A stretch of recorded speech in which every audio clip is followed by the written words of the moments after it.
All right. So maybe some other people will come later. So that's quite okay. So what I will do today is do sort of a summing up for the last 2 days, the various sessions we had, and as a way of summing up the key points of the discussion, and also allow you to ask me some final questions. And I will also highlight some of the criticisms and possible criticisms of my approach to world order. I did talk about criticisms of global IR, and now I want to also talk about how the book has been criticized or received. I mean, now it has been praised also, but I think we should not only look at the praise but disagreements. And some of these disagreements come from people who are very serious, sincere, and very well uh, intentioned people. So first of all, let me start with summing up. So summing up, so we have kind of two very clear parts. The first part was global international relations, and the second part was world order. And they are kind of linked. So my approach to these two, global IR and multiplex, world order, has always been that you cannot do one without the other. So if you want to broaden international relations, redefine, especially bring in the contributions of non-Western civilizations, societies, and actors, you have to also have the tools and methodology to do that. And similarly, if you want to understand and broaden and redefine world order, uh, you also need tools and methodologies to do that. So global IR provides an approach to understand and broaden world order. So um, as you have read from my writings and from my lectures the last couple of days, international relations is very Western dominated. I mean, it's almost a cliche to say that, but kind of very repetitive, can be very jarring, but it needs to be repeated. It was and remains to some extent, to a large extent, a very Western dominated discipline. And we talked about how there are entry barriers for non-Western scholars, English language barriers, resource constraints, gatekeeping, all this we talked about. So this field of international relations, I started,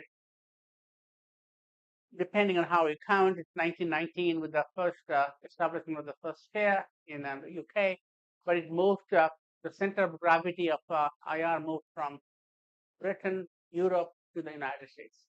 In some ways, it was carried by European exile. A lot of German political scientists like Hans Morgenthau moved from Canada, Kissinger.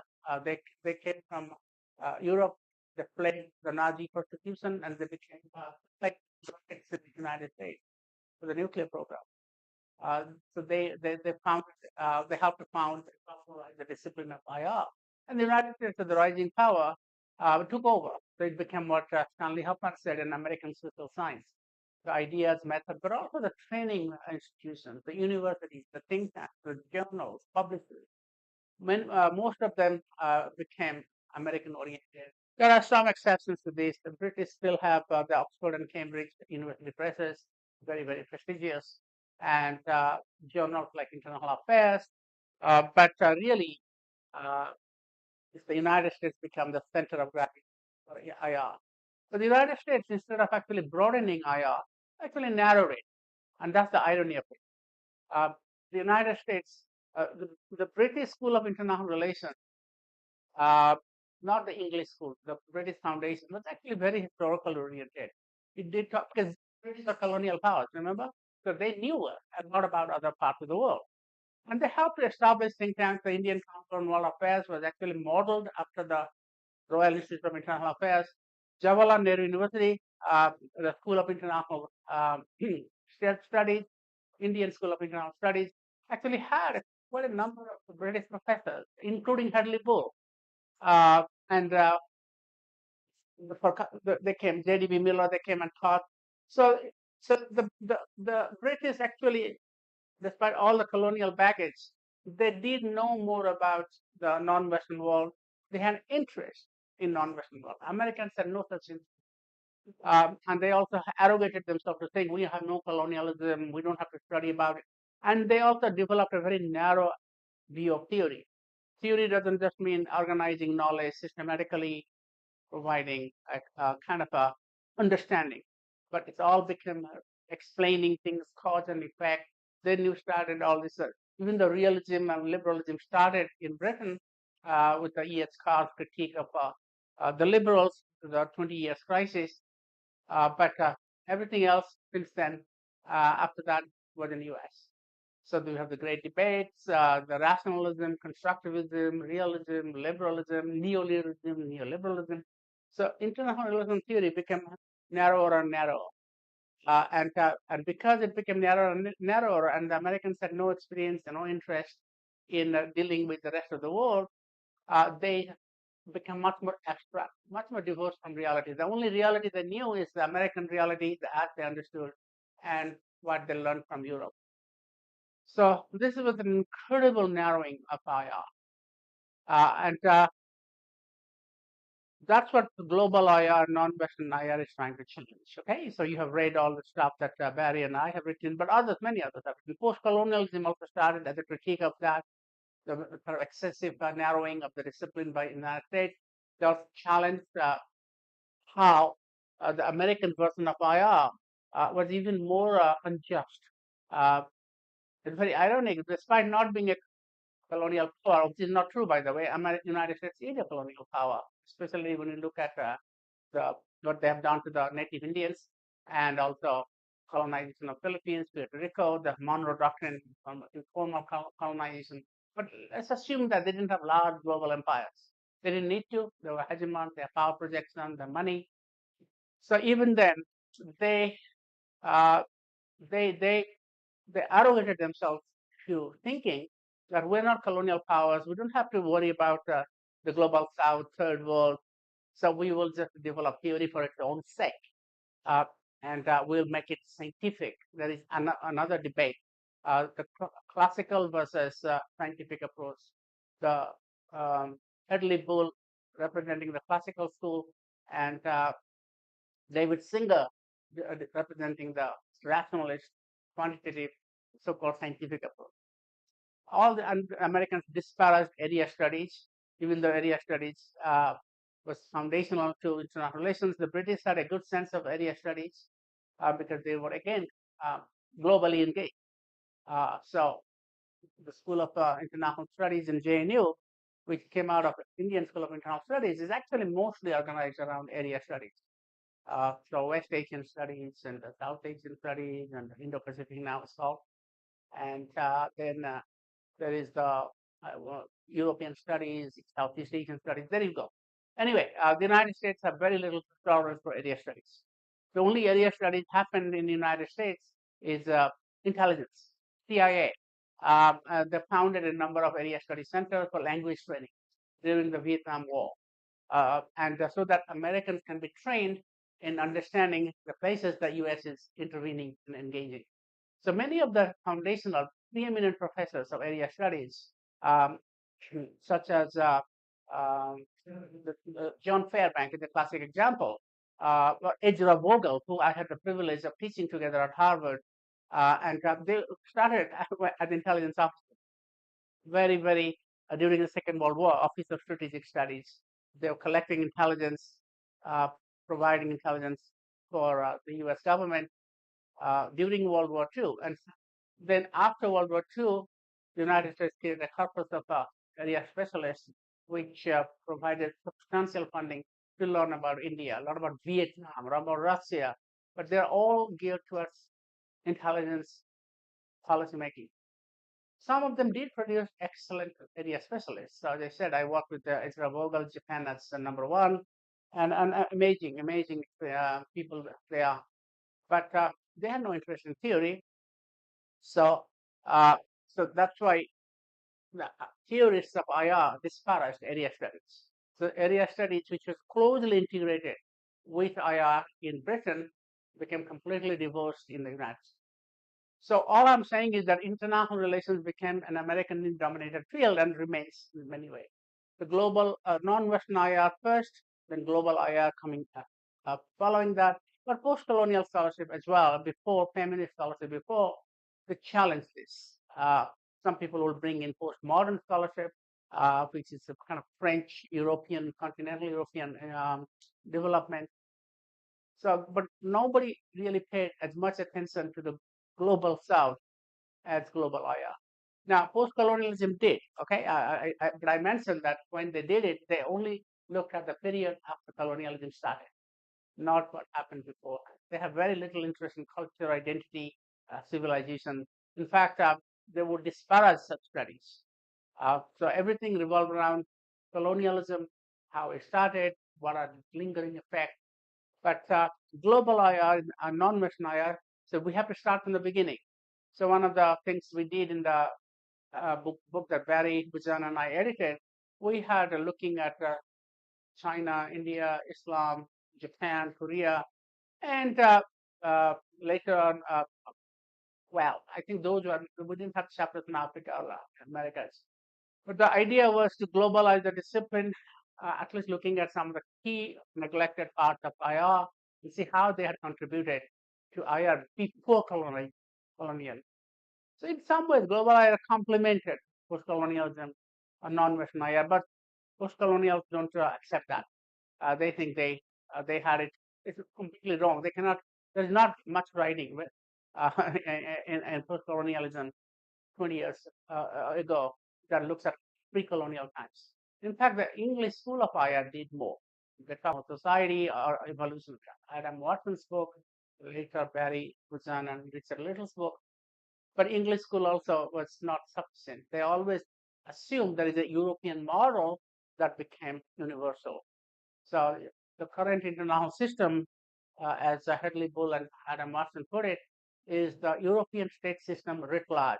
It's just the European the system expanded, the expansion of international society, the very famous book of, I think, 1976 or 86. That sort of defined the narrative, right? So that's about IR and global IR. Similar was happening in world order, but it was much later. The world order was also conceived as European world order writ large, and European world order became a global order. The United States became the hegemonic power, and the discourse about a liberal order created by liberal hegemony, liberal hegemonic order, it wasn't there in the 80s, but it was a post-facto realization or post-facto articulation of what was happening since 1945. So the term liberal international order is actually only came out the late 90s in 2000. But they were generalizing people like John Eikenberry and Daniel Dudney. They were generalizing from what the United States was doing, they thought were doing after 1945. So world order's definition also became very Americanocentric. Okay, and then of course that got to be challenged again initially by post-colonial scholars, but again they were very much focused on only one part of world order, colonialism and its consequences. So that's when the people like myself came in the 2010s and talked about a post-hegemonic, post-liberal, post-American, post-Western. Farid Zakaria also contributed to that, the post-American world. But remember, Farid Zakaria still believes the liberal order is the best and going to continue. He wrote about post-American world in 2008. But when it comes to saying that this was actually not a good thing for everybody, that this is actually going to change, he disagreed. There's no writing that he has done that says post-American world is good. Sometimes, in fact, in the original book, he talked about how the world could restore the liberal order and American, what we, the West, should do, what the United States do to get back being on the top. the global order approach that people like myself, and in some ways single-handedly in 2014, to say that the liberal order was only a selective order, it was not benign for global south, and it is collapsing, or if not collapsing, eroding and ending. So, so then what comes next is a much broader vision of world order. World order is not Western made, American made, but also made by everybody. And that is more inclusive. And that also provides more space for justice and equality than the liberal order ever did. So that challenge coming first time in 2014 in my End of American World Order talks about the liberal order. It's ending, meaning that even if the United States remains the number one country in the world, the order it built is eroding. And so there's a difference between United States power, national power, or military and economic power, and the world order it built, supposedly to legitimize itself, co-opt others, and the like. So that distinction had never been met before. And then after that, after Trump, people initially were very skeptical because of Barack Obama, Hillary Clinton effect at that time. So when Trump became president, suddenly the West woke up and said, hey, something really is happening. It's not just a question of China challenging, India challenging the liberal order, but it's Americans themselves challenging, Britain, Brexit challenging it. So the threat is from within, not just from outside. So people like me also, we initially focused on the uh, erosion of world order, not because of outside threats, but because a crisis of legitimacy was happening because of the way it functioned. So the erosion of the liberal order, to, I don't really believe, to this day believe, that China and India are going to replace the West.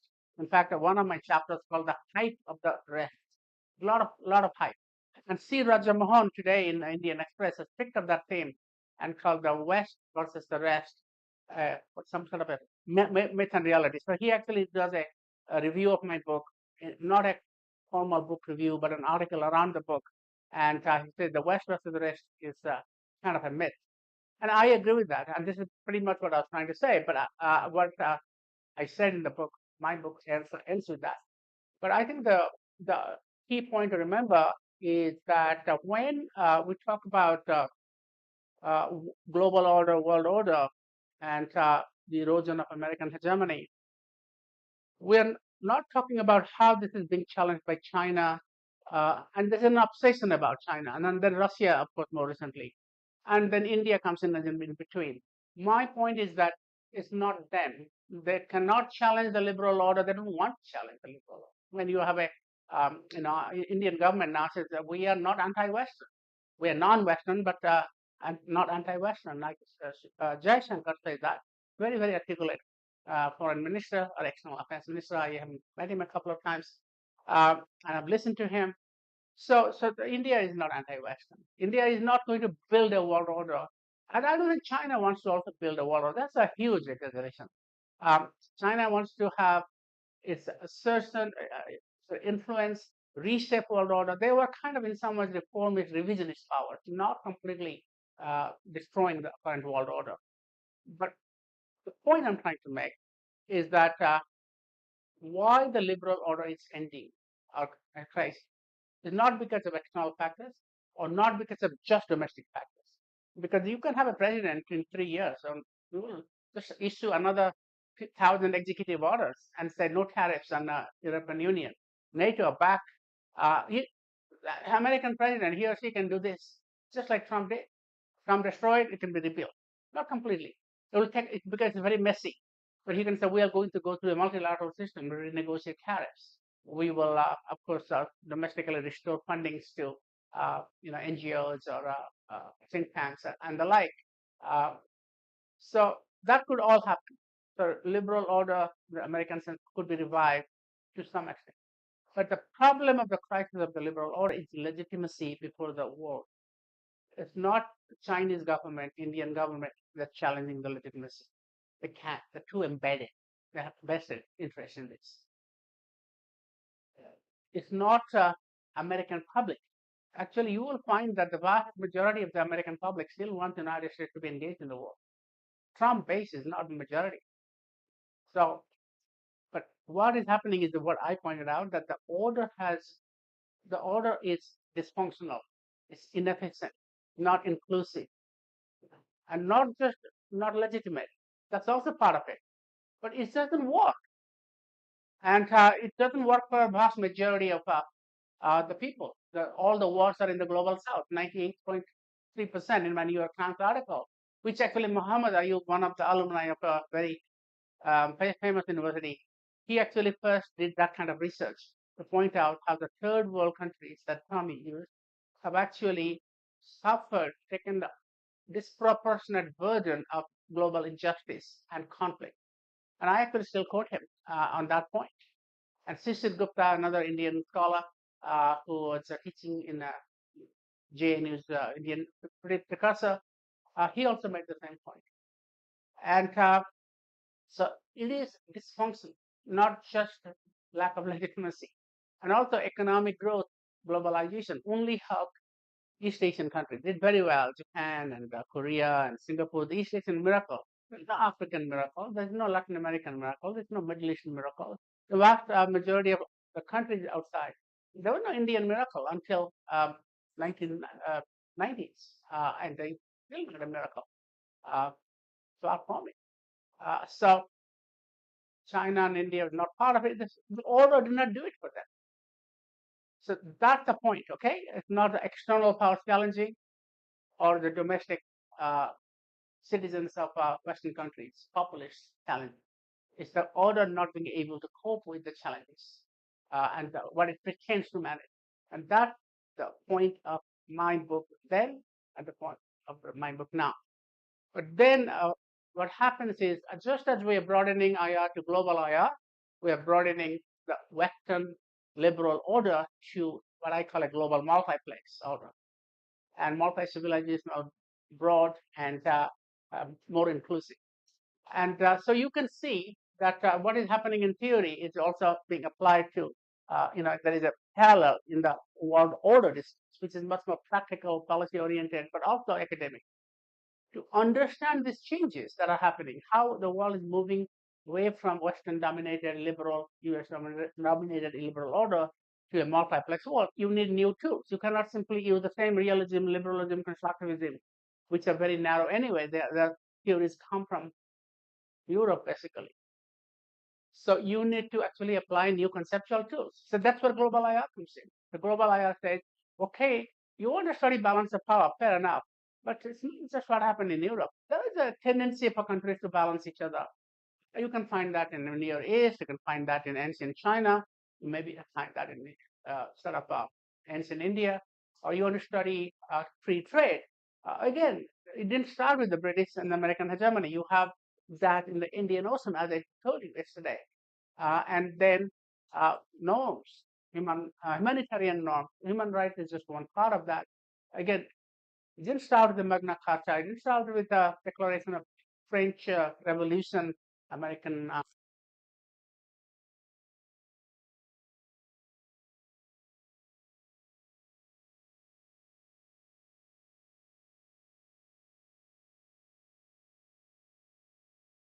cover of Athenian democracy and the Wright brothers inventing the airplane. So there is a saying, not saying, Robert Dahl, who is a political scientist, very famous political scientist at Yale, studied democracy. He once wrote that to deny Athens credit for inventing democracy because the Greek democracy was not very perfect is like denying credit to the Wright brothers for inventing the aeroplane because their aeroplane is just was flying on bicycle wheels and they have to sit outside, not inside, compared to say I always give this uh, image of whichever country I'm talking to. So Air New Zealand in New Zealand, South African Airways in South Africa, Singapore Airlines, of course, was the best in the world, EVA Airways in Taiwan. Didn't want to do that for Air India because I really think they have done all that a great job. But the idea is that just because the Wright brothers did not have a plane like what we have today, like the Dreamliners, doesn't mean we should not give them credit. We should give them credit for democracy. But we should also give credit to the courts of Manu and the ancient Indians for inventing just war principle. Very imperfect, although I think they're more perfect than what we have today.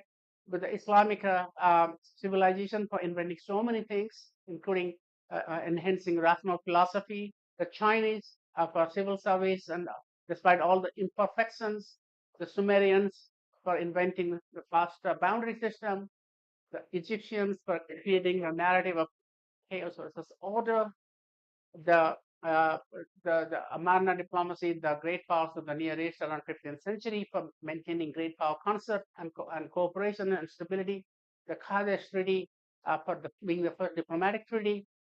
Why don't we give them similar credit? They're not perfect. Human rights, King Ashoka's principle, which actually protected people from cruel and unjust punishment.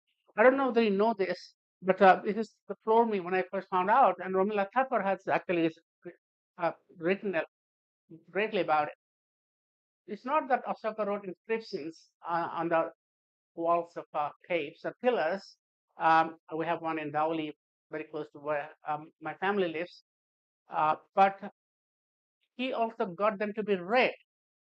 So in the ancient period, most people are illiterate, right? They can't read the script, the Pali, or I think he was writing in the ancient forms of Sanskrit.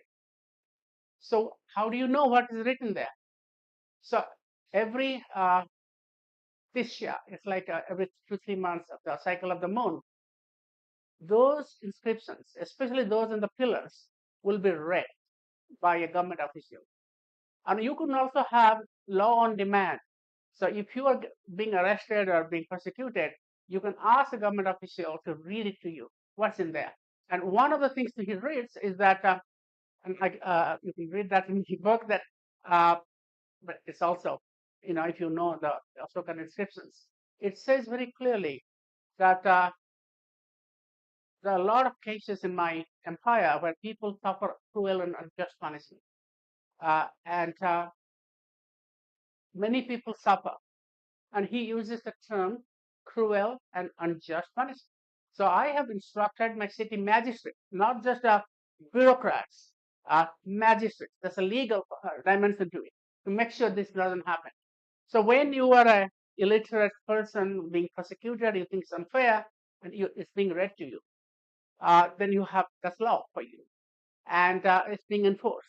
So to me, that's human rights, right?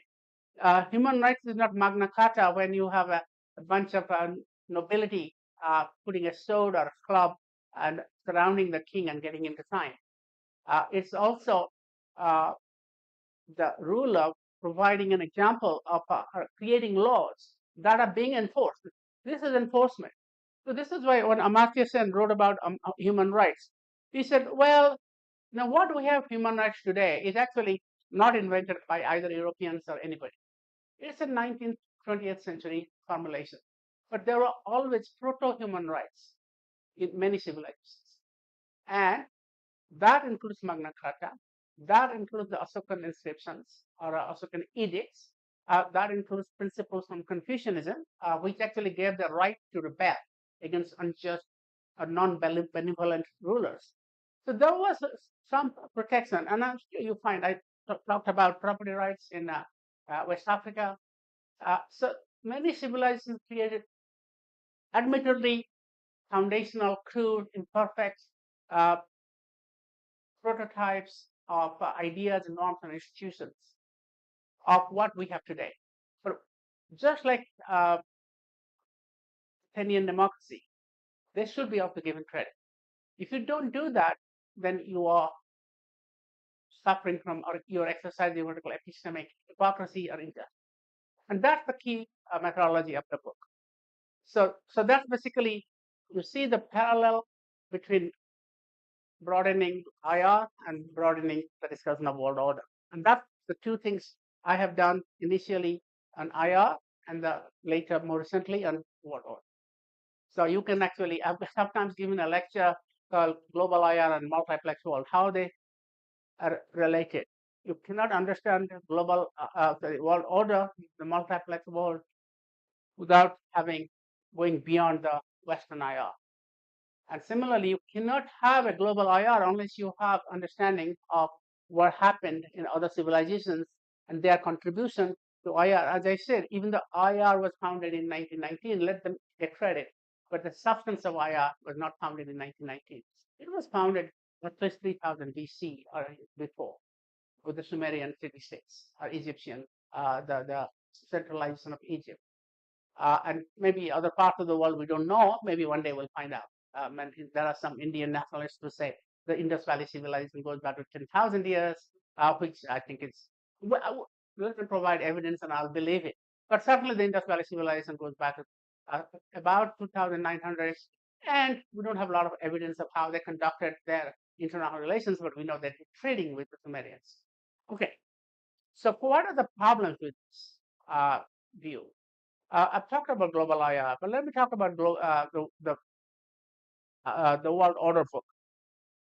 Some people think I don't give enough credit to the West, so I kind of only focus on the West is bad and the rest is good.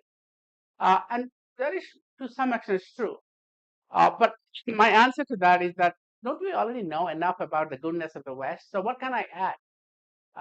Right? So I do say that all civilizations have attraction and ugliness. I do highlight some of the contributions of the West, especially the Greeks, but that's not, you have Neil Ferguson to do that for you. You have Henry Kissinger to do that for you. You have almost 90% of textbooks that do that. This book is the first time that a non-Western scholar, well, I still consider myself truly described, has written a book about world order that covers all civilizations, so all history in English language in a major university press. I'm sure there are fantastic scholars in the Arabic world, in China, and I'm sure in India, they have written histories of world order, right? And but where are they getting published?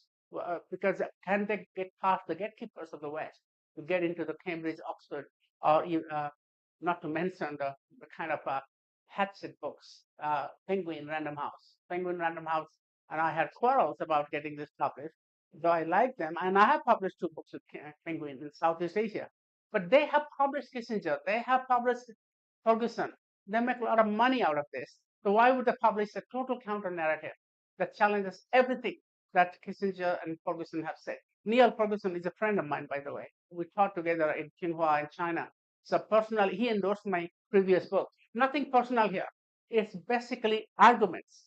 And I really don't think Ferguson is racist. He actually comes out as that because part of this is a selling tactic. You want to be controversial and you want to sell. And so do I. My publisher said, trade publisher, if you write a book, on the one hand, West was good, on the other hand, West was bad, and you do that, nobody's going to buy this book. So you want to really reach, and my idea was to reach a broader audience, not just academic audience. So I wanted to get into, and to do that, you cannot do that with university presses. Okay, I have about 10 books, 5 with Cambridge, 2 with Cornell, 3 with Oxford. I don't need that. But I did not have a book that had this wider circulation, which you can buy for $650 or $799 in India. None of my other books, except the End of American World Order that Oxford India did an Indian edition. But minimally they cost you like $30. This is beyond the reach of most people, even in a rising country like China or India. Okay, so that's one criticism, right? The other criticism is that there are certain parts of the world that are not covered. Okay, so I mentioned that South Pacific, Russia, Central Asia, and there could be others. Africa, of course, I cover as a whole, but there are complexities that I miss, and I accept that criticism. But it's okay. I mean, now, the idea of writing a book like this, like the idea of the global IR book that Barry and I did, that you don't cover everything. You can, but you provide a methodology that others can do. Take it up. So I'm giving you a methodology. Look at what are the early prototypes that we miss and neglect, despite the fact that we do the we apply a different standard to the Greeks and the Romans did very imperfect, crude institutions and ideas, but get credit for inventing them. 20th century, 21st century ideas. So you can do the same thing and use the same methodology. But that's one way of doing it. So idea is that the book is not comprehensive enough, even though it's more comprehensive than books. And I'll be very happy if people check up the gaps and loopholes in the book, coverage of different regions, and produce their own book. Otherwise, if I did everything, there's nothing left to be done. But that never is the case, right? So, and another criticism of the book would be that the West. Okay, that comes out in Raj Mohan's article today in the morning of the Indian Express today. That West did a lot of good things and East did a lot of bad things. Okay, so he said Eastern oppression is worse than Western oppression. There's a line in this article which you should be able to download now. It's today's Indian Express. Um, one can really argue about this. I believe all civilizations have darkness and light, and nobody is perfectly good, this or that. Uh, all civilizations are eclectic in terms of their belief in world order, in terms of some belief in rational creation of world order, some belief in divine creation of world order, and Indian civilization combines both. You have basically in the same, also realism versus idealism. It's not either or thing. It's not Chinese are realists and Indians are idealists. So in India, you will find the same dynasty, Maurya dynasty. We had Ashoka and Kautilya. So one on the extreme part of realism, and another the extreme part of idealism. In China, you have legalism versus Confucianism. Confucianism very benevolent and very humane. That's basically humanistic. The legalists who are like Han Peiji, uh, the Chinese first emperor, uh, uh, Shi Huangdi, who basically burnt books and said people are enemies of the state, and exactly non-belligerent, non-pacifist philosophy. So this is all during the Warring States period. So that's why uh, civilizations are not this or that; they're always eclectic. And if you accept that view, you would think that well, sure, uh, the West has a lot of good points, but also a lot of bad points. And as I said earlier, I wanted to talk up the rest a little more than the West without, and I said, we're not calling for the end of Western civilization, but the end of the idea of the West, which is very, very new uh, and very, very false. And but also built on imperialism, racism, and economic exploitation. Uh, now, that idea of the West, we need to get rid of. And once you get rid of the idea of the West, you can get rid of the idea of the rest. I actually think it would be good to get rid of global South because, and that's what Rajamohan picks up in his article, which I think is exactly what I wanted him to. I wish he could do. I had no idea he was doing this. He just sent me an email this morning that here is your book discussing my article. I'm in Taiwan, and hope you can you like it. But he never said you like it. I mean, he is a very professional guy, and I'm also gone through this so many times. I'm not worried about it. But actually, it's a good title. That ending the myth of the West and the rest. That's exactly how my book ends. The last paragraph of the book. So that if you do that, you also have to see that rest is capable of actually managing world order in cooperation with the West. So we get rid of the West versus the rest. So we have a more multiplex inclusive world order. It may not create more stability. So creating an in multiplex world order doesn't mean more peace and stability. It's simply creating more inclusiveness.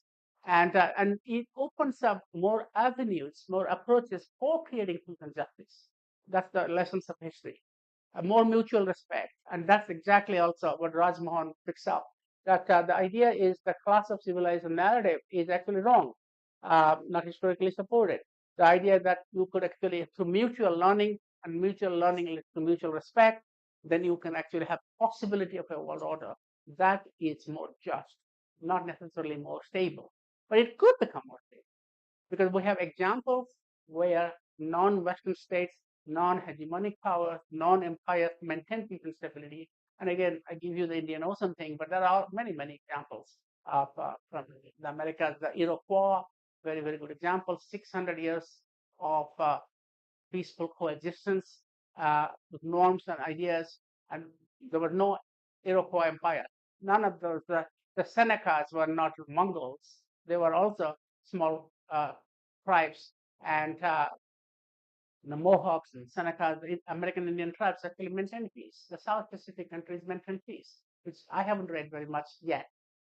So that's the third criticism in terms of uh, what Raj says is that don't forget the West is also good and the rest is oppressive. I actually talk about Chinese genocide. The Chinese exterminated the Dungaris, the present Xinjiang province, uh, and this was Qianlong went there, totally wiped out a whole population. So the Chinese have committed genocide, although you said there are Manchus, not Han, but the Han Chinese have also committed genocide. Uh, Haj have the Indians. I said King Ashoka is killing 100,000 people of my state. What do you call it? Okay, so we have that in Islam. So Islam has fantastic benevolent emperors, but also, when Emir Timur, Tamerlane, I mean, just invited to go to Uzbekistan to give a presentation on the condition that they will take me to Samarkand, but I'm just having second thoughts because of the heat and the exhaustion of traveling. But I've read the narrative of what was Timur's peace. He actually killed his Muslims, more Muslims than non-Muslims. He targeted all the Muslim rulers in the area that he had deviating from the right path, because the Muslim emperors had become steeped in luxury and they were having some sort of get time. They're forgetting that's supposed to be austere, and so they're not deviating from the they're unjust, and they're deviating from the right path of Islam. So they deserve to be uh, eliminated. So, and how many people died? Okay, uh, millions and millions. There's uh, different estimates of that. I find that very problematic.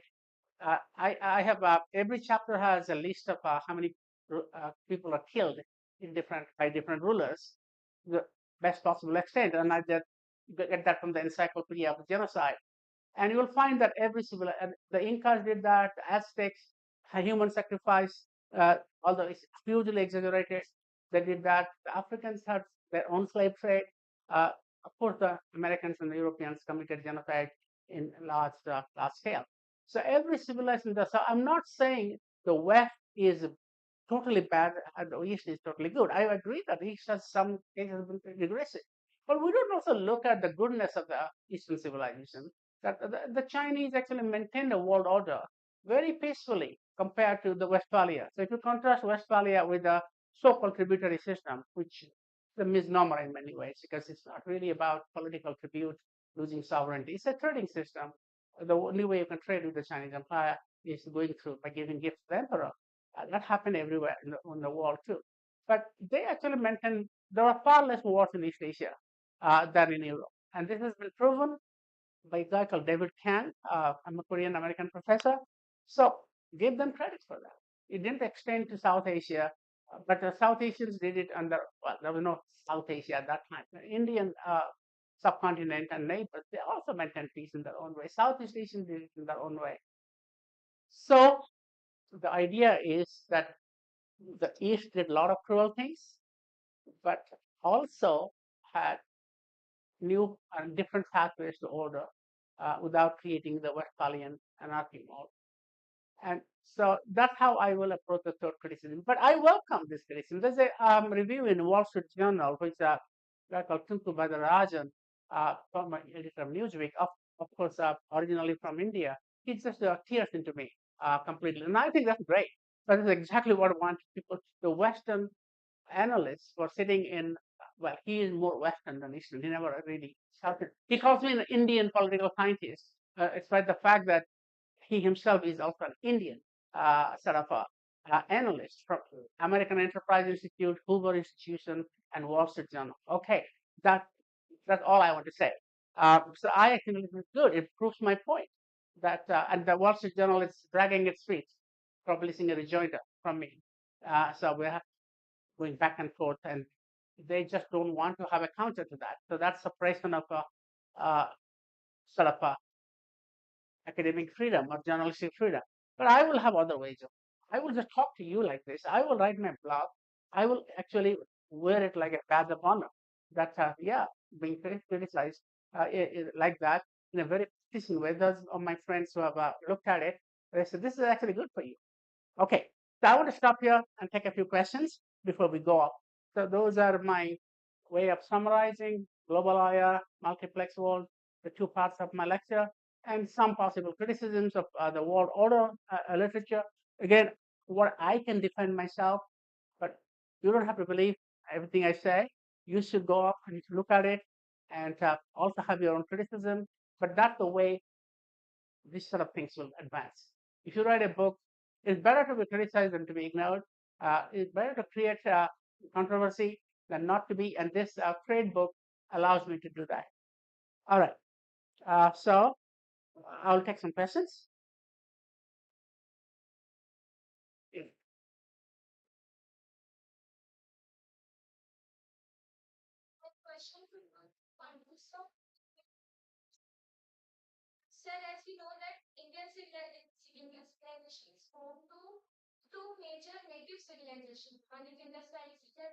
Only two?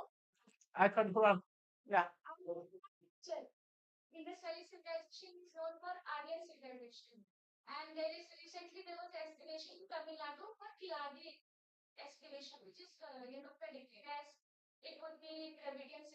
Yeah.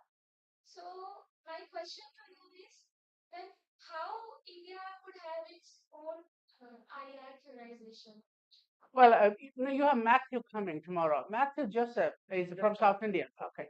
Oh, he actually um, wanted me to actually, when I first gave the GIAN lectures 2016, I had his, uh, sorry, the Jamia Millia, he actually said, well, we don't have much to say about the South Indian civilization, which is fair enough. Now, I can write my next book about it, but what is kind of both North and South. But I am very careful in not using terms like Aryan and Dravidian, right? So Aryan to me is, when you use the term Indo-Aryan, it's a language, but that's also Indo-European. It's a better term than Indo-Aryan. Uh, so I know there's, I mean, when we were students in school, we know the Aryans came and expelled the Dravidians, and Dravidians went south. But we now know that's not a business true. And because we now have genetics, right? So you could quarrel with uh, archaeology. You can quarrel with because archaeology doesn't tell you everything, and you can quarrel with Mahabharata and the literary evidence. But if you bring that with genetic evidence, it's very clear that two things are clear. There was no Aryan invasion of India. The Indo-European people from Pontic steppes, like Ukraine, southern part of Russia, bunch of them went to Europe, bunch of them to come to Persia, and they came via Persia to India. But some of them might have come and also from the eastern side, from what is the western part of China, which later on became the UG and our uh, Kushans. Okay, so there's a lot of history that we don't know, but India is formed as a immigrant society. There are multiple, and there is also, by the way, Austronesians that we call Austroasiatic, or many of the tribal people. So we know that India is a genuinely, truly polyglot civilization, which is to its credit. The idea that Indian civilization was born in India and migrated overseas is only partly true. That happened. The so-called part of the Indian civilization was created in India out of the amalgamation of this. It was not a pure civilization. There's absolutely no evidence whatsoever on this. So and I know it's a politically charged debate here, and when I try to write an article, nobody will publish me, basically, including progressive outlets like EPW, Times of India. So I finally got it published in a journal in Germany, of Asian studies. But the full story is not out yet. My idea is that actually Indian civilization did spread overseas, but only from the 4th, 5th century AD. But where did it come from? How did it create it? So the previous 2000 years were actually amalgamation. And I think Romila Thapar actually does a good job of explaining part of it, but methodologically not quite there yet. She didn't do a good job of methodology, but narrative is good. That there was no invasion; it was amalgamation. We have some uh, passages of Rig Veda and the Vedas say, "Oh, we killed the Dasyus and the bad guys." Okay, but most of it was the civilization started collapsing in the Indus Valley or Harappa because of multiple factors, climate change being one. But always you have a new bunch of people with more vigor, better technology. In some ways, they had carriers, which the Indus Valley did not have. More mobility, like horses, redefined civilization in many parts of the world. And but they did not expel. Nobody asked these people to leave where they are. So they would have what they would have done is, after a period of time, intermarried. There was no big religious divide, and we still don't know what was the religion of Indus Valley. They have images of Shiva and all that. Well, take it with a pinch of salt. But the so-called Indo well, again, Indo-Aryan people, if you want to call them as such, for lack of a better term, but Indo-European people, they brought in very coherent pantheon, very similar to the Hittites we're talking about. The Hittites are very Indo-Aryan people, and they are gods. And the Mitanni people, they also have Indra, Varuna. My son loves Varuna and Indra. Uh, the gods are exactly the same names. And so they brought it there, and of course, in India, they expanded, and we have now millions of gods here, right? Uh, but they're all polytheistic societies. So that became an amalgamation, no displacement, no war, large scale war. There are many arguments against large scale war.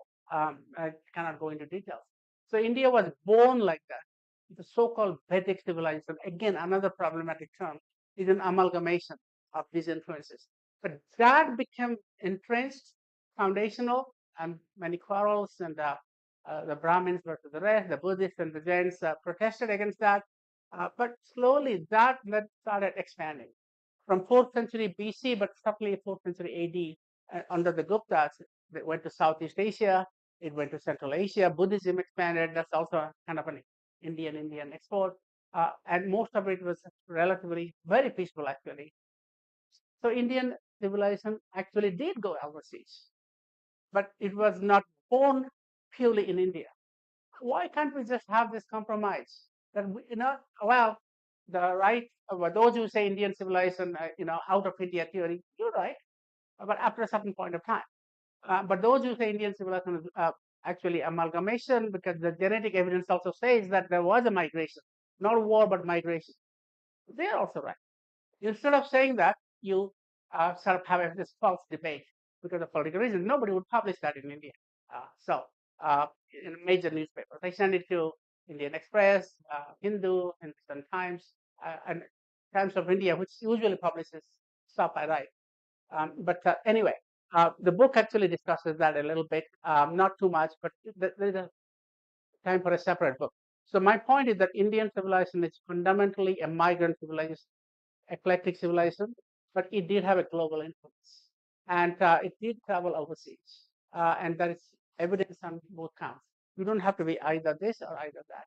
And so-called Dravidians are actually maybe an amalgamation between the people who migrated from Indus Valley and the people who came from the sea, from Southeast Asia in particular.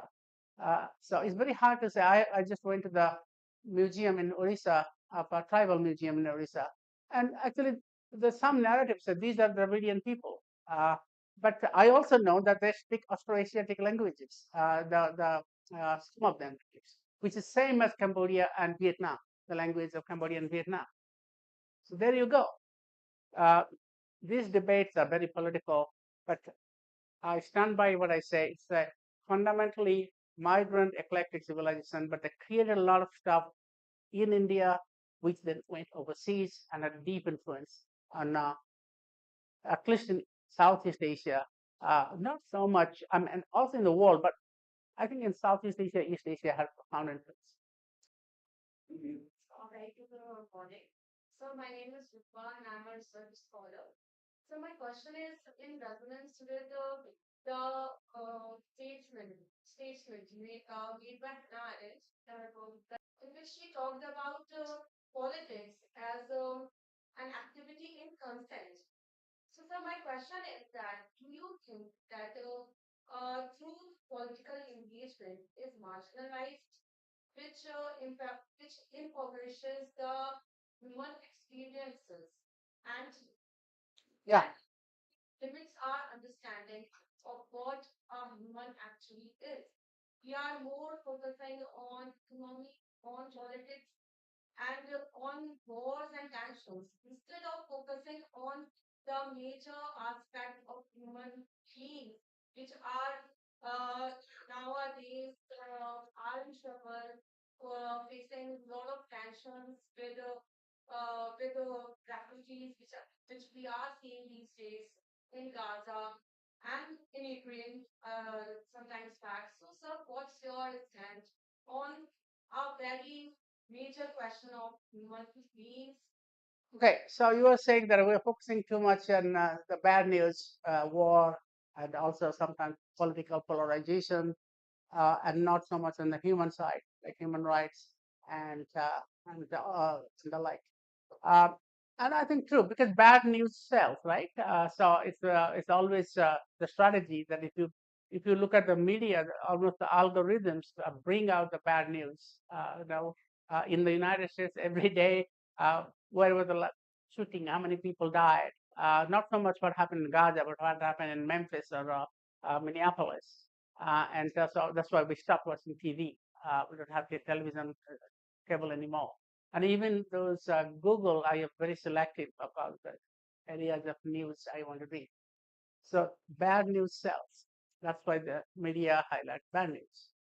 Now, the humanistic good news doesn't sell. A lot of good things happening in the world, by the way.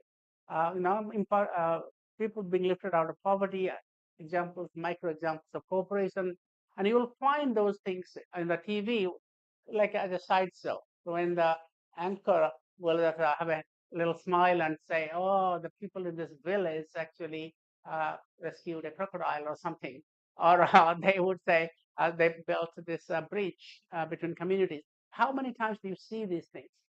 Okay, so that's media for us, and social media is no different. There is not much positive news in the social media. But on human suffering and injustice, there is a bit of a coverage, but not by the mainstream media so much. It took a BBC a very long time to do a fair documentary on Gaza. They never really did this. And BBC, we think, is a uh, more impartial newspaper, not news media outlet. The CNN and all, they never really, unless it is of interest to the United States, they never, all this things about Gaza has been suppressed. Ukraine gets a lot more coverage than Gaza. It's only last few months that we see a bit more coverage. Um, but there are alternative media sources that are doing that. We don't just get them on cable. And those, I mean, I do like in the United States the PBS and uh, uh, the counterpart in television. Uh, but they are lost their funding now, so they're going to be basically eliminated. They have to get money from public sources. But I think you will find. But then you have Al Jazeera, which try to do too much of it. So I think what you should do is to make up your own mind. Everybody reads news selectively, and you should be aware of different types of coverage. So I do read magazines like Economist, which I think is kind of on the right side, right wing. But I do think I should read it. I do read CNN, which I think is a very frivolous outlet. Uh, and they should be actually uh, they're incompetent in many ways, but they do exist, and they're actually better than the Fox News. And so so so try to, if you're really interested in this news, you have a broad coverage, right? You have to decide that. So you are the agent.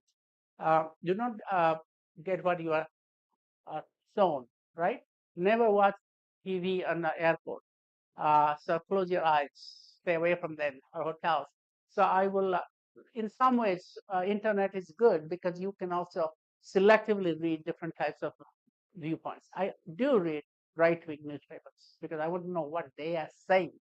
Uh, so Economist is a good source. It's a great paper, but I read Economist basically to know what I disagree rather than what I agree. Uh, so please do so.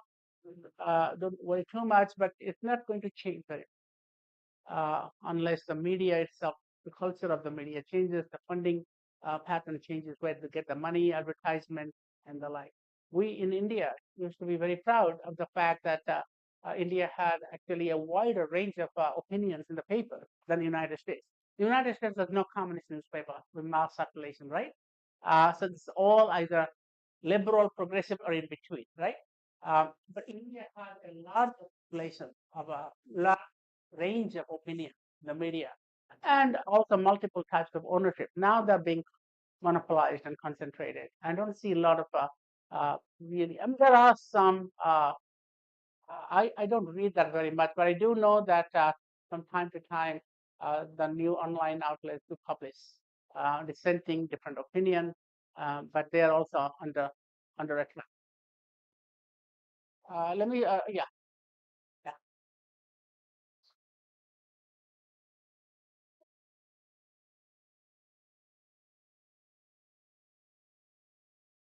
China relationship. So my question is like both country, both nation are very common. They are like they have some civilizational connection. They have historical connection, relationship, everything very common. Some very common things between them, like how they think, their ideology, like anti-Western thinking in their policy. They both come. They both coming from the humiliation part. The colonial people deal with them. But when we go back, like a few years back, when JCPOA happened, the Iranian relation loosened with the some with the sanction broken, and the Iranian people started contact with the European and US. Which Iran are you talking about? Wait. IRI, Islamic State. Okay, okay. Iran. I'm talking about Iran. Yeah.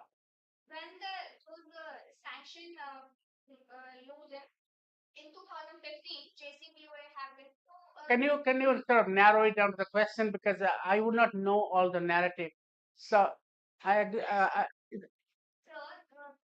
JCPOA happened. Iran became more closer to European economy, European partnership. Their economic relationship, their cultural relationship heightened, like large in the broad compared to China. So is it also like a kind of multiplexity of order, like multiplex some Um, they use their ideology according to their for interest and so one of the things about multiplex order is that alignments are not static, they're fluid. There's an article that I had just finished writing for the World Today, talking about multiplex system will define the world order. And one of the points is that countries don't have to stay aligned permanently with one country, uh, either in a given time or historically. When you have a bipolar or unipolar system, or even a multipolar system, you are beholden to one power for a long period of time. In a multiplex system, you have what I was telling yesterday, multi-alignment. And so the Iran, Iran trying to engage China and the European Union, which are actually not friends with each other, is a very good example. India buying energy from Russia and security with Indo-Pacific with the United States is another example. So alignments are not through alliances like NATO or spheres of influence that you belong to the sphere of influence. Doesn't work in a multiplex world because the centers of power are dispersed. You have many more actors, many more avenues, many more ways of uh, governing the world than the European colonial world or even the Cold War period or the unipolar moment. So I think what Iran is doing is that. The thing is, so far, uh, it's still not quite successful, partly because of constraints and also domestic constraints. Iranians also have to look at their domestic politics. I know why they also don't get a lot of sympathy because it's one thing to challenge the United States American hegemony, and also there is this legacy, of course, of the revolution, but also, you know, when people there are a lot of maybe fake news about Iran. So I have never been there. I haven't had much contact with Iranian academics. But I think that it's possible that they have a vibrant civil society and uh, people are able to work. It's nothing like under the Shah, which I actually studied very closely. But still, they also have to open up against their own people. And once that does that, it will be very hard for the West or any the United States may never do anything. That's okay. So, but the Europeans and the Chinese could come to an agreement, the rest of the world community, to bring Iran out of isolation. They cannot do too much of that because of the financial power of the United States, but they can certainly do a lot more. The Chinese have already started building infrastructure in Iran, and there will be also buying energy. Of course, they've been doing that. India can do the same thing. So it will be really impossible for the United States or Trump to actually contain Iran if Iran is more open and its domestic politics. So never count out domestic politics. I always tell the Chinese that when China becomes a democracy, we'd love to live there. But China has so many good things going on for it. It's safe, it's prosperous, it's actually very humane in many ways. It's very much of a society that respects academia. I feel like a movie star when I go to China because they really love this global IR stuff. People surround you. There was an incident recently. I was speaking at a Chinese Global Strategic Forum, and the former Prime Minister of Egypt was there. And most people came to me and not to him. So he asked, Professor, why are they coming to you? I mean, he was joking with me. The guy who took over from Mubarak after the first Prime Minister. And somebody answered, because he has written books that we all read. And so therefore, the people are lining up with me. So we took pictures together with the students. So the Chinese have a very high respect for uh, academic merit, uh, but they don't. Uh, there are a lot of constraints, including the Chinese academics themselves. They're afraid to speak out, but they are under constraint. I have many friends there, and I know this personally. So, despite all the money, the universities are full of money, libraries and internet access, but you can't have a Zoom meeting in China anymore. You can have Google. You can have my son. He can tell you about it. He doesn't like going to China because you want to say something. You raise your hand. Okay. Yeah. So he agrees with me, and I also get frustrated, but there are ways to get around it. You can have a VPN, and I have students who will give me their phones and VPNs. But look, having an open polity is very important, and that's why India gets more respect. Not respect because of higher economic achievement, but because it has been until now, and God forbid it changes.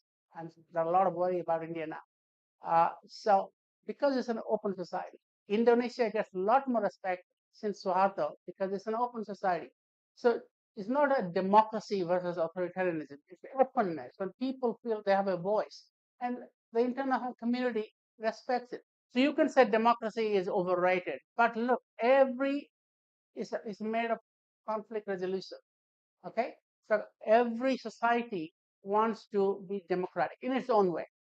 Uh, and it's not the Greeks that invented that democracy. It's the idea that people should be free.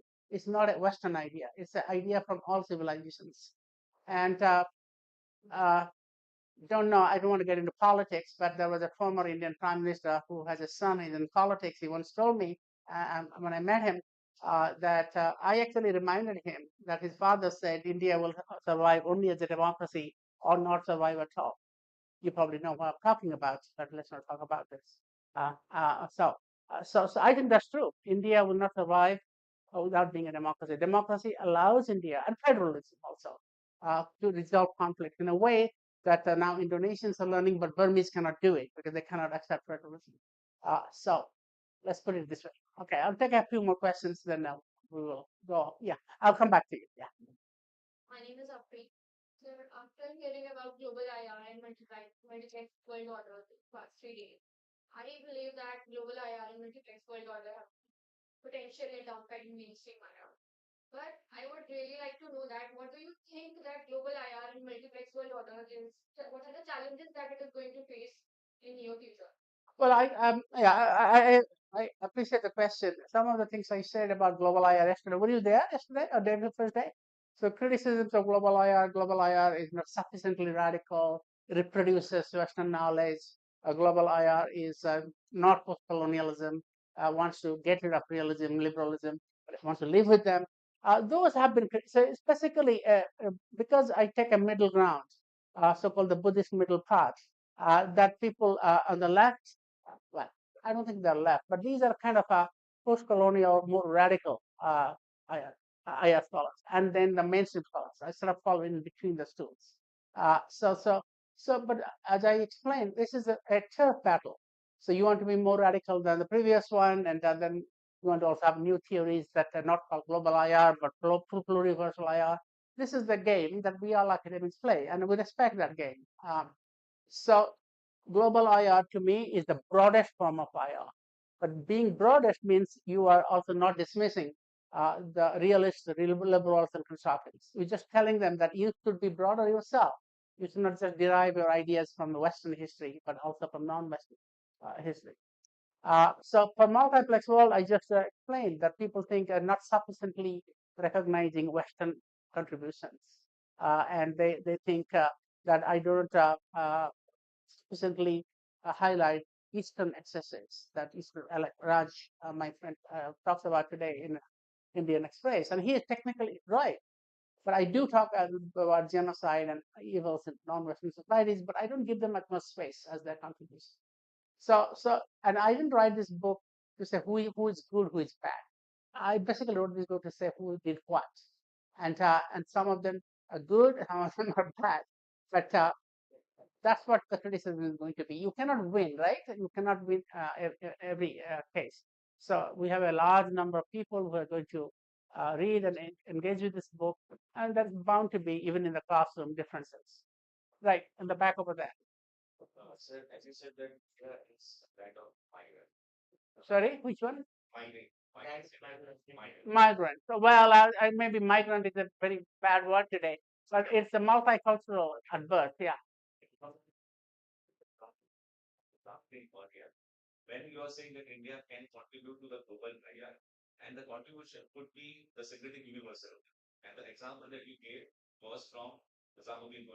Which paper was that? I forgot. I like that place very much. I mean, I was telling you, we actually did a Ramadan breakfast, fast breaking the fast, and my son and I served about 5,000 people of our own money. The peer is a good friend of mine. One of the peers, there are several, and because the reason I like it is because it's the traditions, the best of the Sufi tradition, where everybody goes, everybody can have a meal, and they really don't have any discrimination. But anyway, I forgot which one was that.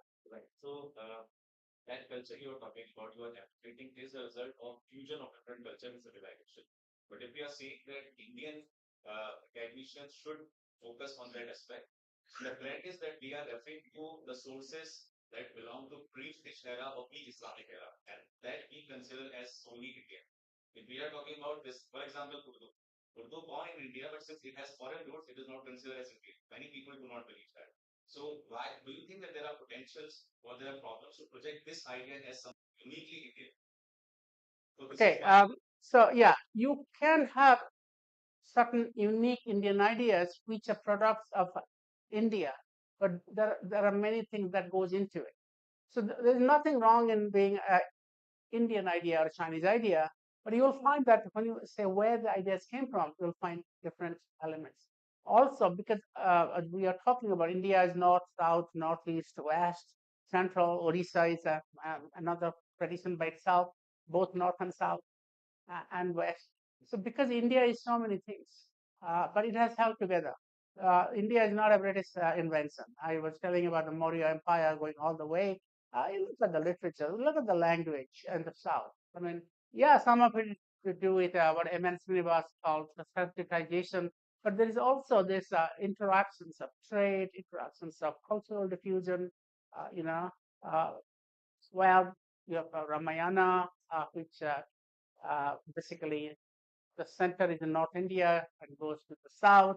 So this has happened over millennia. So maybe, I mean, I don't want to be circular in my logic, but even the being Indian means being able to find a common ground among diverse cultures. And there are things that are uniquely Indian in terms of art and culture. I would like to think that the dance from Odisha is very unique, and dance from Manipur or dance from Kathak. Kathakali, some forms of music are very Indian. So they may have some previous influences. It's no idea is purely local or purely foreign. They're always amalgamation. But I think to me the greatest contribution India, the Indian way, that people talk about Indian model. Okay, that's a very problematic term. But if you want to talk about it, would be how to create a democracy with diversity, with respect for diversity, and out of really genuine multicultural diversity. I study Indonesia a lot. I wrote a book about Indonesian foreign policy a few years ago, and I thought Indonesia is a unique rising power, the only rising power that has combined democracy and development, East Asian context, democracy, development, and stability, trifecta. Um, after Suharto. You can say something similar about India too: democracy, development, and maybe relative stability. Although Indonesia has more. Um, so, so, so that's the Indonesian model.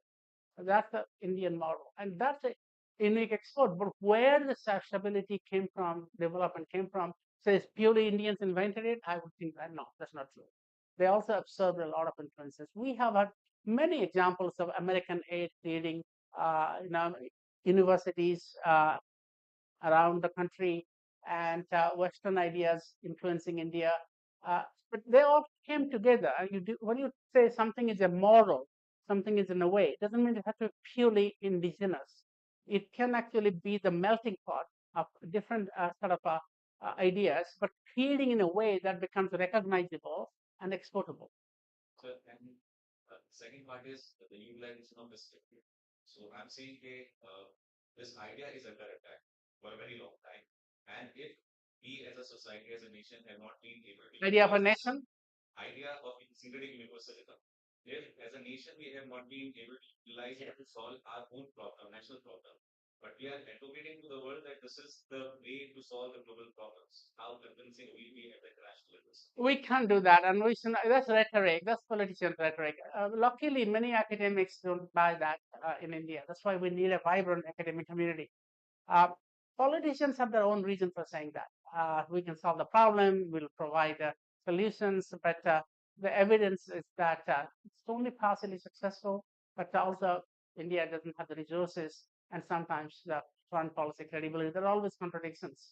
But you cannot sometimes blame politicians for saying things that are not true, because that's how they get the vote.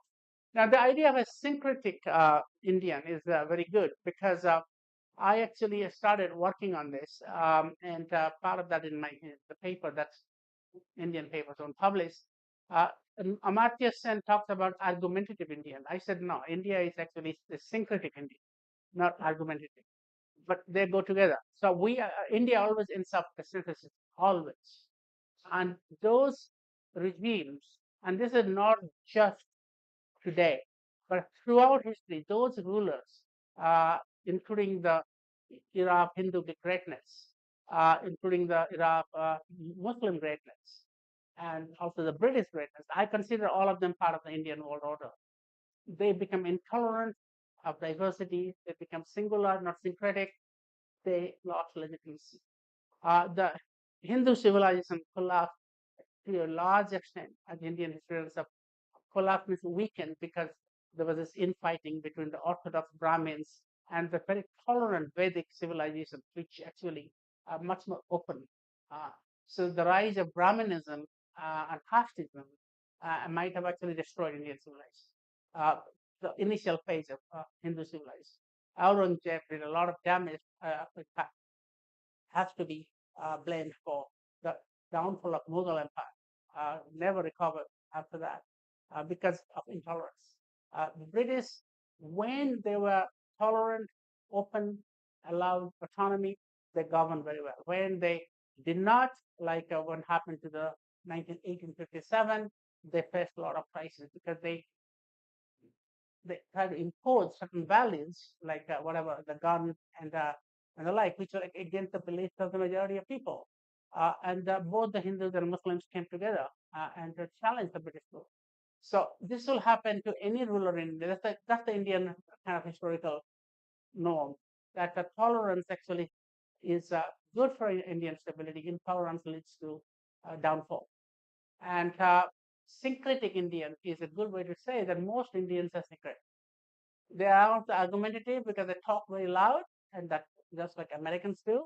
But to a much larger extent than Americans, they are a syncretic civilization, or India is a syncretic civilization. Okay, I'll take one or two more questions, then we need to go, right? Yeah. So, as we talked about different international orders, and even yeah, I remember you yesterday. Yeah.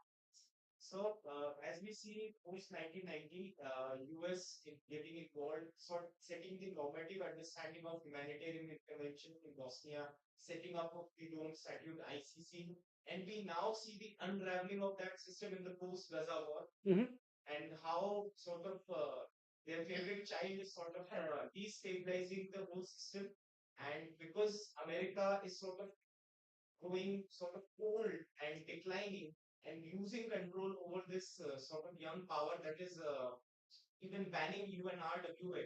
In this post-Gaza conflict world, how can the other global south sort of respond to it?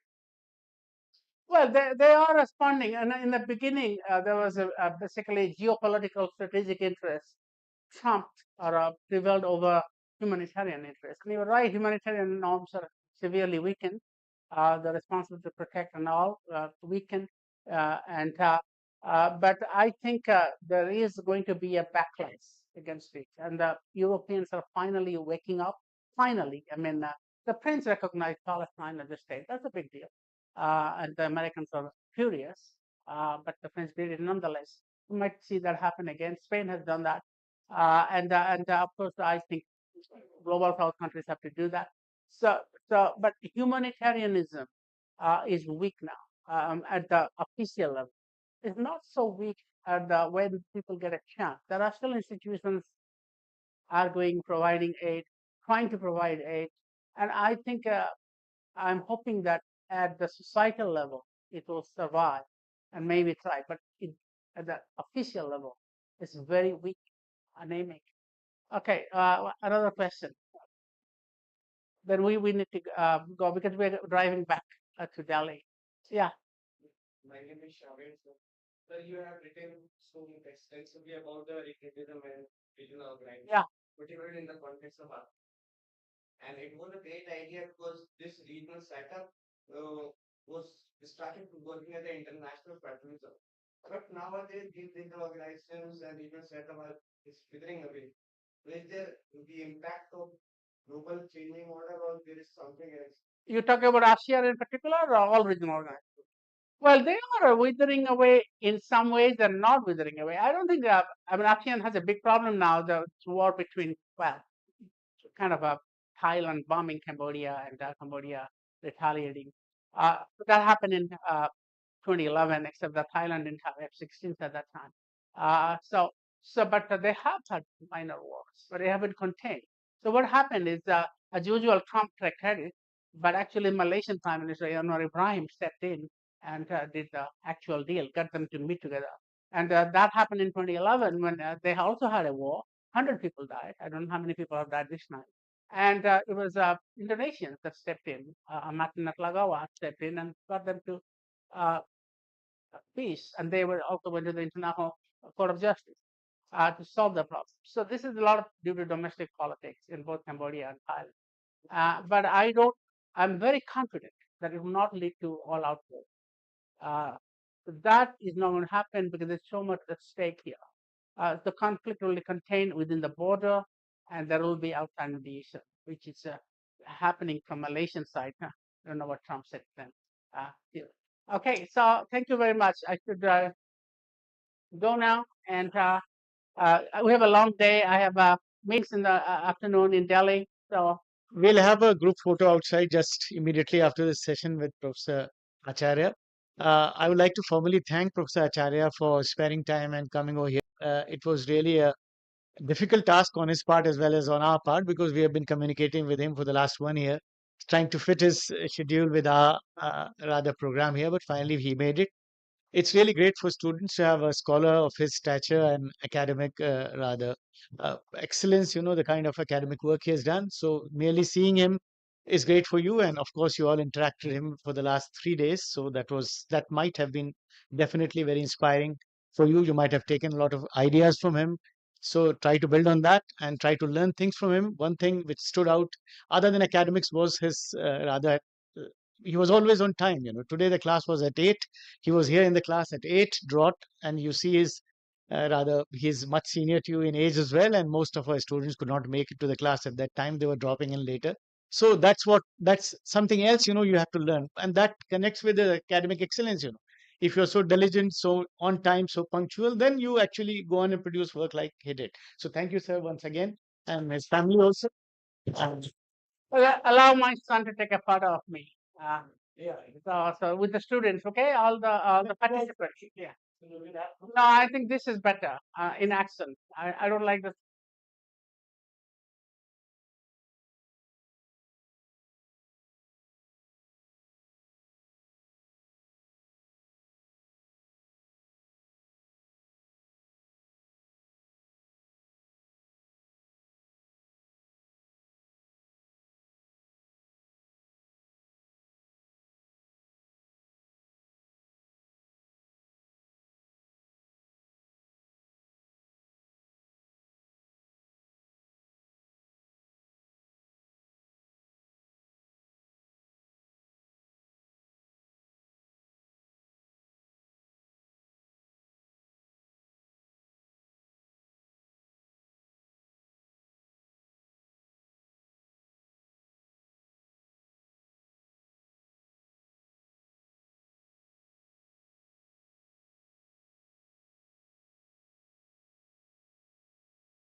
At the outset, let me thank Professor Matthew Joseph who has joined us. He'll be speaking on Euro-centrism and international relations. Now, bit of introduction about him. He happens to be my teacher, my supervisor there in MMAJ Academy of International Studies. He's professor there. Uh, he earned his PhD from Jawaharlal Nehru University under Professor Sukhdev Muni with a specialization in ethnic conflict in Bhutan. His academic interests span South Asian studies, post-colonialism, civil society, Pakistan studies, and of course, international relations. His research focuses on state, civil society, ethnic conflict, and political transition in South Asia, particularly, as I said, Pakistan and Bhutan. And he has authored and edited several books, including Understanding Pakistan and the Muslim World, um, and published widely in reputed journals.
modern Europe with Greco-Roman civilization is again a story.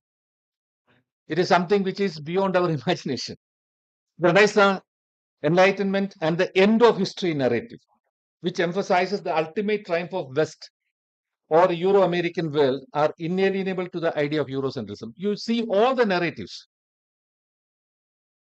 whether it is end of history or clash of civilization, everything ends up in the automatic victory of the West, whether we like it or not.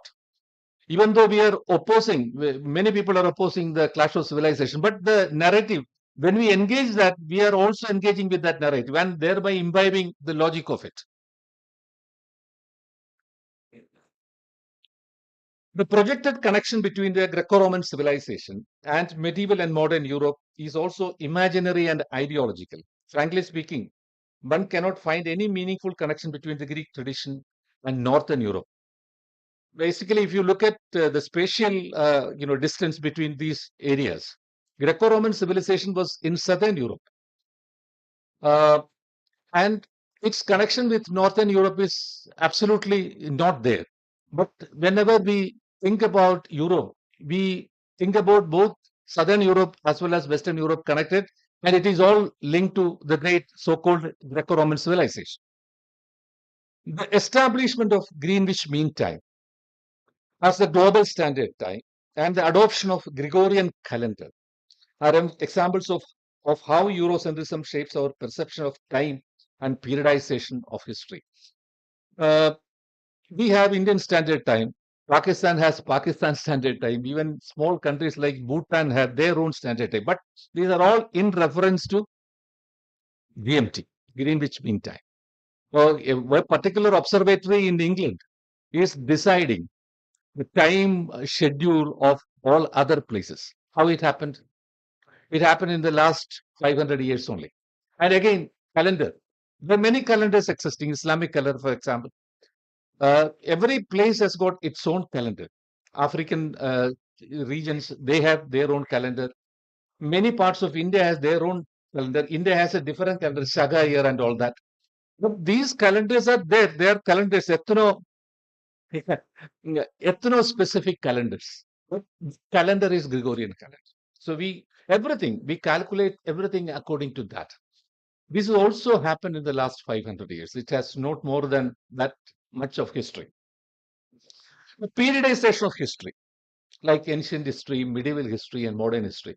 This is also so specific to Europe, which has been transplanted to all over. You just take the case of India, major universities, Aligarh University, Jawaharlal Nehru University, Jamia. You have ancient, medieval, and modern.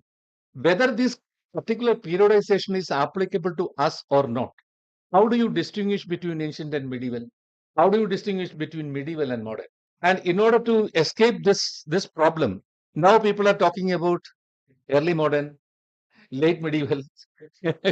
So how do this is basically, and you're not getting out of that. You're basically again falling into the same trap, ancient, medieval, modern.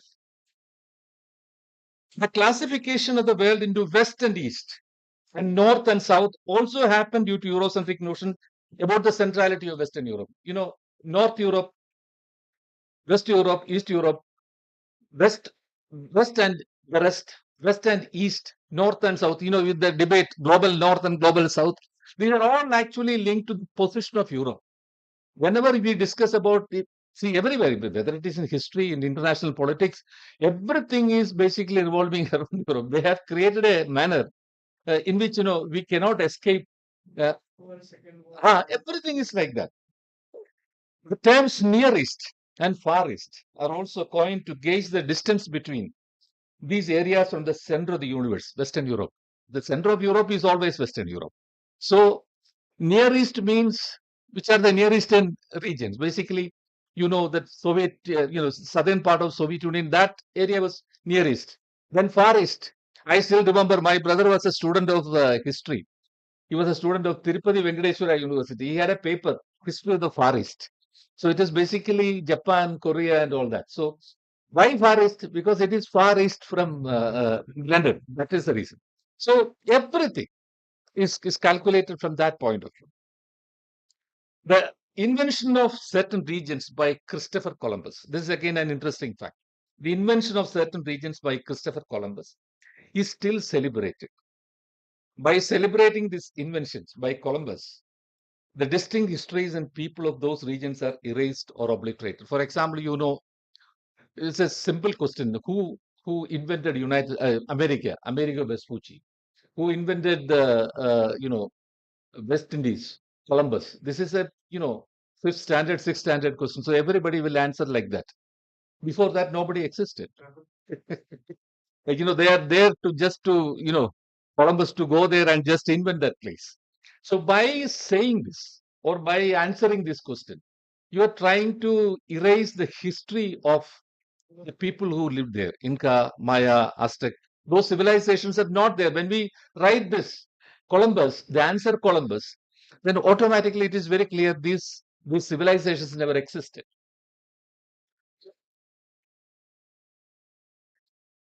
The narratives about Europe only talks about the greatness of her in terms of culture, art, science, and philosophy. They do not see the darker side like racism, extermination of native peoples, of the colonies, and slave trade. See, for example, when we talk about Renaissance, Enlightenment, and all that, great philosophers, great philosophies, great ideas of liberation and things like that. Even when we talk about Kant talked about human agency and things like that. But this were happening while all other things were happening, in the sense that extermination of native people in Asia, Africa, and the New World, racism, and massive population transfer in terms of slave trade. Whenever we study about the history of Europe, though it is connected to Europe, Europe's wealth accrued through all these processes, but we don't discuss these things.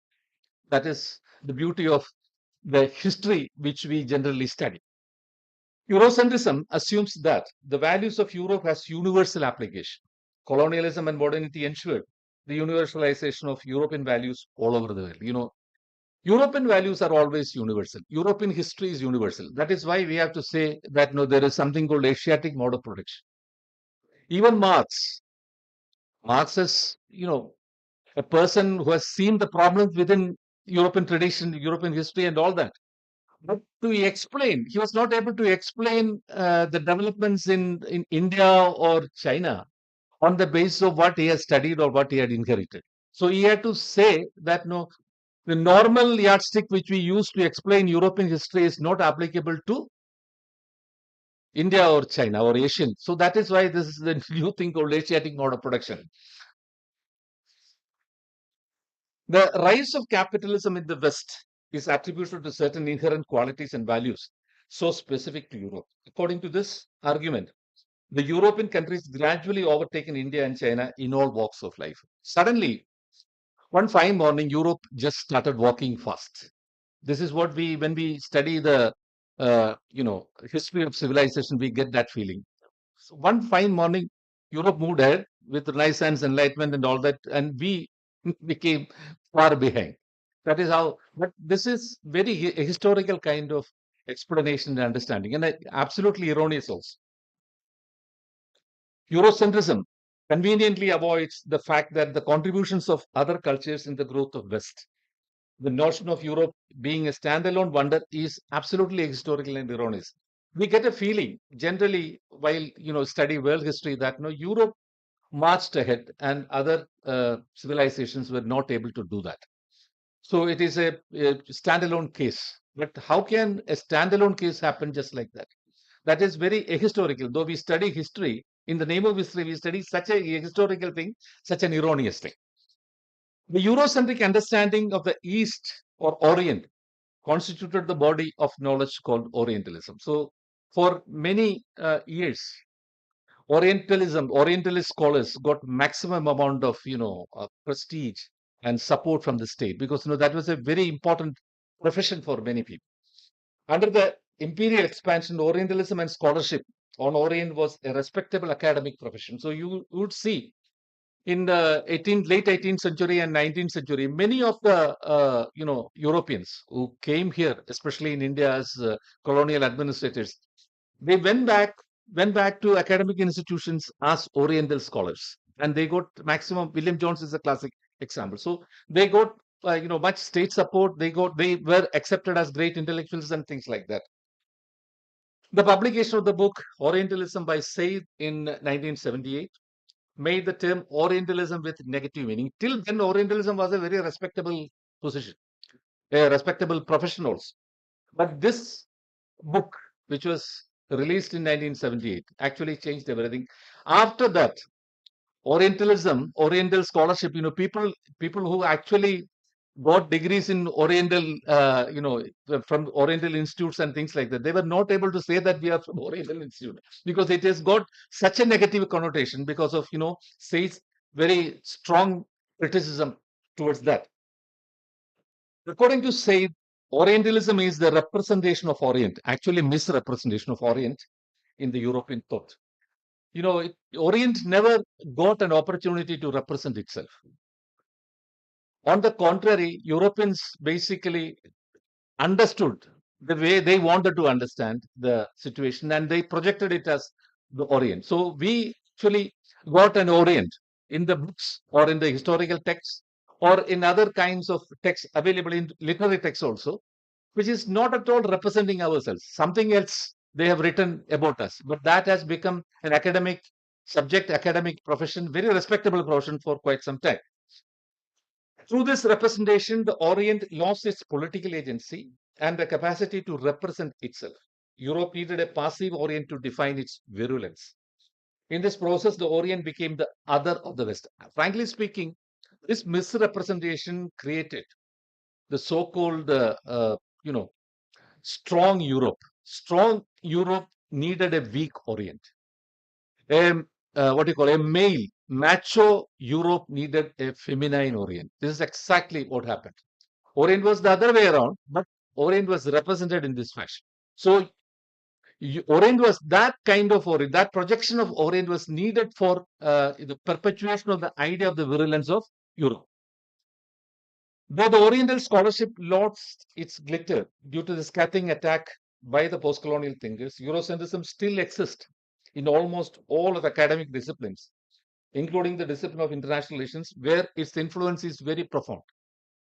You can see other subjects like history, anthropology, sociology, they have somehow encountered this problem to an extent. In India also, you can see in many departments, people are trying to question these notions, but not in international relations. International relations is still within the purview of that kind of knowledge.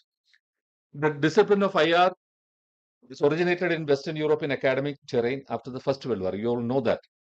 The first chair professorship of IR, the Woodrow Wilson Chair, was established in 1919 in University of Wales, England. Thereafter, many universities in Britain and the US established IR departments.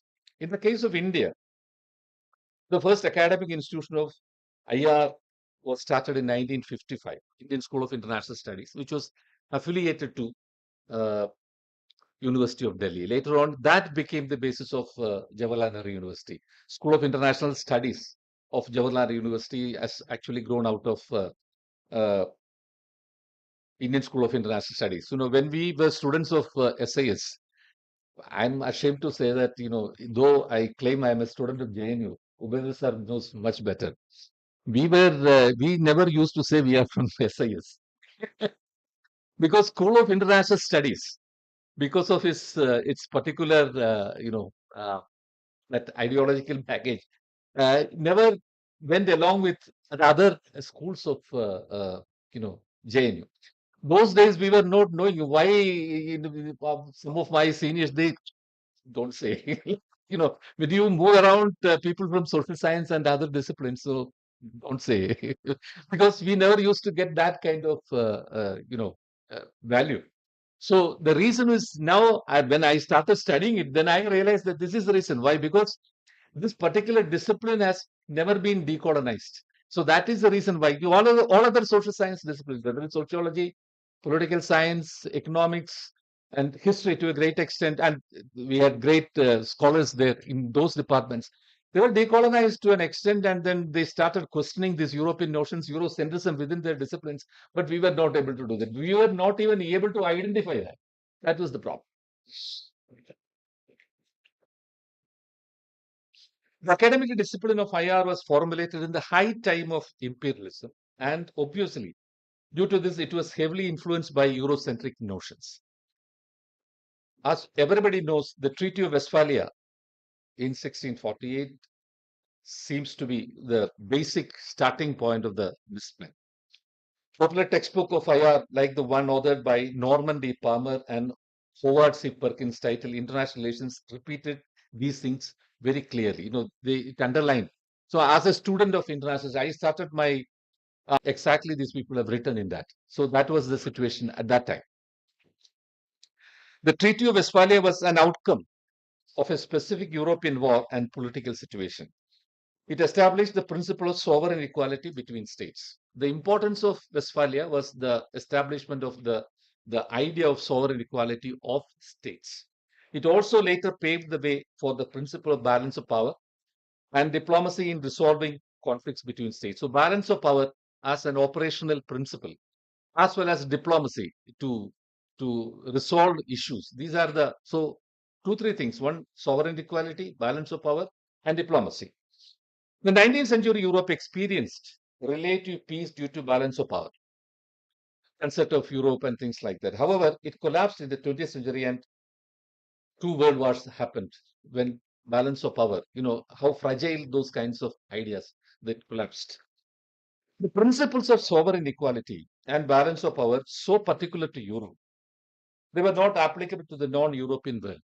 If you take the examples of these two important things, one is the idea of sovereign equality and balance of power. Do you think it is applicable to the rest of the world? It may be true in 19th century Europe, but it cannot be mechanically imposed on other regions of the world. The principle of sovereignty cannot stand alone without the principle of state security. The principles of balance of power and diplomacy are devised in this context to ensure the security of the sovereign state. So, this continuum of balance of power, security, diplomacy, state sovereignty, these are all linked, but these are in the context of Europe only. It cannot be mechanically transferred to other regions of the world.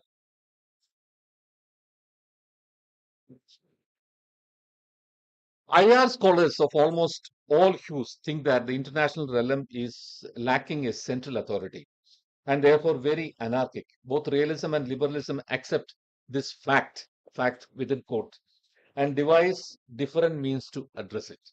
So this is a cardinal principle of international studies. So international relations, whichever international relations scholar you belong to, whichever tradition, will say that no, the domestic politics is very ordered. It has got central authority. It has certain rules and things like that. In international politics, there is nothing. It is absolutely chaos. So that means anarchy prevails. No, interestingly, even political scientists who basically think positively about anarchy, whenever they discuss about international relations, they say that no, international politics is very anarchic, and that is not good for world peace and order and things like that. Realism considered state a rational actor, always trying to increase power and its security. Liberalism believes in cooperation between states and cosmopolitanism to address the situation of anarchy. So both these two important theoretical positions, they approach the central question of anarchy two different ways. One is to assume maximum power and security, realism, and the other liberal school, they think that through a kind of cosmopolitanism and a kind of cooperation among countries, it can be resolved. So that international society debate and things like that, it's because of that. The very basis of the notion of sovereignty is absolutely Eurocentric. And in practice, sovereign equality between states is not existing.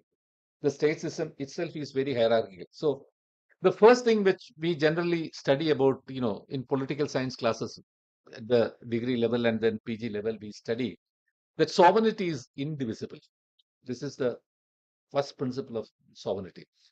But indivisible sovereignty is possible or not? Even at the high time of the or the 17th or 18th centuries, where the whole idea of sovereignty was invented. Sovereignty as indivisible category never existed.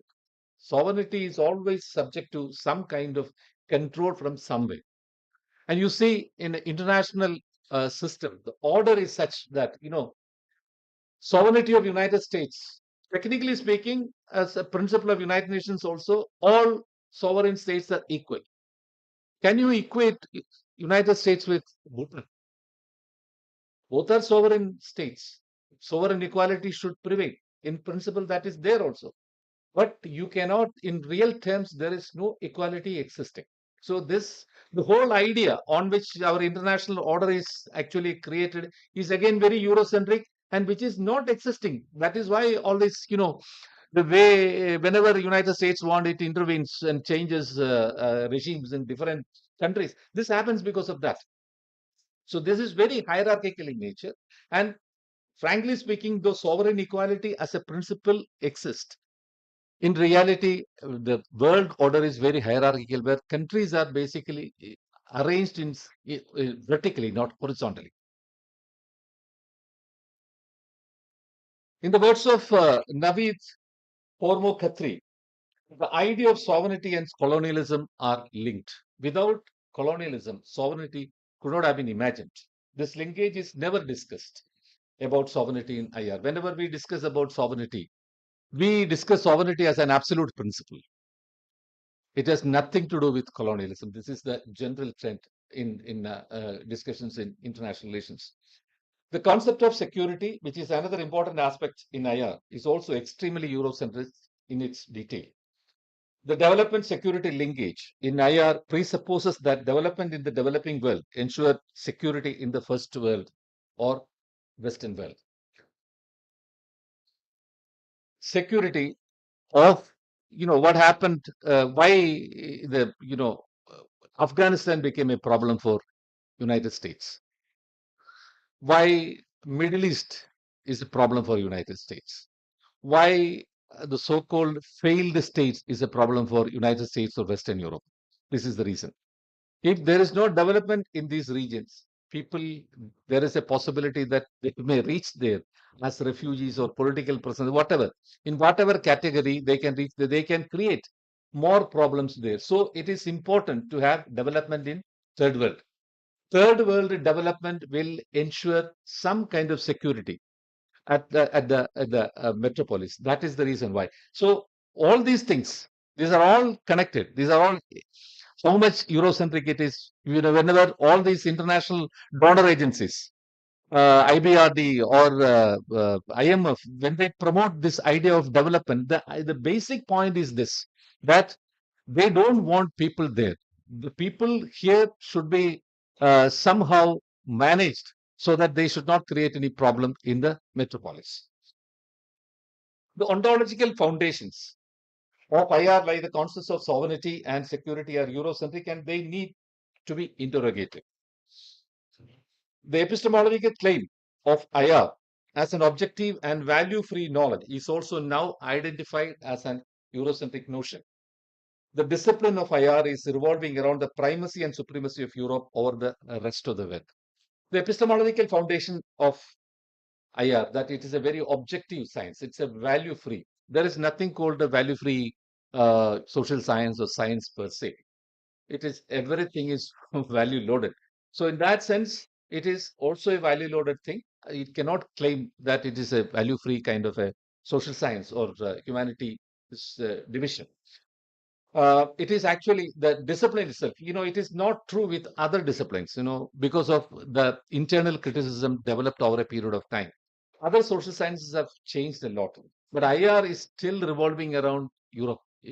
Whichever IR center you go, you have to study Europe. The basic point is Europe and the rest. Whenever we study international order, also we think about Europe first and how Europe is responding to the other developments. And that is the major point from which we start. It presents the advancement of Europe or West as an unique experience which has no parallel in history. The standalone nature of the European experience of progress in itself is, as I mentioned, is very erroneous, because this the whole idea of European miracle or a great divergence, that one fine morning Europe started moving fast and other continents, other civilizations cannot do that because of some inherent problems in that particular civilizations. So they were not able to move, because in the discussion about, especially Asia and Middle East or West Asia, you can see that still that kind of debates are going on. The contribution of the rest of the world in the European miracle is not a concern of the discipline of IR. For example, the interconnectedness of medieval Europe with the Arab Islamic world carefully avoided in the IR debates. What happened in the late medieval period? Again, I am using the term late medieval, sorry for that. Late medieval period in Europe is basically a kind of contribution from the Arab Islamic world that actually put Europe to the, whatever they call, the stage of European miracle or great divergence. But it is not mentioned anywhere. Nowadays, people start talking about it, but the contribution of Arab Islamic civilization to the, forward movement of Europe is not at all mentioned. History, people are talking about it. Sociology, people are talking about it, but not in IR. IR, it is a standalone case. Still, Europe moved ahead, without having any support from anywhere. That is the general idea we used to get. The positive tradition and the normative tradition in IR are to a great extent Eurocentric, absolutely. The post-positivist trends in the discipline of IR, like constructivism, feminist and post-colonial trends, are to a great extent, they were able to get out of the Eurocentric notions, though they have been generated in the critical traditions in the European tradition. See, post-positivism and positivism, these are the two major trends generally people used to discuss within IR, post-positivist revolution and things like that. But post-positivist revolution, to a great extent, understood this problem. But the basic points, including post-colonial theory, it's basically coming from the post-structuralist understanding. So it is again European. It is not from any other side that it is coming. That kind of critique is developing. Non-Western IR traditions emphasis more on the critique of Eurocentrism. However, they project an exact opposite image of the mainstream IR. You have some indigenous traditions which talk about indigenous response towards this. But the problem here is that there is no a coherent sort of theoretical critique is coming from that side. It is just a mirror image. So we also had this thing earlier. We had this notion of sovereignty during the time of Guptas, or this particular theory was there in ancient times. This is how we generally counter that. It is basically just the mirror image, opposite mirror image of what exactly Eurocentrism is projecting. It is another, no, some people say that no, there is a tendency within African scholars to say that everything was there in Africa. So that people used to say that it's Afrocentrism. It is not, it is just the opposite of Eurocentrism. The need of the hour is a balanced golden middle path, which can give space to both Western and non-Western traditions in IR. So there comes the importance of global IR, global, Amrita Acharya and others, what they are pushing forth is basically that. They are not looking at from a totally opposed position of Eurocentrism. Whatever happened in Europe, that is also important as far as a discipline IR is concerned. Similarly, what happened in the rest of the world, that is also important. So from a neutral point, one can get into that so that we can correct what historic distortions have happened in the uh, discipline of IR. That is exactly the major concern of global IR people. I find that is a very good answer to what exactly we are facing within this discipline, international relations, the Eurocentrism, the severe, serious crisis which we are facing in this particular discipline. Thank you. We can have some some questions. Okay. Yes. Yeah, no, it's okay. It's better.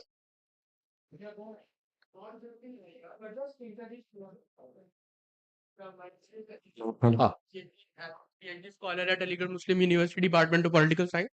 My question is not just related to the IA, but social science in general. So, the culmination of this 5-day course is that there is a need to delink or unsubscribe to the ideas of Eurocentrism or the Western epistemologies. But there are certain variables at play. We see that there is something called, which Orion Noda calls as Western straitjacket, where scholars like us from the third world countries are not able to publish our our papers into Western journals. There is something, the issue of funding, there is the issue of ecosystem, the research ecosystem is not there. Another thing, that even professors like Acharya has to align and associate himself with American academia in order to be loud enough to uh, for the world to hear him. So, in such variables at work, how do we unlink or unsubscribe to these Eurocentric notions, and also not just unsubscribing in the sense that we unsubscribe from the Eurocentric notion and subscribe to, say, for example, you called it Afrocentrism or Indocentrism or Sinocentrism, unsubscribing or delinking in a real and a practical way. That's my question. so that's a very valid question because so the ecosystem is such that even if you write about these things, who will publish it? That's a very valid question. That the post-colonial scholars, they also interestingly got that kind of audience outside India. They never got such kind of audience inside. Imagine if Ranajit Guha or Partha Chatterjee and others, had they been not able to publish their stuff from the so-called Western publications, they would not have been heard. This is a contradiction, actually. Though we say all these things, that Eurocentrism is bad, it is to be opposed, we have to delink from that and all that. But in order to get our voice heard, we had to actually find out a via media. As of now, Indian journals, I think, don't reach, they don't have that kind of reach. You need to, again, within the discipline, you need to get into such journals which has got that kind of reach. Yes, definitely there. This is a very serious problem. I can also say this from the podium. It's easy to say that we must delink everything from that, but application. How do you our voice is going to to be listened by others? This is a very serious issue. That's a contradiction. I know that. I'm knowing that well, but this is the only way out. You have to say that. Try to get it published as much as possible. Even within, I don't know, even if you write in these lines, how many journals in standard journals in India will publish your article? Because they are also looking for some recognition outside. We still, that is again the problem of Eurocentrism. You want to be recognized by them only. That situation is there. That's a contradiction. I understand that. Yes. Yes.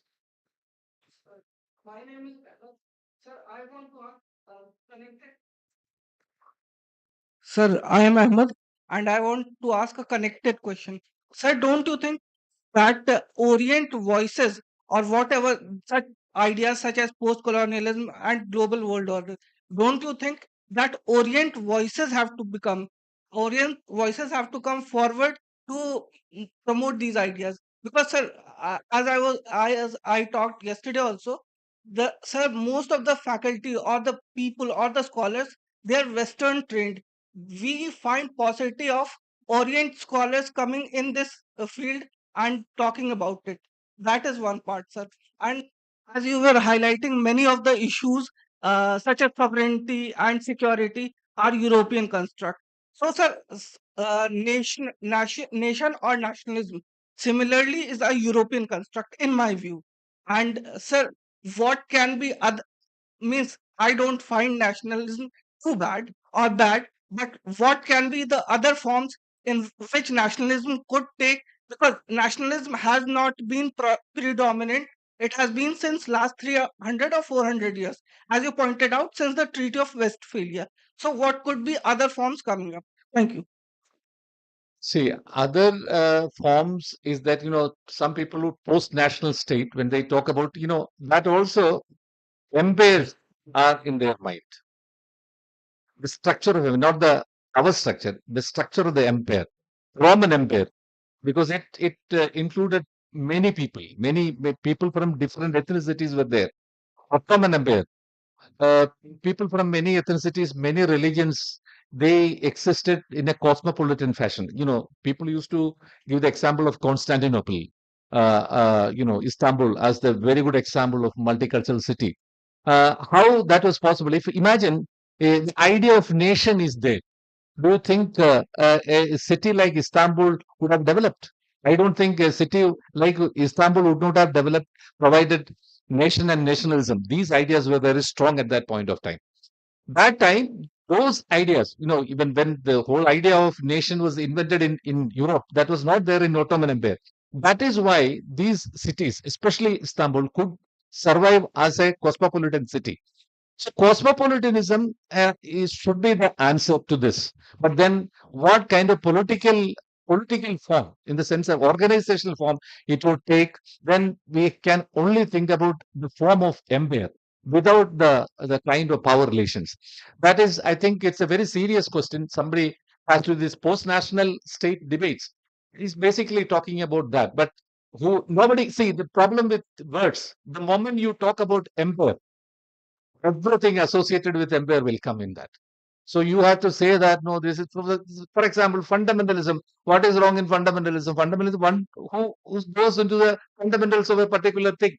But it has got, there is in Sanskrit grammar, there is a principle called rudi. There is an attributed meaning to a word which you cannot change. The attributed meaning is happening over a period of time. You will not be able to change the meaning of the a particular term, even though what you're saying is correct. So this problem is there with this particular word also. That is it. With regard to your for the first part of the how many people are trained in our country to talk about this, which is post-colonial thinkers. They are all trained outside. Have you read some of the post-colonial writers, their original writings? It's very difficult to understand. It is very difficult to understand. It is very jargonized, though they are saying many things, very jargonized. A normal person trained in our own society will be finding it very difficult to. I am trained in a proper what do you call uh, vernacular language stream. I found it very difficult to understand. This whatever I speak in terms of English also is a struggle for me. For example, whatever I think, I have to translate it and then get it across. It's very difficult. People from unless and until you change this pattern of education, how do you make that change? Again, another thing, there are many regional languages. I don't know whether we can call it regional languages or not. Languages. They're also having a lot of knowledge about these things. That when you try to quote them, nobody will think these people are some people to be quoted.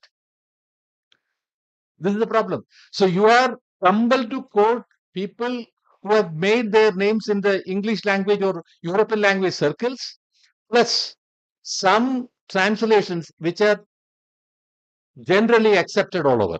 Otherwise, if you quote from for example, somebody quotes from Urdu, some Urdu text or Persian text, do you think that will be respected outside? No, that is the situation. So these things have to be, it is easy to say that we must confront Eurocentrism, but these things we have to take into consideration. We must, raise these issues. Unless and until this happens, you cannot confront Eurocentrism. The very same logic you are using to bring down your own people. That is the situation.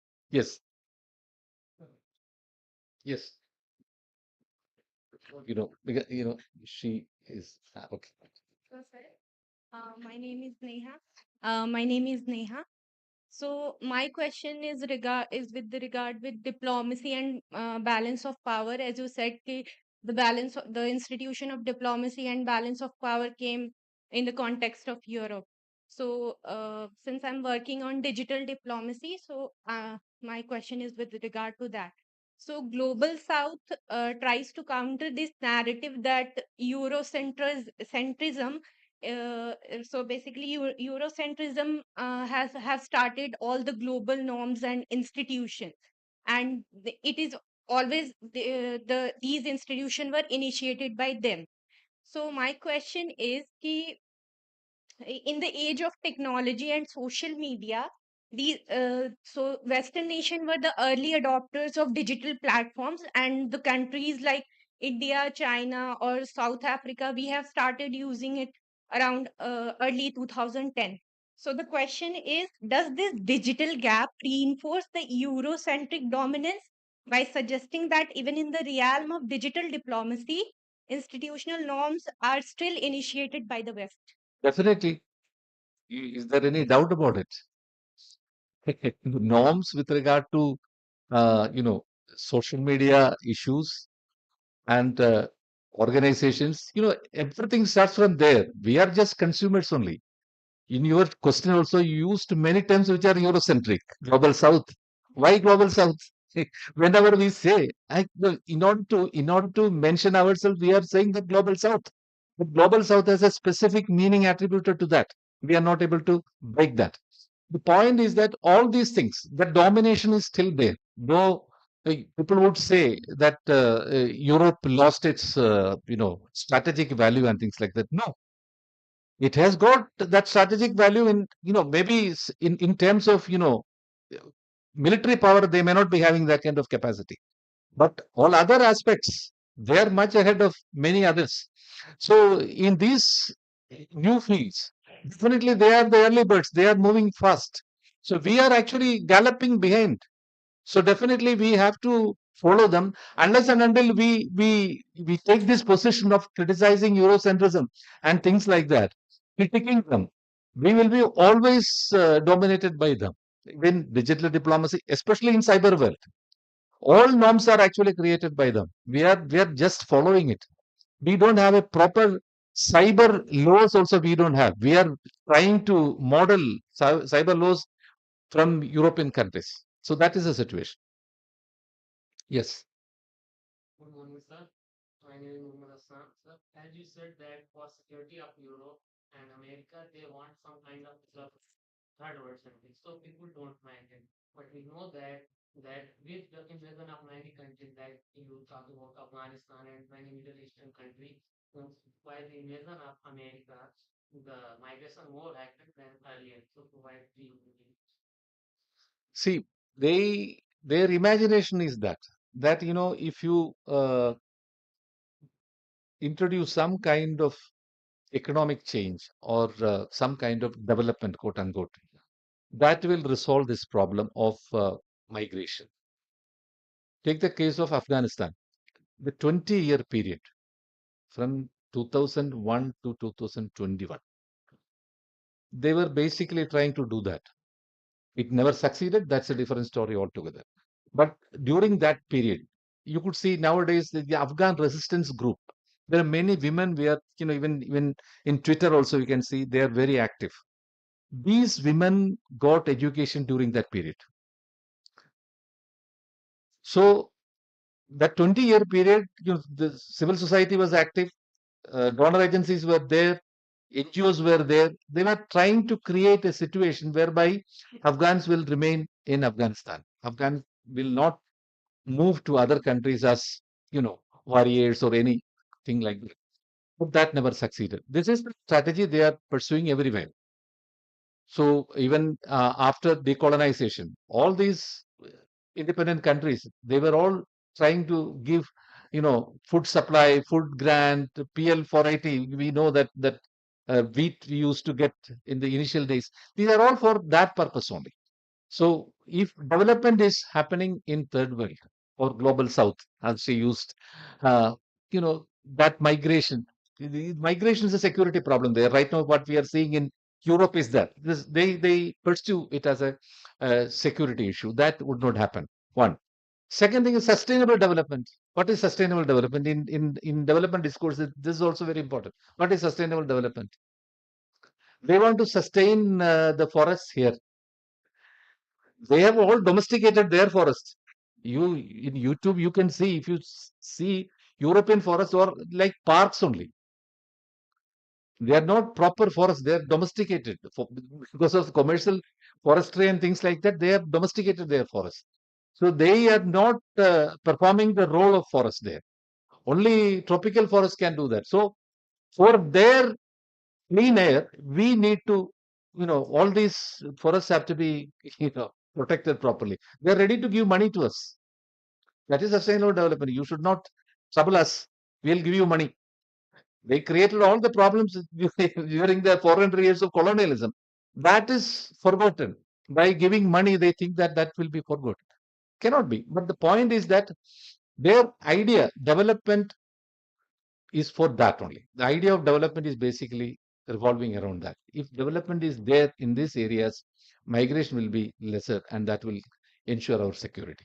They want people as workers there. They don't want as normal thinking human beings. That's all. Simple. Yes. I am Aksa, master student of political science. My question is divided into some parts. The first is like we are analyzing our history, and from the very beginning, the notion is Eurocentric, right?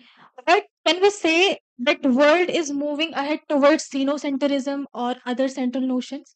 But when we see the notion of security, it is right now very Eurocentric. When we are seeing the problem of Gaza and Israel and any other conflict between the countries, it is dealt with Eurocentric notion. When we say that there will be any alternative, or if not Eurocentrism, then what? See, Eurocentrism is being criticized. But when we subscribe to the idea of security and, the theories and notions around security, we are unknowingly again subscribing to the idea of Eurocentrism. Israel Gaza situation also is a classic example of that. Israel's security is important, quote unquote. How Israel came into being, that is not discussed in the whole process. The history of that country, how it emerged, it developed, it is staying there, is nobody's concerned. The problem with our discipline is of presentism. We only think about present, contemporary times. We don't go into the past, not even 70 years or 80 years or 100 years. If you think about those 100 years, then you can make a different kind of judgment about the problem. That is not happening. So one has to clearly oppose, critique Eurocentrism. At the same time, we have to be alert that we should not fall into the trap of Eurocentrism through other means. Like the classic example is security debates and discussions. Okay. Yes. Uh, Good morning, sir. My name is Zubia Naushad. I am from Department of Political Science. Uh, uh, my question is, could you please elaborate on any significant non-Eurocentric IR theories or frameworks from the global south that are emerging? See, the post-positivist theories, generally feminist, view of IR and post-colonial point of view with regard to IR, constructivism. These are all basically trying to criticize this problem. But the problem is that, their basic assumptions actually coming from Eurocentric notions. Post-structuralism is the base of post-colonialism. It's very tightly connected, these organically connected. So when you take a position against this particular issue, emanating from the same thing, emanating from that same space, how far you can go, that is a problem. The other option is global IR, Amitabh Acharya and others, they are pushing for. There, I think you can see, there also you will see a lot of, crisscrossing happening. So nobody can say at this point that there is a pure non-Western viewpoint towards, looking at this particular discipline or IR in that sense. There are national Indian IR, South Asian IR. These kind of IR formations are there. I don't think on national basis, how can you imagine about IR theory? I still have my doubts. Even regional basis, South Asian, there is a group of people talking about South Asian IR, Chinese IR like that. Yes, you can take many insights from ancient texts in China or Indian texts like Kautilya, Satyashastra, and all other medieval texts also. There are many texts. But then the moment you talk about Indian IR, South Asian IR, Chinese IR, that creates a problem in my mind. Till now, I don't think there is no foolproof method to counter the existing dominant trend. Only, but what is important is critiquing whether you are looking for a particular kind of alternative or not. Alternative may appear after some time, but critiquing should be there. That is important. So, Yes. my question, in contact with Mr. Hassan question, like, if I'm not wrong, you were trying to link, or you have linked the development of the third world with the migration problem. There, you want to basically stop it. But if we go through the history of America, so America is a country built up by the immigrants. So if there is only there are countries which are highly benefited by the migration, they are the European countries because they attract the best mind that was there. My question is that if we are going to link the development just to check the migration from the third world countries to Europe or to America, then what is about basically Francis Poyama argument of isothemia, megalothemia, thymos of the Muslim world or Islamic world? So, are we need to look on the development in these countries from that lens, which was given by Francis Fukuyama, or we are need to look this problem with this perspective of the security or challenge? See, you are right. They want best minds. But this development is not targeting West minds. They want a section of people, but they don't want everybody. The situation right now is the other way around. The people are reaching in large numbers, almost like reverse, what you call colonialism or whatever, the way they have. So that they don't want. Why Trump is coming out with a lot of restrictions? Because they think that no, this group will come and dominate. Europe, but America, that much is not there. But in Europe, this is very much there, especially in France and other places. This unbridled, what you call, kind of migration is a problem for them. So that is why they are stressing more into development. With regard to United States, they exterminated the entire population. It's migration, but then by two ways. One is forceful extermination, or by biological. The kind of they were not able to survive because of that. So that is a clear case of extermination. This happened with New Zealand as well as Australia also. But that is a different case, and this is what is right now it is happening. That kind of situation is not happening. So they don't want yes, yeah, particular set of people, troublemakers, quote unquote. They don't want them. So they think the developmental activities may keep them in these areas. But the best minds, if they come, they don't hesitate to accept them. That is what I. Example of this during these 20 years, other persons who go educated during these 20 years, they are now playing a very active role In the resistance movement, not in. My point is that American objective was not just to develop Afghanistan because they were bound by the Treaty of Westphalia to reconstruct Afghanistan, and which has been highlighted by Francis Fukuyama in his book State Building. The American efforts failed in the Middle East, specifically post 1991 development in Iraq as well as in Afghanistan. They failed miserably, but they were very, very much successful in Germany, Japan after the Second World War.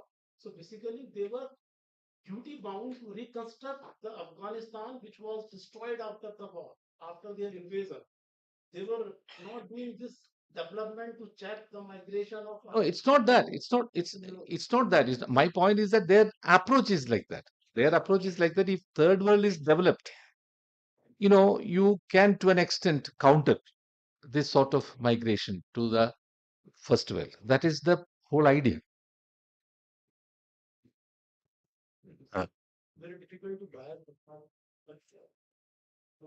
So may I ask? So they're from Political Science Department, AMU. So when we talk about the hegemony or the control of the West over the West, so it's not only through force, right? There was certain kind of functionality in their values. That is also one of the reasons that we accept it. So we found Raja Ram Mohan Roy fighting against the social evils using the same rationality. So there was some rational element. At the same time, there were certain values that were very attracted for human nature.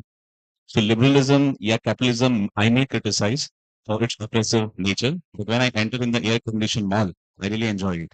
So there are certain problems in the human nature as well because they were very attractive.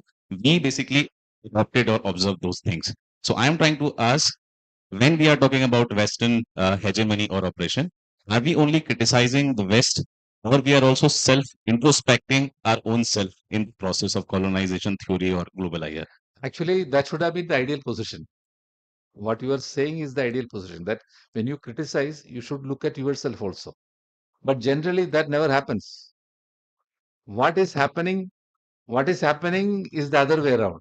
You bombard them with criticism. You are not looking inside. What you are practicing, you again, rationality. You raised a very important point. Rationality, by your statement, it means that rationality is a prerogative of the West. We got rationality from, that is the meaning. I don't know whether that is correct or not. For example, about meaning, Derrida says, author is dead, reader is alive. Once the writer is written his word, he is not important. The meaning will be made by the reader. The same thing has been said earlier by a person called Rajashekara in Indian Sanskrit, tradition. So, the moment you say that no, Rajashekara predates Derrida, people may, laugh at you. That is the right now the situation. But which is true. There are many things like rationality. If you say that rationality is completely with West, then you are basically negating the possibility of rational tradition in other knowledge cultures also. I think that is not correct. To my mind, no, we also had national rational element. We also have, in our tradition, whichever tradition you take, we also have, no tradition is able to survive without rationality. Rationality and irrationality, they coexist in that sense.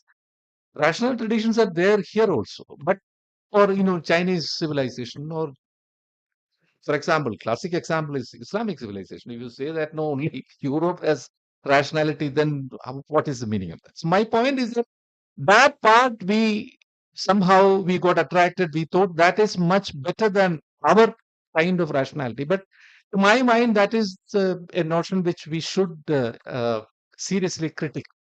We also look into rational traditions in our own tradition. That is very important.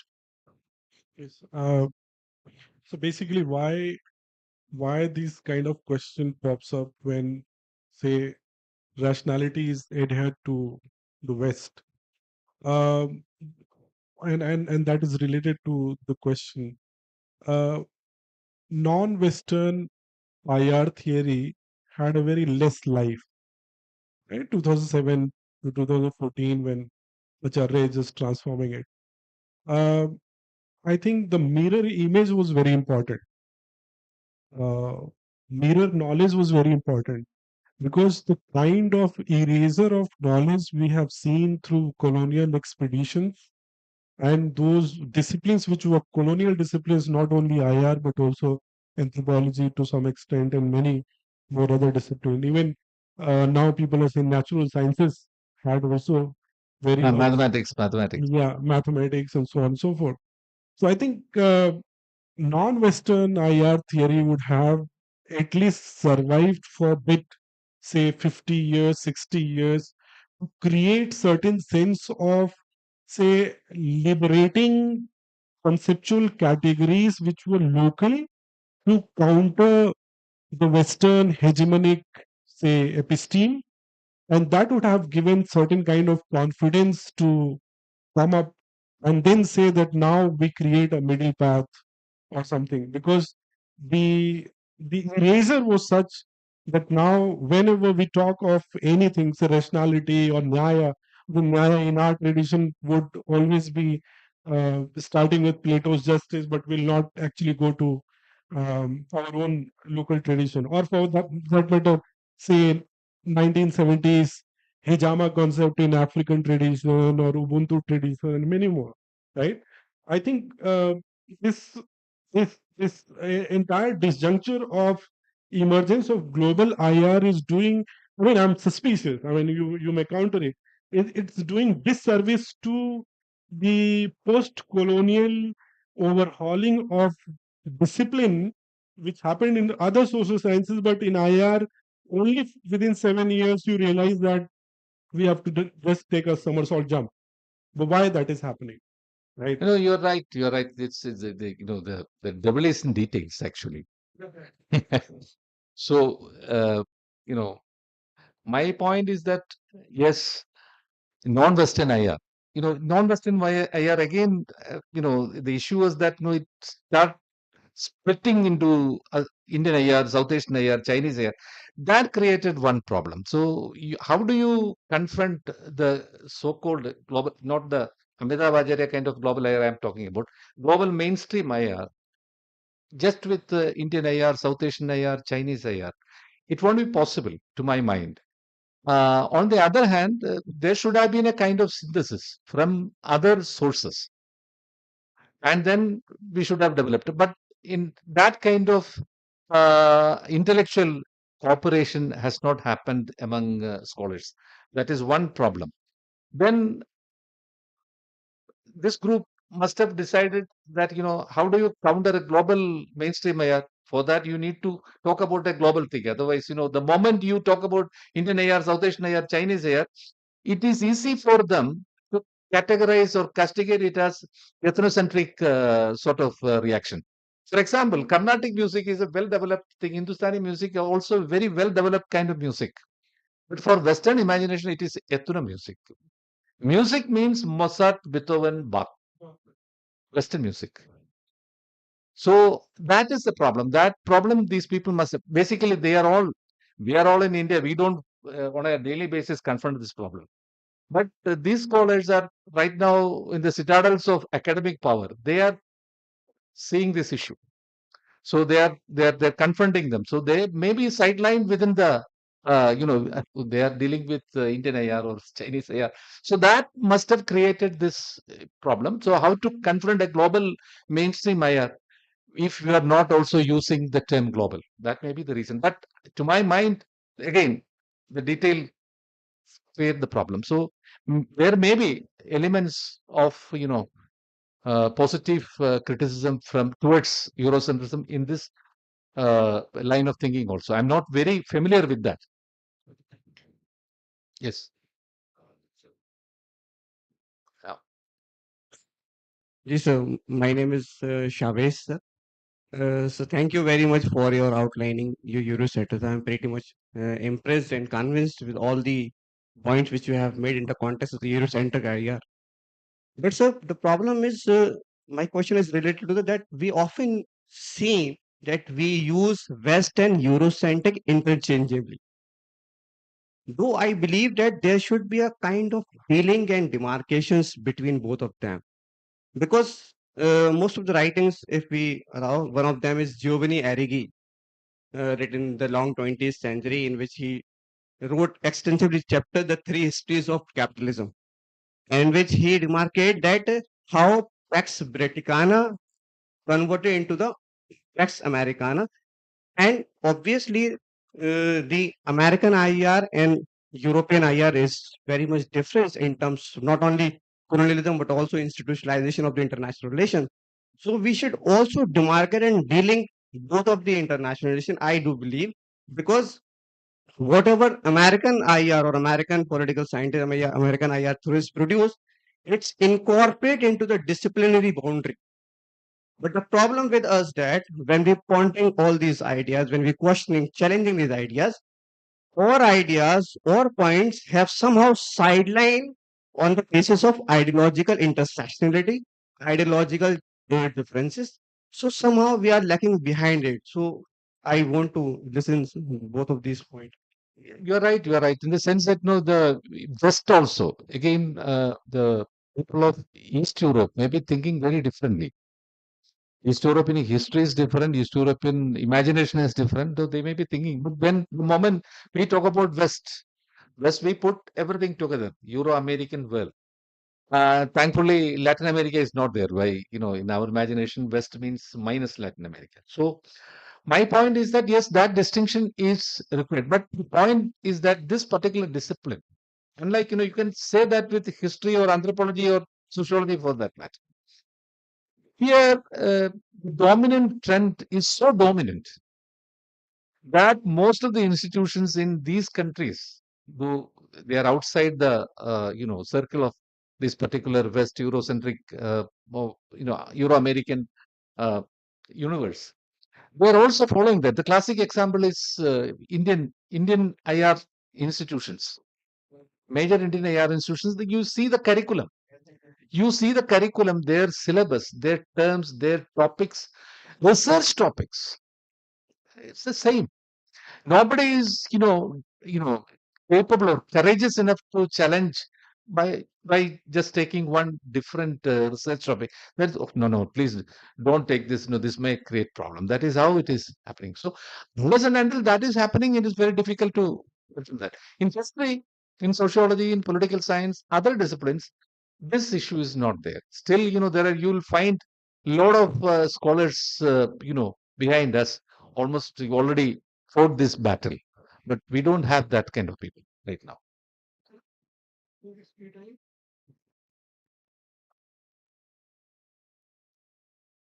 Thank you.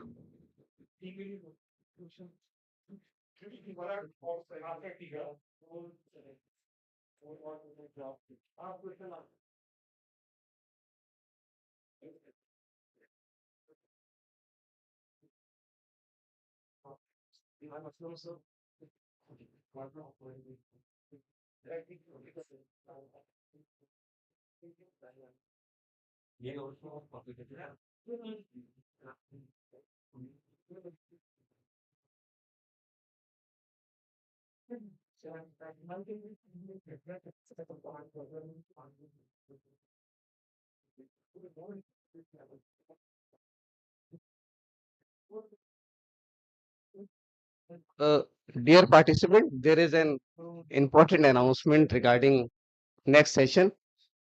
As we have the paucity of time, so we need to start the next sessions within the 10 minutes. So you have only 10 minutes break. You can fresh you can whatever you want to do and come back soon. So we will have a lectures given of Professor Upender Chaudhary sir.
नहीं किया ना गलत तो नहीं था नहीं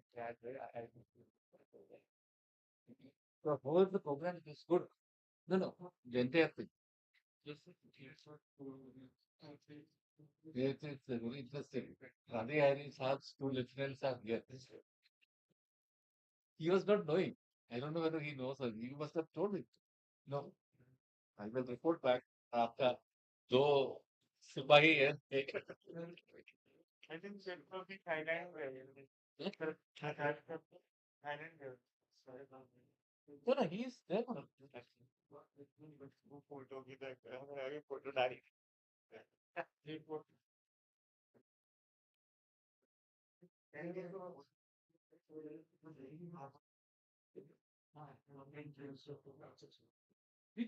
कोई बात नहीं इंटरेक्शन में होगा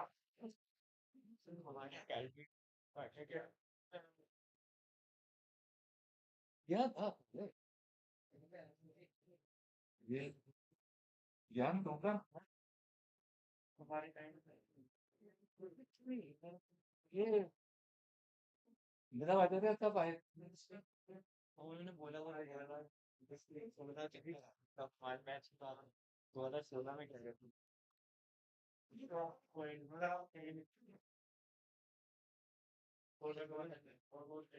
हाँ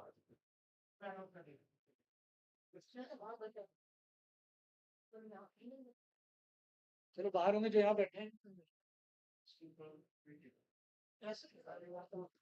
नहीं इसमें बाहर वाले भी सुन लेंगे बेटा we have this tea break we have this tea break for 15-20 minutes and then we'll have some interaction after the tea break with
Yeah.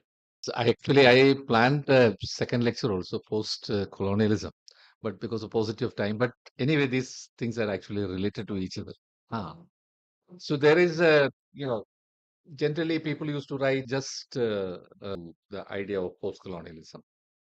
Post-colonialism as one word, there that particular term, post, is basically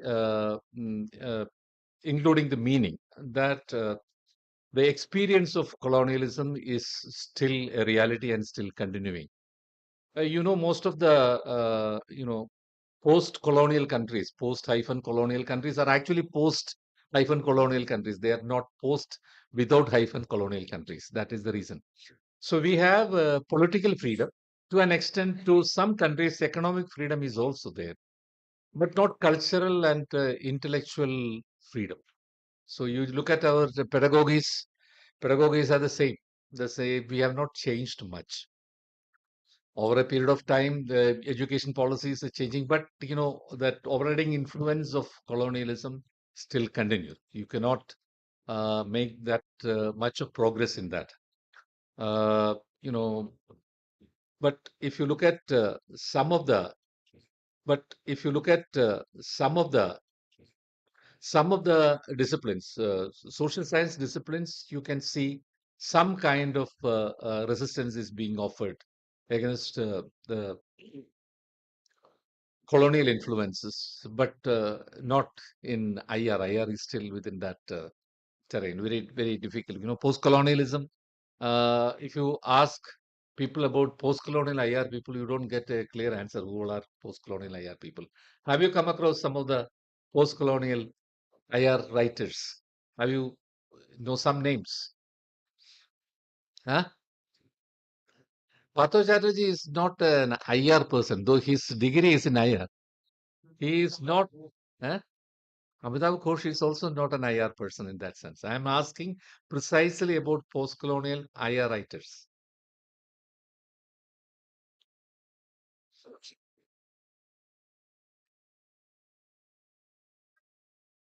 No, sorry.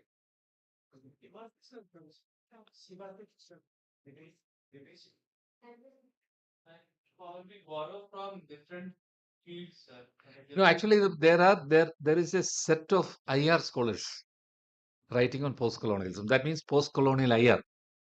So we are right now. When I ask this question, all answers are right. Partho Chatterjee, Amitabh Ghosh, they are all writing that post-colonial things, but not precisely on IR in that sense. So have you heard about a person called Shankaran Krishna? Shankaran Krishna. Shankaran Krishna. Have you heard about a person called Shankaran Krishna? Not. Then an interesting Western name, Philip Darby. Philip Darby. Philip Darby. Sanjay Seth. Sanjay Seth is another important post-colonial IR scholar. Sanjay Seth. Then you have A.K. Ramakrishnan. A.K. Ramakrishnan. I actually, in the reading material, I have distributed one article by Ramakrishnan, Gaze of Orientalism. So then feminist post-colonial IR people are also there. Geeta Chowdhury. Geeta Chowdhury. Then you have Sheila Nair. Nair or Nayar. I don't think she's a Nair in that sense, but spelling good like that. Then Shampa Vishwas. These are very known IR, post-colonial IR writers. Shibashish Chatterjee, of course, from Jadavpur University. So these authors, you'll find less number of European names, except Darby. You don't find many European names in post-colonial IR because it's our responsibility to deal with IR from a post-colonial angle. That is why you don't find much European names there. If I say that Ashish Nandi is a post-colonial IR thinker, do you agree with me? His one book, Intimate Enemy, is considered as a very important. His one book, Intimate Enemy, is considered as a very important text as far as post-colonial IR is concerned. So, post-colonial IR is also a very, there are many post-colonial people, but post-colonial IR, if I ask, people will not be able to answer. That means if our IR knowledge community in India is not also able to recognize these scholars, even though many of them are from our own community, but we are not able to recognize them as a very major part of this particular branch of IR studies. That is the situation. So they Problem. Part of the problem is, these people, big source, what we call them, so they have not written anything which we can borrow from, textbook.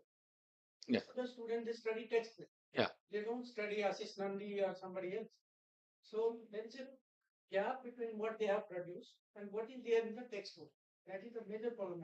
No, that's right, because textbooks never feature these people's writings. So only some journals, very specialized journals, only you will see these kind of writings. Huh? Definitely, they have. Basically, it is on Iran, gaze of Orientalism, that is linking post-colonialism and international relations. That is the topic. So if you see how you can look at Iranian revolution and things happen there from a post-colonial angle. The classic example is Michel Foucault's article on Iranian revolution. It all starts from there. So then it has been developed by scholars of this, particular section.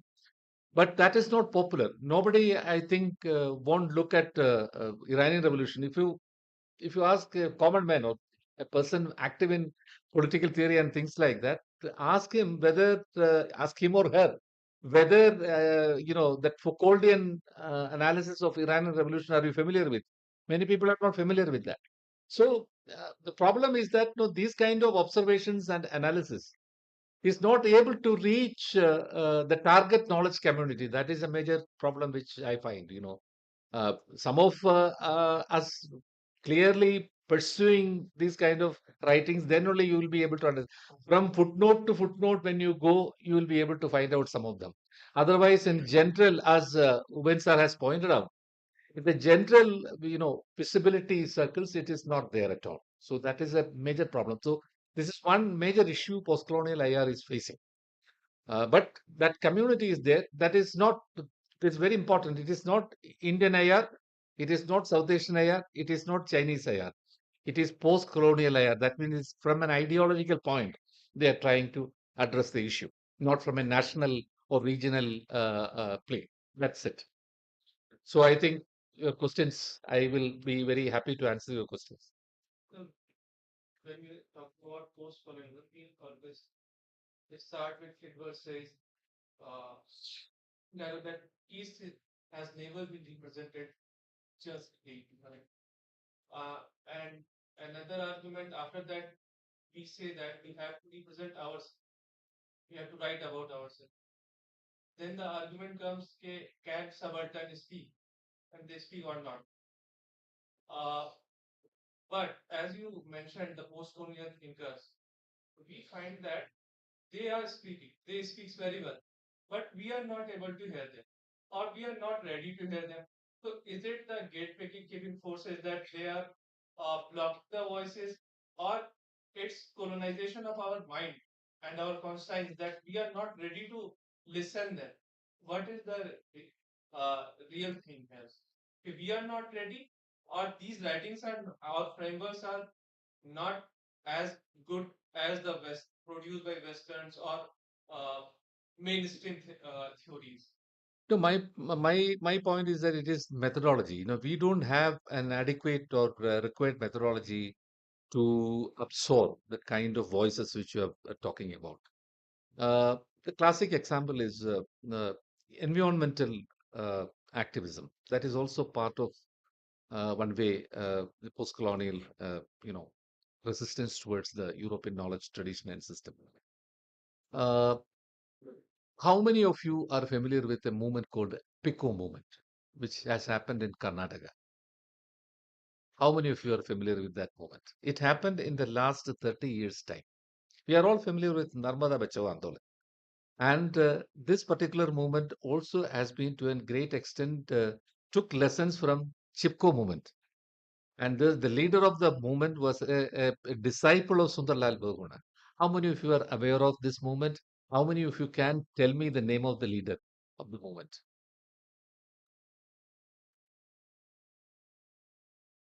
Apico movement, the leader is Panduranga Hegde. It was there, it was the way Chipko was trying to protect Himalayan forests. Panduranga Hegde and this particular movement was trying to protect the forest in Western Ghats. Similar, same thing, but we are not aware of it. So there is no methodology. I think it's a methodological problem that we are not able to document or collect the voices, the disparate voices of resistance from our own territory, the spatial location. That is a major problem. I think this is partly that. Otherwise, there are, vernacular writings. How many people are capable of collecting dissident voices from vernacular writing? There are people, colonial administrators who travel to India in 19th century. There are many people who have gone outside also from India, and they also have produced literature on such kind of places. But many of us are not able to keep or take some important clues from these kind of writings and add with the existing knowledge tradition and things like that. The methodological problem is a major issue because we are not able to, we don't know how to integrate that with the so-called international relations or IR literature, which is mainstream, which is going over our head. That is what exactly we are uh, looking at with great awe and things like that. I think we need to somehow integrate these kind of writings, voices into that. Methodological, intervention is required there. Yes, sir. It's a very nice discussion. And catch and also answer questions. Sir, I was thinking about that. If there would be the some historical sociology or political sociology, if we combine with that together, one of the student of mine has asked when I was in the class, I was discussing over the historical geography. He told me, sir, is there any our scholars from that post-colonial are they in this world of third world? Whether any scholar who has given some kinds of the notions around the social that Aristotle has told that man is social by nature. That seems to be a simple definition about that social. I'm very happy that you have Then, asked this question. and I thought that should be studied as a chronological or chronological, like spatial adjustment of the state at global level in comparative society in a particular historical frame. In that way, we can get some insights like if we are going to study about the proto-sociology before the state formations, before the state came into the existence. In that sense, we got some insight from the Ibn Khaldun's Muqaddamah, where he is told about the Asabiya as the sense of solidarity that make a nation state to be formed. When he talked about the before Ratzel of laws of spatial growth of state, before Ratzel, he has explained about the origin and evolution of the state in that state as an organism, and that has the nature to expand, and that led to the German First World War, where the Germany has taken from the inside from that Ratzel's notion of Lebensraum. In that sense, the Scythia, he has examined the tribes of Sia, where the proto-society or the society was the form. And he has also discussed how they are interacting with the other society in the Mediterranean Sea or Phoenician world in Turkey.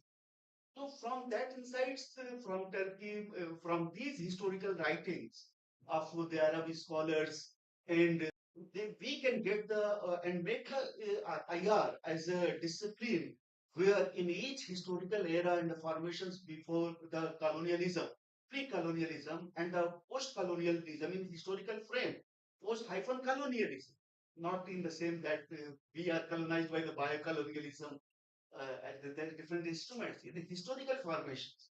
Then we can draw some theoretical notions if we our analysis is based upon that comparative sociology, comparative proto. That creates a problem. That is why, so you're talking about historical, that creates a problem. That is why, so you're talking about historical sociology. How many people have, how many scholars have gone into details of that particular international historical sociology here in India? Very rarely. How many people, linked IR with social movements? You don't find people working on social movements and IR. Social movements or new social movements, whatever.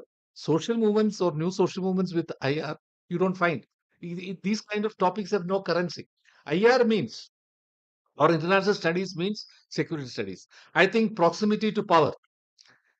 International relations department, international studies department in tier 2 cities and distant places, they are able to do this, but not Delhi. Delhi is still suffering from proximity to power, and definitely people will only look into security and strategy. This exactly. See, again, this. I'm sorry to say that our students in Delhi also we have seen they are looking more into think tank literature.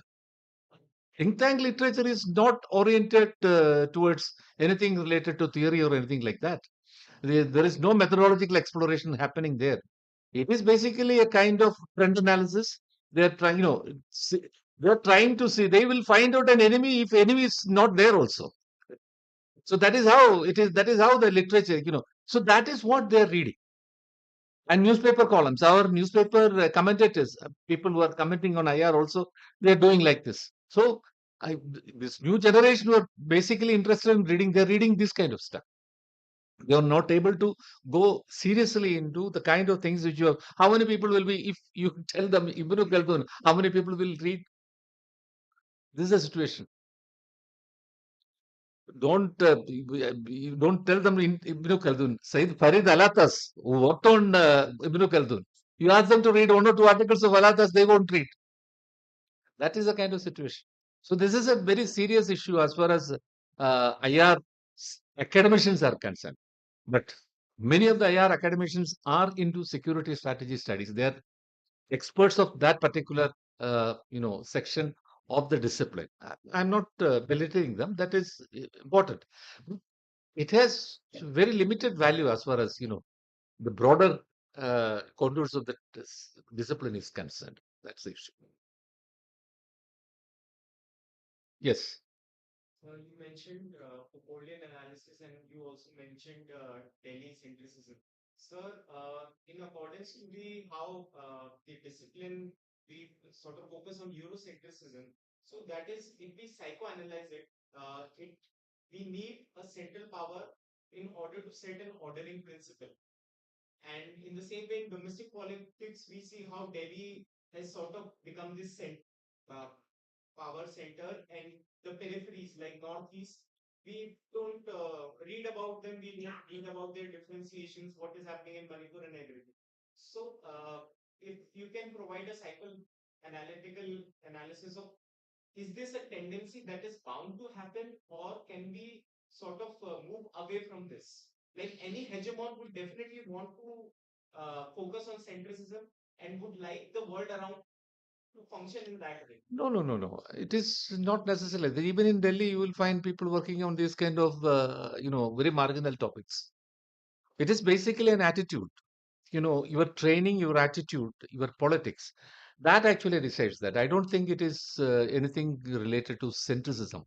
On the basis of the presence of power centers in Delhi, uh, yes, 5%, 10% people may take their position differently.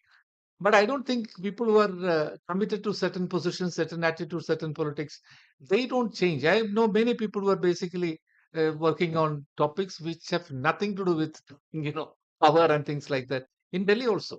But the general trend is the other way around. That is what I was trying to tell you. In terms of discipline, right? In terms of power as a Not necessarily. Not necessarily. I don't think so. That is International relations, if we talk about international relations. It is the other way around. Actually, what is happening is decentering of power is taking place. The tendency is right now decentering of Pax Americana is ending. So you can see the jostling happening between many countries. It's not only China. There are other countries also. We only see China. That is our problem. but they would also behave the same way US did, like rise and fall of powers as we read. The finding that. But that again, I have problems with that analysis also.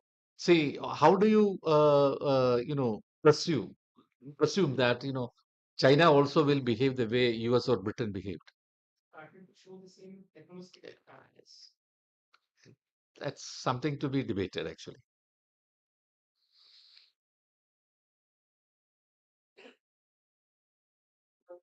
Yes.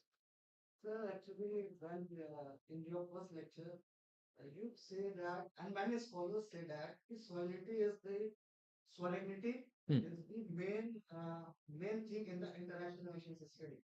There is a two scholars, with, name is Hendrik Spierer and Stephen Crancer, who says that the sovereignty came from the in the West, from the in the Europe, from the clashes between the two churches when the Protestant reforms are come in the Catholic churches, and the Catholic counter reformation were taken place there. So basically, my concern is that if it is not how we can treat a concept that is come from the basically a European church conflicts, or basically from the religious ground, or a sacrosanct as a as a theological ground which emerged from them, how we can take it as a sacred principle in our study as a international relations. And But second thing is that if this Islamic or Indic civil worlds where political authority was shaped by the or international relation or international world order, were shaped by the very different civilizational logic. yeah, because see, sovereignty is indivisible. Why they imagine that sovereignty is indivisible? Because the people who actually wanted that particular position, they never wanted the influence of Pope in their own countries. You're right. In Christendom, when before Protestantism, Catholicism was there, but that was the only thing available in Western Europe, and it was controlled by Pope. So Pope had influence everywhere. The national leadership or kings, the newly developed political centers within each region, they wanted a kind of liberation or a kind of freedom from that. Then this was the only option for them. So the fight between Catholicism and Protestantism can also be understood in this way. See, sovereignty as an indivisible. If the moment you say that sovereignty is divisible, there again Pope comes. So you have to, if you want to keep Pope out, you have to say that sovereignty is indivisible. That is why it came there. But then the issue is that it has been taken as a universal principle. It has been transported to the rest of the world, where such kind of thing is not at all there. That kind of a presence of Pope is not there in Asia or in Africa. But again, we started talking about we also had notions of sovereignty in India. Buttonstein, people like historians like Buttonstein would say that we had, but that is divisible sovereignty. Sovereignty, frankly speaking, is divisible. It cannot be indivisible. Then that sovereignty is called a layered sovereignty. Mughal Empire, for example, king is no emperor is there at the top. He is not controlling everything. There are regional satraps even in our political parties. Huh? You have in our political parties we generally local strongmen, we used to call them regional satraps. That is all. So the point is that it was the power was divided at several layers. So that is how it was like a pyramidal structure. It was not like it is completely indivisible and things like that. So when we take, instead of taking sovereignty as indivisible, sovereignty, the so-called our experience, sovereignty as divisible, layered sovereignty or divided sovereignty, then things would be very different. the way we look at things, world order would be, it's easy to negotiate, deal with, other segments of power and things like that. The moment you think that sovereignty is indivisible, and the Weberian notion of, power, that if you don't have control over, monopoly over violence, you have no control over state. That is basically a very, very problematic kind of analysis that creates state violence many a time, especially in most of the global south countries. They may not be having complete control over, or complete domination, or complete monopoly over violence in their own territory. But when they don't have monopoly over violence in their own territory, definitely there will be a clash between the forces opposing that position and the state. That is why this kind of violence we are basically facing in most of the global south countries. Yes. Despite of having the methodological challenges, you talking on post-colonial area is actually suffering from lack of determination and efficiency. And behind this, do you not think that we have opted a different kind of approach because we are, you know, switching off from the global to local? However, if we produce what our ideas are very fruitful, very effective, we can apply them in the local issues. So, for example, we can also put them into inter state relations or neighboring states, and particularly we created the multilateral system, SAR. It is almost dysfunctional. So we have lack of all these things. We cannot provide such kind of example that our ideas are actually beneficial, and we are challenging the existing global order. So it is somehow the approach is different. You not think that we actually put our thoughts in the local areas, then we questioning the learning context. I have a very different take on that. So, for example, tell me, how many IR centers do you have post-colonialism as a subject? Post-colonial IR as a subject. How many places have you seen a curriculum is offered on post-colonial IR?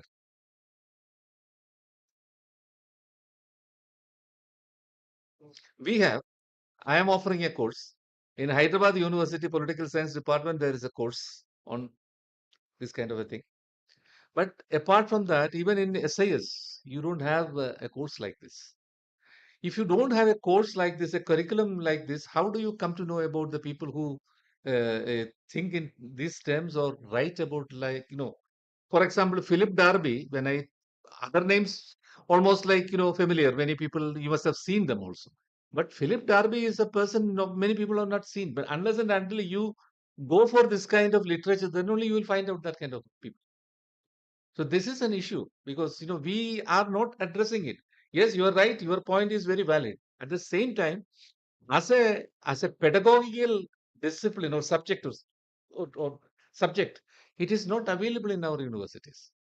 If at least two IR centers offer this course, some people definitely would take and try to read, try to understand this particular section, and then move forward. That is not happening. That is stopped. That is We have an opportunity in Cable SAR.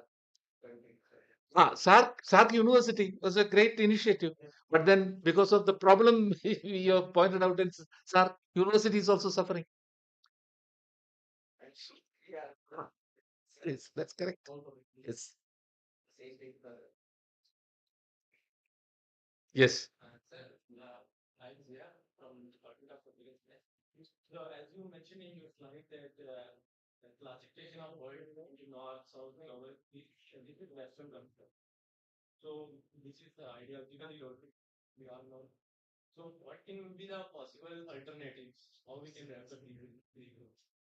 See, the alternative question is always a problem. So the people who are critiquing the existing mode, it is almost like a compulsion on them to provide alternative also. Alternative may not be available at this moment. Alternative will be available later. But critiquing is, as I mentioned earlier, critiquing is very important. Unless and until you start interrogating or questioning that notion, how do you imagine about alternatives? So that is the issue. Alternative is not there at the site at the moment. But you have to have some classification to understand. You cannot you go to a library and imagine library as a heap of books. You will not be able to study anything because you will not be able to find out the thing which you wanted. You need classification within library. So in library sciences, classification is an important subject also for them. Same thing it is required in to understand well what parameters should be used for that classification. That is to be decided. That is what is right now available is decided by the West. That is why Far East, Near East, all these things are coming in. Middle East, what meaning for us, Middle East? Middle Eastern countries. Middle Eastern, there are many Middle Eastern departments in United States. For them, it is maybe valid because for them it is Middle East. For us, that has no value. But that kind of thinking was also not there earlier. We also unknowingly use Middle Eastern countries like Iraq, Iran. This is what we also use. That is to be questioned. That's it. That's the point.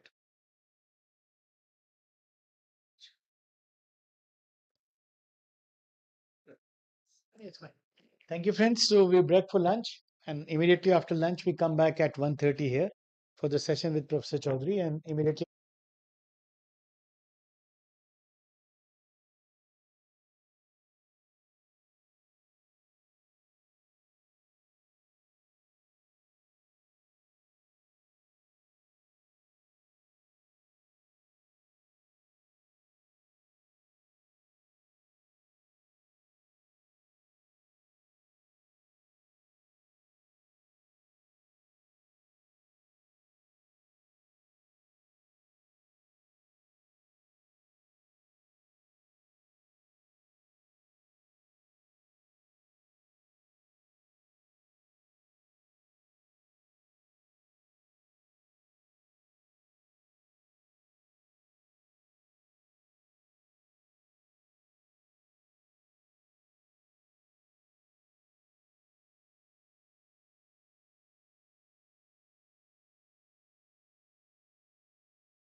Nowadays, as we discussed about Euro-centrism, this and that, that is fine.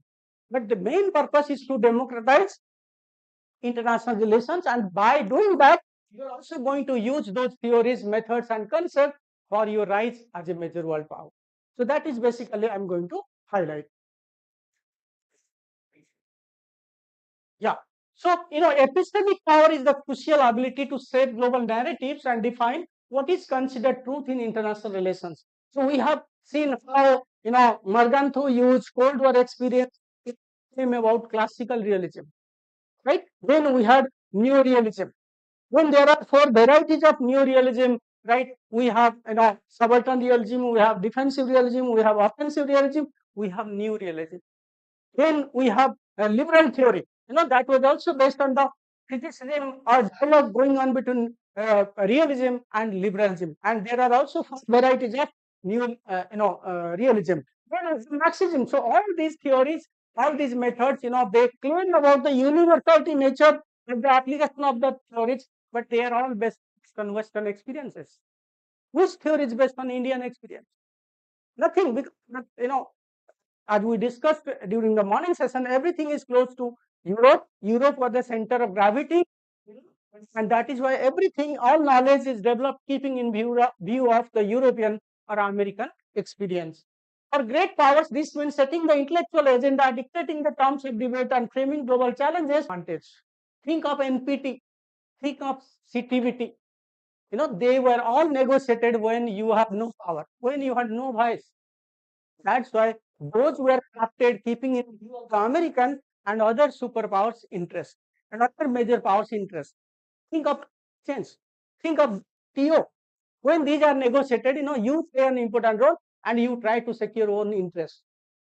Because everybody now is trying to set the global agenda in a way that benefits it. America set the liberal order that benefited America. America established the Bretton Woods systems, World Bank, IMF, that benefited it. America talked of globalize, benefited it. America wanted to bring China to globalize, that benefited China.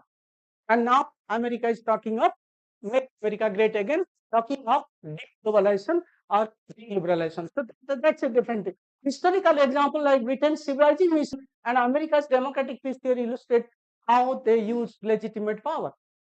Right? So exporting democracy, free trade is good. American model of development is good. So all these are all American ideas that supported America. And similarly, the white man warden theory, just remember that white man warden theory. God has made some people white so that they have civilized the blacks. But during that civilization mission that led to colonialism and imperialism, how many people were killed, how they were treated, what kind of looting and plundering they were engaged in, just remember. British historians and American historians, they have documented carefully. Even Shashi Tharoor has written that about $40 trillion was looted from India only. Now India's economy is less than $5 trillion. American economy is $34 trillion. China is less than 15. So just imagine before 37, they looted 39 to 40 units, a good combination of both. That is what is called smart power. Right? So everybody has now become smart. You have smartphone, you have smart, you need also smart power. Africa, from Southeast Asia, from many other parts. So if this kind of resources was taken from or taken out of India, that led to industrial revolution in United Kingdom, that led to industrial revolution in Europe, that led to their richness. So so plundering resources needed a kind of mass, ideological mass, and that mass was used in the form of peacekeeping missions. This is not to exploit. Your purpose is to civilize. You have to give democracy. You have to give democracy. You have to give railway. Those points were highlighted, but actually, point, what kind of colonial suffering people went through. India, that was the richest economy of the world till 1000 AD, and it became the second largest economy of the world, including almost 24% of world GDP. It became a third world economy. So how this happened? So it means the resources which was most important, the capital and and human resources. Just imagine, not just the capital, all the human. British fought the First World War and Second World War with Indian soldiers. So these are not highlighted, and that is why they use always a cover, and that cover was civilizing missions, modern theory. So these kind of concepts were used by the Britishers to perpetuate their colonialism, to perpetuate their imperialism in different parts of the world. This naval supremacy was underpinned by strategic thought, focusing on controlling global sea lane for trade. So you have control over navy. So you are a naval power, and that's why you control all the sea resources, all the trade routes. You had monopoly over the resources, and all world trade was done in your terms. You dictate terms. You got the benefit. You did engage with trade with others. You also dictated the terms, and you got also revenue by allowing others to do trade. So that was the basic objective of British, colonialism, and that is how they use international relations and sophisticated concepts like balance of power perpetuate their colonialism, to use their colonialism to exercise that power or to use their hegemony. So that was the British style. But what was the American style?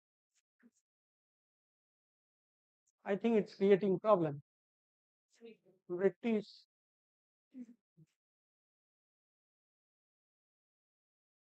ये आगे पीछे हो रहा है चलो कोई आप एक बैठो मैं कहूंगा तो आप उसको फॉरवर्ड करो मेरे से वो नहीं हो रहा है anyway, the American style, what the American do. The United States promoted liberal internationalism. This was screen bada chota ho raha hai. Liberal internationalism, just after the Second World War, right? So, the whole, the whole concept of liberal international order was actually illiberal.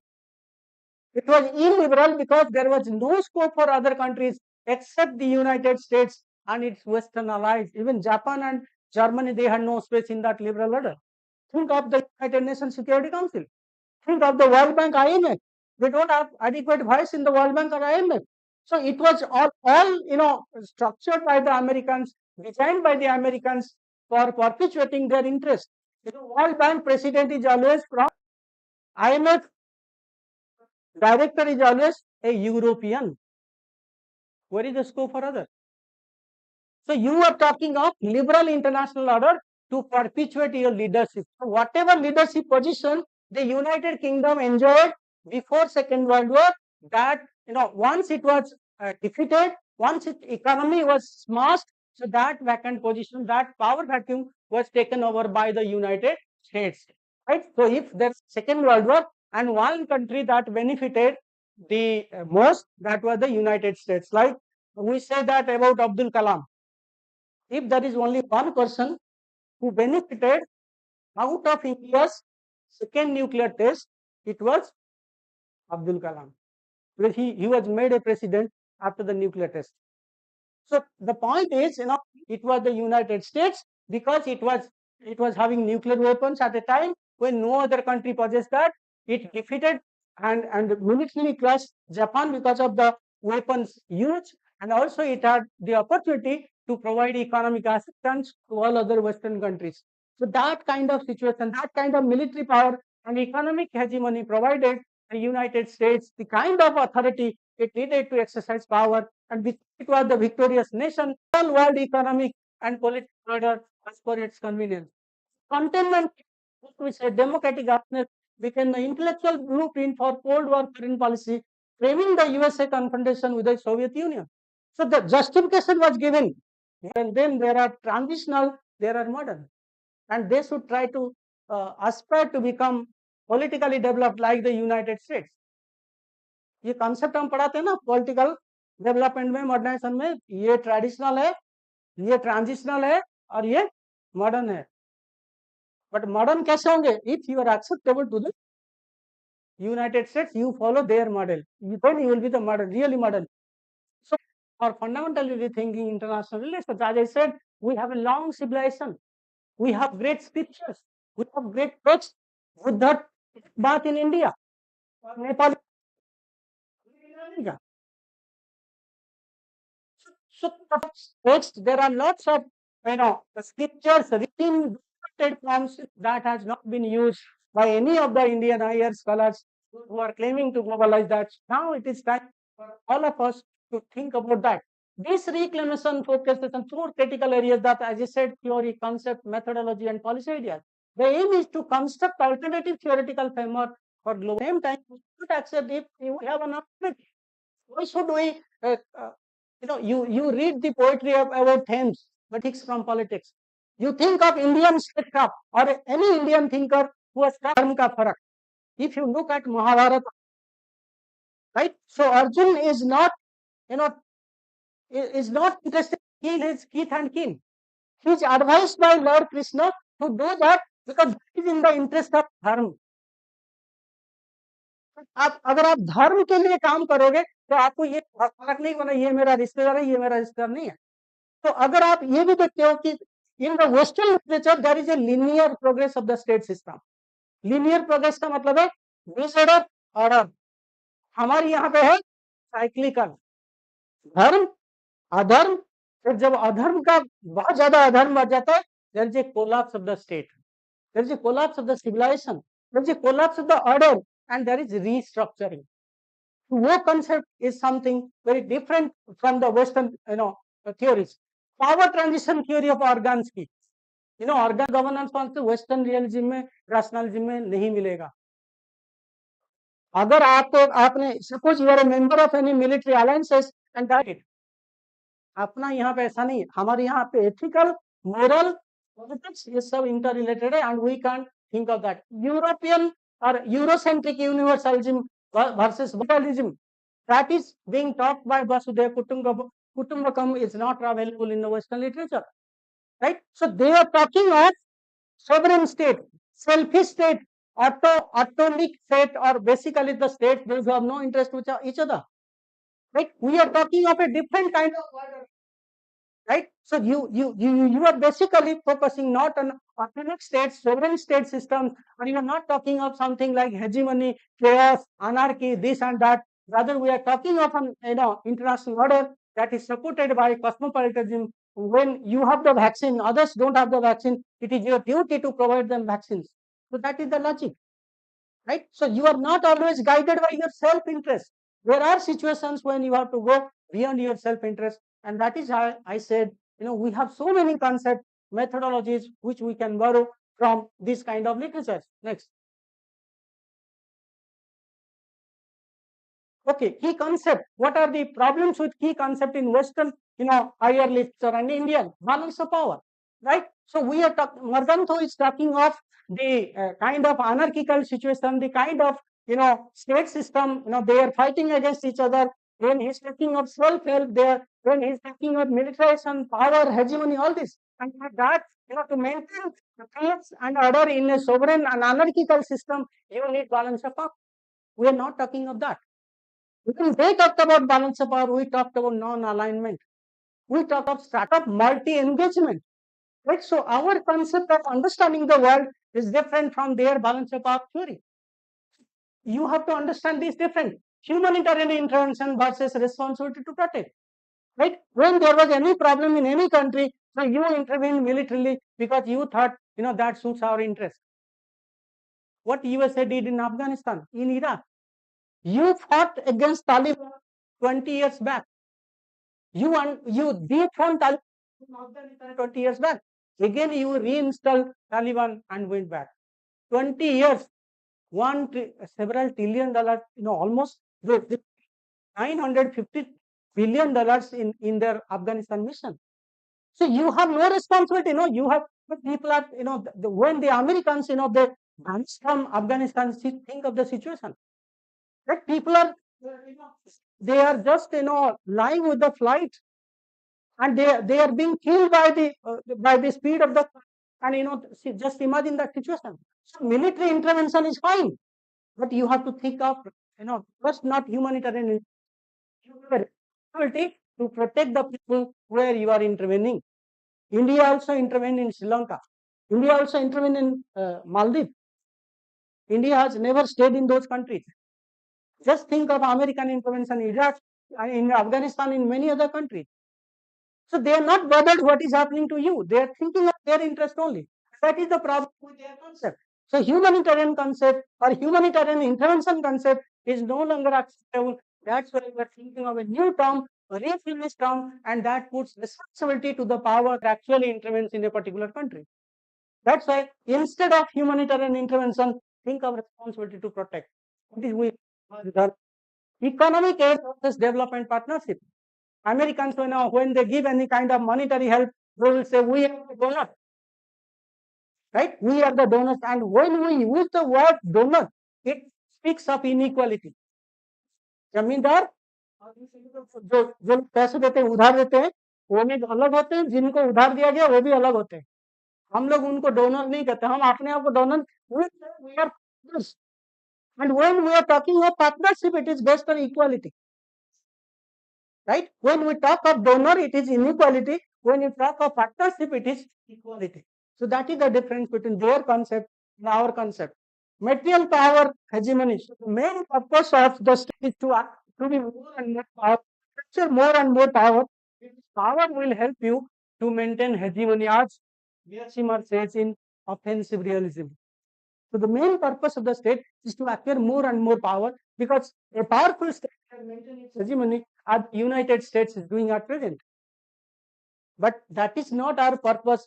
Rather, we are talking of not coercive power. Rather, we are talking of influence, right, to moral authority, and vaccine Maitri program is the best example. Nuclear command authority का head कौन है? Prime minister है. Nuclear command authority का head कौन है?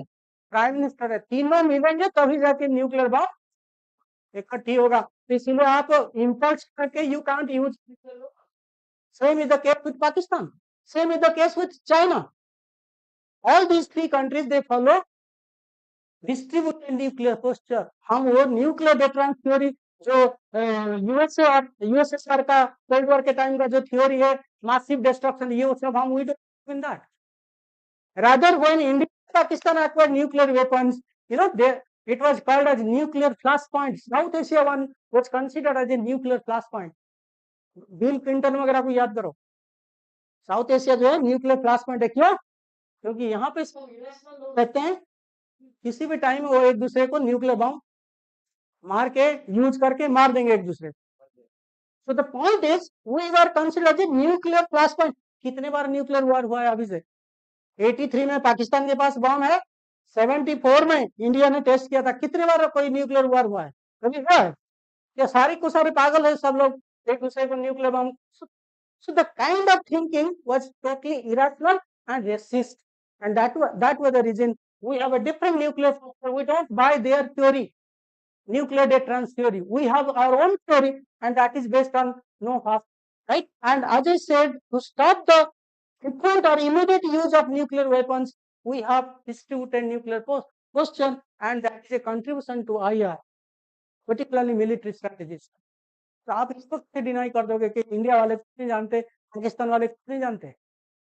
We know the weapons, we know the importance of the weapons, and also we have clear-cut strategies for using those weapons in extreme circumstances. अभी India Pakistan का operation सिंदूर के पाकिस्तान ने बम गिरा दिया इंडिया के ऊपर? नहीं, इंडिया ने गिरा दिया. भाई स्टेप बाय स्टेप चलते हैं, ठीक है? We will go step wise because we know the importance of using nuclear weapons or not using the importance of nuclear weapons. So that was the reason. Next. Okay. Methodology में क्या क्या problems है? Basically, Western IR is based on quantitative analysis, and Indian methods are basically based on narrative and holistic inquiry. तो तुम मतलब कह सकते हो quantified and measurable data versus stories and epics for contextual understanding. Gautam Buddha ने कौन सा फील्ड वर्क किया था? गौतम बुद्ध को जो नॉलेज, या प्राप्त ने कौन सा क्वांटिटेटिव मेथड यूज किया था? गांधी जी ने कौन सा किया? कोई किया था क्या? उन्होंने जो कुछ नॉलेज दिया सब बेकार है? शुड वी से कि Gandhi ji has not formulated a hypothesis, he has not conducted the field trip?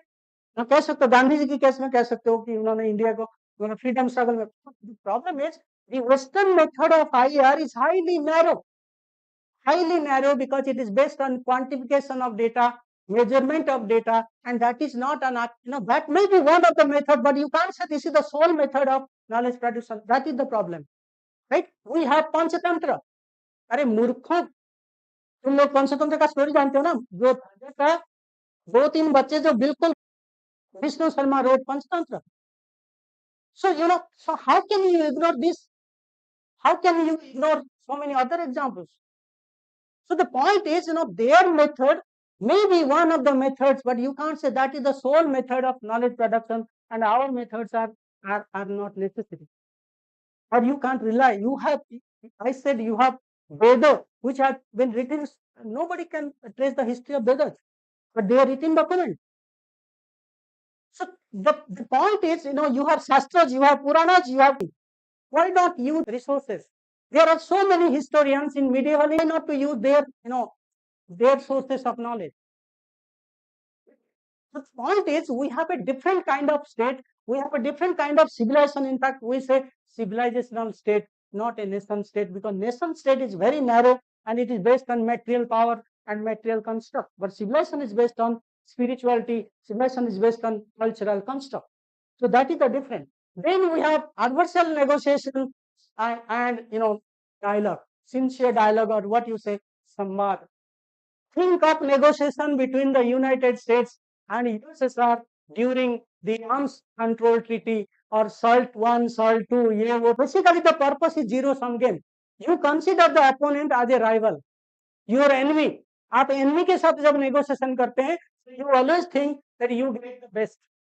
Enemy doesn't get anything.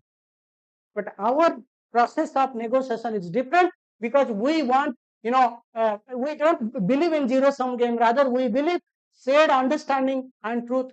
Just remember the dialogue between Rahim Asam Raja, जो dialogue लिखे है ना कृष्ण और अर्जुन के बीच में जो कन्वर्स, अगर कभी टाइम मिले उसको एक बार देख लेना, 4-5 एपिसोड देख लेना, उनको समझ में नहीं आएगा.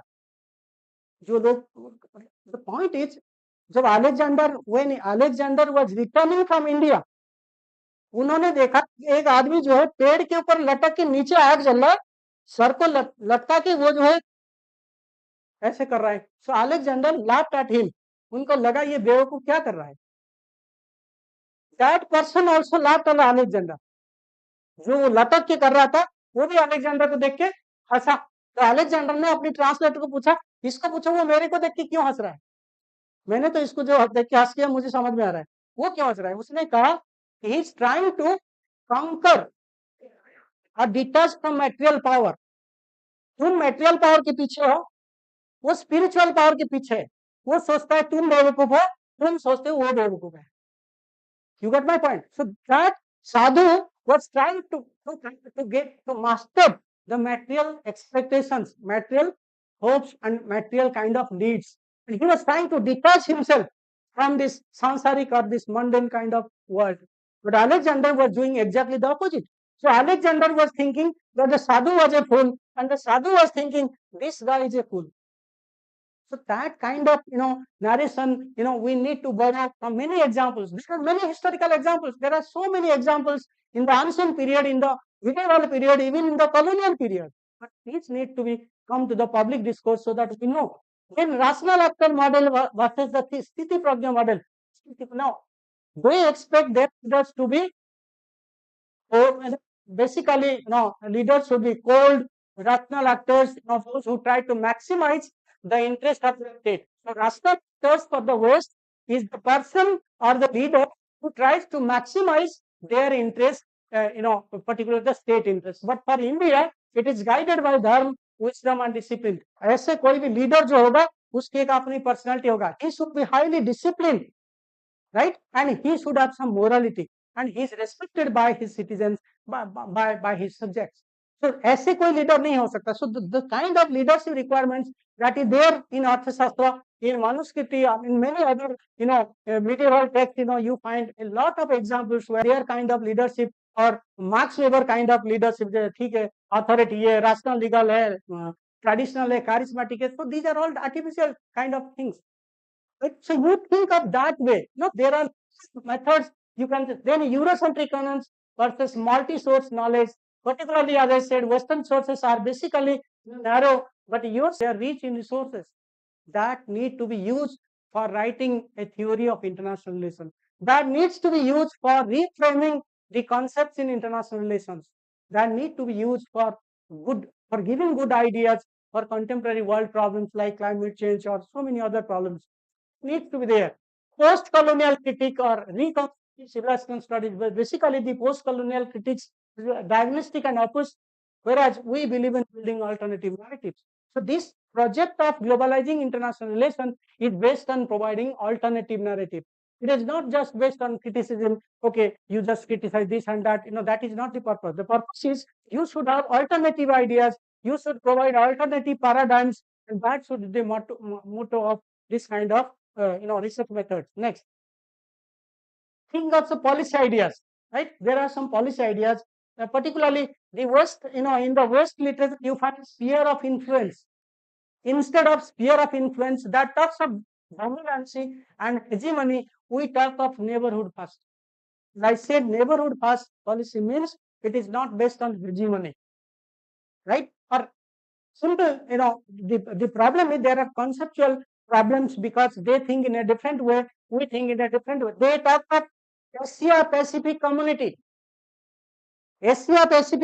where India was not there, right? Then when India objected and there was bitter relationship between the United States and China, they thought of Indo-Pacific, where China is not there. Quad, China is not there. So the point is, these area studies, they were all created because that suited American interest. So the point is, there is never a concept, third world, first world, second world, global north, global south, all these conceptualizations, they are all motivated, they are all framed in a way that suits their interest, their language, their history, their culture. It is nothing reflected in India, from Indian sense of view. Supply-driven human aid versus demand-driven assistance. Whenever there is a natural disaster or whenever you provide any kind of assistance, you always go by demand of the required state. What Sri Lanka wants, you give it to Sri Lanka. What Maldives wants, you give it to Maldives. But what kind of Western assistance is given? They always give packed food without believing, without understanding the local cultural constant. जब गुजरात भुज में earthquake हुआ था, America से जो bread और खाने पीने का जो पैक सामान था, it was all made in beef. अरे गुजरात के लोग जैनी होते हैं, वो तो नॉर्मल प्याज लहसुन नहीं खाते, बीफ खाना तो दूर की बात है. You got my point? So I was once traveling in a Turkish flight. तो मुझे नहीं पता था जो लाजानिया जो होता है, मुझे लगा लाजानिया कुछ अच्छा होगा. तो मैंने उसको देखा, जब मैंने ब्रोचर देखा उसमें लिखा है बीफ, तो मैंने कहा भाई I don't take beef, give me a non beef lasagna. तो उसने क्या किया, जो राइस है उसके ऊपर जो बीफ था उसको हटा दिया चामच में, मेरे वगैरह लो. You understand? That is a cultural programme because they think that okay you don't take beef, beef को हटा देते हैं फिर खा लो. You got my point? So point is, their way of giving assistance is different. Our way of giving assistance is different. Nepal में जब earthquake हुआ था, India was the first one to provide assistance to Nepal. When the assistance was photographed by the media, there is a strong protest in Nepal. आप किसी को अगर help करते हो, उसको मीडिया में पब्लिश करना ये बहुत ही बुरी बात है. That's why there was a Indian assistance. So the point is, nobody could not give an impression that you are the big person, you are the big country, and they are small countries and they need your assistance. And if you don't give them assistance, they will suffer or there will be some problem to them. That should not be the impression. So inequality, inequality, nature, both of these are not all accepted in international relations. ऐसा नहीं होना चाहिए. So the point is, there is a difference between their, humanitarian aid and our humanitarian assistance. That is again another point. Selective counterterrorism versus comprehensive global convention. India is demanding for a global convention on international terrorism. It should not be selective. कि आपके साथ इसका, you think of terrorism in that way, और आपके साथ नहीं है तो. Before 9/11, India always said to America that Pakistan is creating a lot of terrorist violence in India. तो उन्होंने कहा हमारे बहुत सारे सैटेलाइट है, स्पाई सैटेलाइट है, हमें तो कहीं नहीं दिखाई दे रहा है. After 9/11, India asked, क्या आप तुम्हें दिखाई दे रहा है? ना, अब दिखाई देने लगा है. So it's always selective. You need a comprehensive type of solution, not a selective or type of approach. Same is the case with NPT. मैंने बता दिया NPT मैंने बता दिया. Yes. Now, if we know the difference in the Indian perception of theories, concepts, methods, and ideas, and the Western perception of this, then the question is how you can actually contribute for the globalization of the discipline. The first is reform IR curriculum. कोई भी IR का text book ले लो, reform IR curriculum. कोई भी IR का text book ले लो, सारे realism, liberalism, positivist method, post positivist method, ये सब होंगे सारे कॉन्सेप्ट. बैलेंस ऑफ पावर का मैं खुद का अगर मैं भी यही पढ़ाता हूँ. But we want to break that, kind of narrowness or that is being perpetuated by generations and generations. That's why we have planned a seminar in the mid-November to decolonialize the discipline. And you are all welcome to contribute to that seminar. Because we want to bring some 4 volumes on the Indian perception of IR theories, IR concepts, IR methods, and IR ideas. So we will not just criticize. We want to have a gathering of all the important scholars, and you come, you deliberate, you think of those kind of things which I highlighted, and you contribute a research paper that we will we will publish that by a reputed publishing house, not as a research book, rather a textbook, because the students desperately need that kind of textbooks. आपका हमें ऐसा ना, हमें जो पढ़ाया गया हमने तुम्हें पढ़ाया, तुम्हें जो पढ़ाया जा रहा है तुम उसको अपने स्टूडेंट को पढ़ाओगे तो कहाँ पे वो ब्रेक होगा. अरे प्रॉब्लम यही है. मतलब बंदरगाह जानते हो, बंदरगाह जानते हो ना. हाँ, तो ओडिशा में एक पोर्ट है जिसका नाम है पारादीप. ओडिशा में एक पोर्ट है पारादीप. तो किसी ने लिखा पारादीप इज डैश. पीछे जो बैठा था उसको देखा नहीं, उसने लिखा पारादीप, उसने ऊपर वाला लिखा है पारादीप एक बंदर है.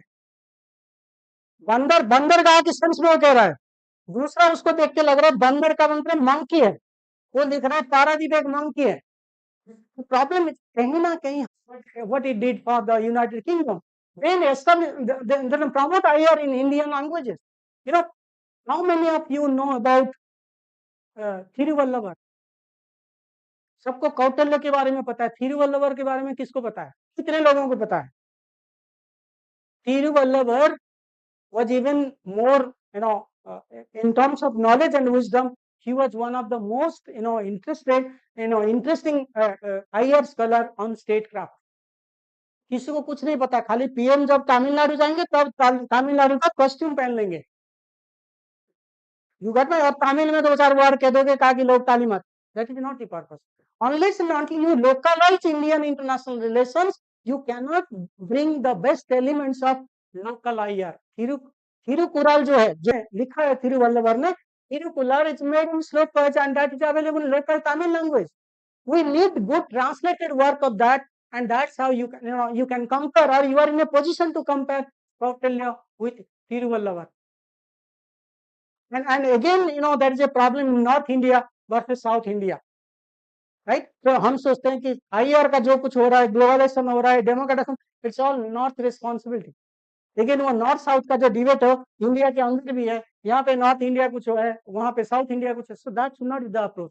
The approach is we should translate the classical text into regional languages so that those who are not fortunate enough from Aligarh to come to Delhi University to come to JMU, so they have an opportunity to study the first-hand text.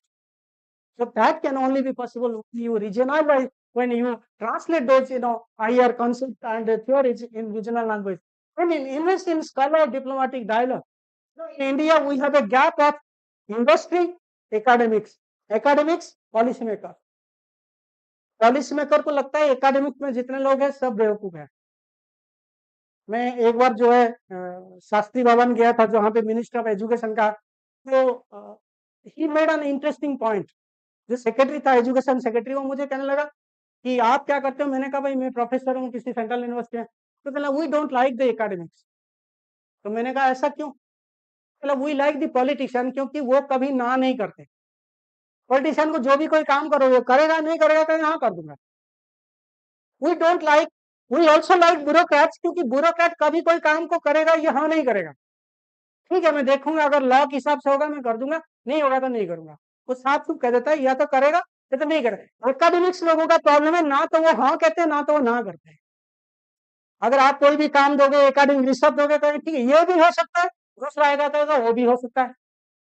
तो there is a problem in academics, क्योंकि आप लोग कोई clear cut करके बोलते नहीं, सब भी जैसे आपको सिचुएशन होगा अब उसी हिसाब से कहते तो ये भी होगा वो भी होगा। So that is the reason why we don't believe in academics, or we don't like the academics. Anyway, that may be a joke, but the problem is there is always a gap between the academic community and the policymakers on the one hand, and policymakers and the market. Market को जो चाहिए वो academics produce नहीं करते हैं। हमारे जो students सारे जो एनईपी हो रहा है, ये हो रहा है, कितने % बच्चे एक्चुअली ट्रेंड है जो मार्केट के हिसाब से जिनको जॉब मिलेगा? कहीं ना कहीं वो भी एक प्रॉब्लम है। So because the problem, unlike America and other countries, we may criticize them. There are good things we must borrow from them, and there is a clear-cut relationship between academics and policymakers in America. And whatever the students learn from the universities, that is demanded in the market. इसलिए ज्यादातर president prime minister वो ज्यादातर academics में जाके join करते हैं। हमारे यहाँ पे कोई प्रेसिडेंट आजकल एक आध आने लगे हैं, सुप्रीम कोर्ट का चीफ जस्टिस वगैरह, नेशनल लॉ स्कूल वगैरह। हमारे यहाँ पे अगर कोई बड़ा नेता, बड़ा पीएम कोई मतलब स्कूल या मतलब यूनिवर्सिटी वगैरह में professor, it is considered something insulting. अरे आप पीएम थे, प्रेसिडेंट थे, एक्सेप्ट अब्दुल कलाम को छोड़ के मेरे ख्याल में कोई भी ऐसा नहीं है जिनका नाम हम ले सकते हैं, those who preferred academic life after their retirement from politics. So that is a great problem in India that we should acknowledge. The last, support global south, south global networks. Indonesians are doing good work in Ireland. Chinese are doing good work. South Koreans are doing good work. Indians are doing good work. Africans are doing work. There should be a network, so that we borrow from them, they borrow from us, and that is how we can generalize the theory, we can universalize theory. ऐसा नहीं आप कोई theory बनाओ खाली India को समझ में आए बाकी किसी को समझ में नहीं आए। So that kind of gap should not be there, and that you can bridge only when you have a cross fertilization of ideas. You borrow from you. That is how you know them and they know you. So that's the approach. Next one, please. In think tanks to produce, and promote globally relevant scholarship. That said, you need good quality, like Observer Research Foundation है, IDS है, बहुत सारे दूसरे मतलब think tanks है, we should IPCS है, बहुत सारे हैं और बहुत सारे की जरूरत है। Can develop sophisticated strategies to articulate India's world view policy positions. कई बार आपका ऑपरेशन सिंदूर में देखो, इंडिया करे सक्सेसफुल हुआ है, इट गॉट विक्ट्री, पाकिस्तान करे वो भी विक्ट्री, मतलब और पाकिस्तान वाले ज्यादा स्मार्ट हो गए इंडिया को इसमें पीटने में। Point is it's not important that you got victory, it is important how you build your narrative. और ये सब चीजों की वजह से आपको फॉरेन डेलीगेशन भेजना पड़ा दूसरे देशों को, so that you make clear about your position. Point is, it's not important that you have your own worldview. Rather, it is important that you project those worldviews. Others know about your worldviews. That's again important. The next is your cultural diplomacy and use of soft power. You know all this. I'll skip that. Bridging divide and consensus is basically actively work for postal consensus and global issues, positioning India as a partner. Now we are debating on climate change. We're debating on data governance. We are debating on so many other domestically to reinforce credibility. So if you don't govern your people properly, if there is a governance deficit domestically, you can't claim legitimacy. Right? So the point is, in order to show to others any kind of higher theme, higher concept, higher methodology, first of all, you have to improve your governance. First of all, you have to improve your governance. If you create divisions, if you create hate crime, if you create all sort of problems, that will definitely discredit you. The point is, if India, would be good in governance, domestic governance, that would create a positive impact. If you are secular, if you are multicultural, if you are, you really believe in unity in diversity, these are all good values. It should not be only in theory, it should be practice. Right? So all people, those who are living in this country, they are the citizens of the country. So there should not be any kind of discrimination, open or secret kind of discrimination, hidden kind of discrimination. Unless and until you improve your not for others, not for democratic record. Rather, I'm saying, governance, democracy, secularism, these are all important values. And unless and until you practice that in the true spirit, nobody will take you seriously. So that would be, yeah. So, so the point is reclaiming the India is crucial for India's legitimate rights as a global power, leveraging epistemic power akin to Britain and USA. So what they did, you can do that. And when you are trying to democratize, international relations, that's a good thing. But that will also support your right. So you should be very extra cautious. You should be extra cautious in focusing those kind of narratives, those kind of theories, those kind of concepts that actually support your rights. India must, however, avoid policy of intellectual hegemony that led to exclusionary world orders, perpetuating a civilizing kind of mission or imposing a single democratic model. आप उनसे सीखो, but उन्होंने जो गलती किया आप उसको दोहराओ नहीं. उन्होंने जो सिविलाइजिंग मिशन का यूज किया, उन्होंने इंटेलिजेंस किया, उन्होंने जैसे इराक और अफगानिस्तान के ऊपर अटैक किया. Don't do that, because again your credibility will suffer. So you borrow from them, you learn from them, you criticize them, you disagree with them, but don't commit the sin we have committed over the period of time. Indian perspective provide alternative theories, concept, methodology, and policies, fostering genuine multilateralism and cooperation. So, what is your contribution to these? Or what is India's perception of power? What is Indian perception of refugees? What is India's perception on nuclear disarmament? What is India's perception on climate change? So that should be clearly understood. As I said, it should be our effort to focus on those kind of textbook, to decolonialize the textbook, to decolonialize the discipline, so that our students, more students, really get the benefit of a decolonialized discipline. Institutional transformation and strategic projections are vital for this reclamation, ensuring a truly indigenous and influential voice. So I said, there should be institutional reform. As I said, Indian international studies. And why should you depend on international studies of America that is dominated by Canadians and the USA? Why should you don't have that kind of association? You have that kind of professional association. So these kind of things you should. Why you are always hanker for getting it published in the European journals or American journals? Why not to improve your quality of journals? That is, that can also be equally beneficial. When this endeavor contributes to a more pluralistic, equitable, and stable international order rooted in shared wisdom rather than imposed doctrines. So your effort is you borrow from them, you learn from them, but you don't commit the same kind of mistake what they have committed 100 years back, 200 years back. So my conclusion is, you try to democratize international relations, but use it for your rise, use that for getting international legitimacy from the international community. Thank you.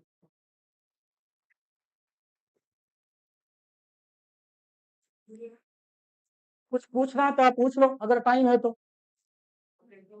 एक दो अगर selective लेना है आप बताएं, please बताएं. पानी थोड़ा पिला दो. हाँ बताओ. हाँ.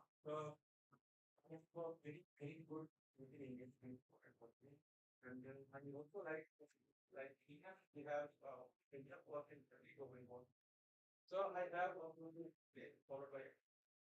So we are living in a time where we see the fund cut in university, public universities, and we also see from scholarship are being reduced.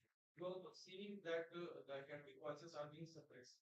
So in such a scenario, how we are going to compete the best in terms of knowledge? Good question. There is a problem of ignorance. I always say ignorance is good, but ignorance combined with arrogance is dangerous. You got my point? Yeah. Basically, the politicians, they are ignorant, and those who are advising them are ignorant. They don't know the, I think the policymakers should be invited to this kind of gatherings. And my plan to conduct a seminar in November in our department is to invite some policymakers, those who come and know what is happening.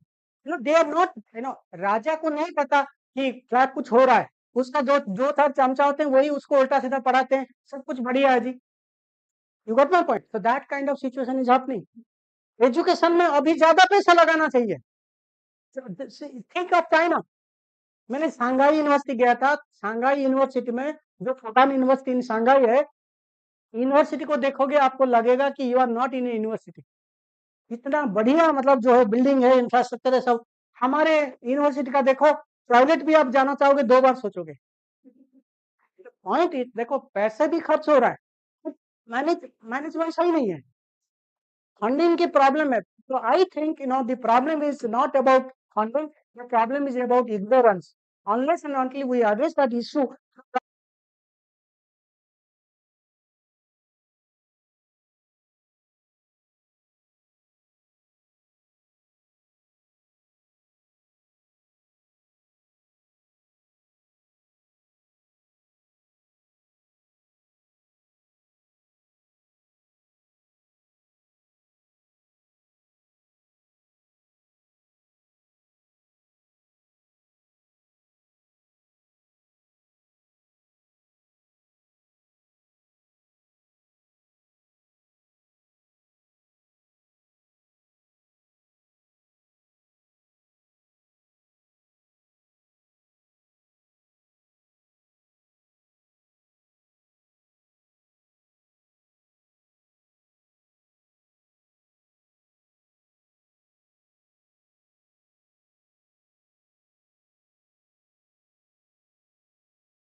देखो नाम से देखो,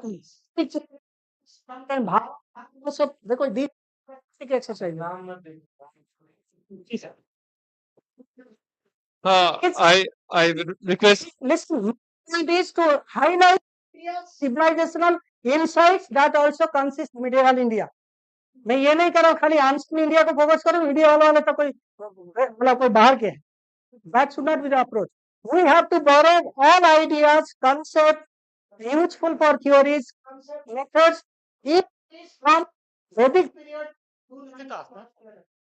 That is my point. Yes yes, हमारा हो गया number खत्म। नहीं नहीं, नहीं आने दो, ये मेरा जॉब तो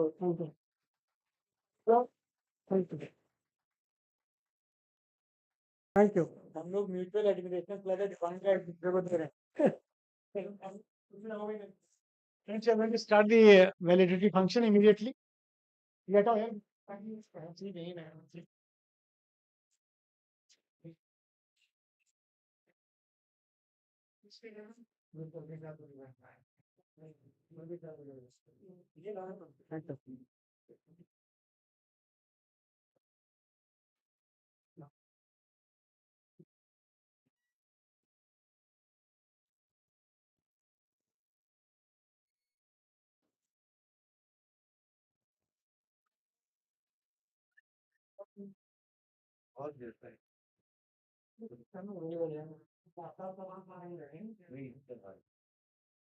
छोटी वाली क्या लगा रहे हो?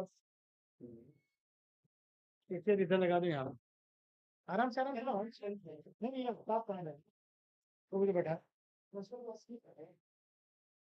किनारे बोलने वाले इधर बैठना, ये वही बैठ। अरे नहीं ठीक है, मेरे को हम उधर बैठ बस ऐसे नहीं, तो सुबह का स्टेज। हाँ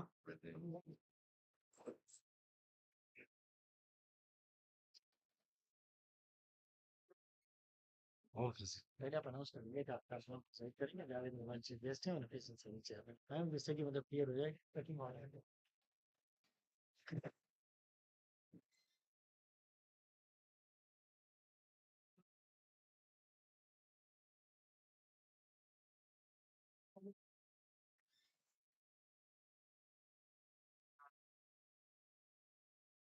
आप तो सर को कहीं भी दे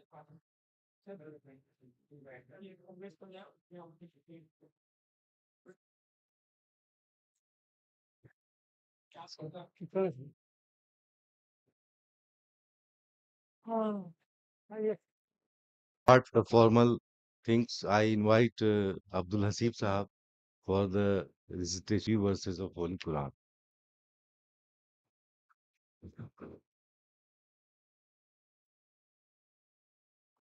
أعوذ بالله من الشيطان الرجيم بسم الله الرحمن الرحيم هو الله الذي لا إله إلا هو عالم الغيب والشهادة هو الرحمن الرحيم هو الله الذي لا إله إلا هو الملك القدوس السلام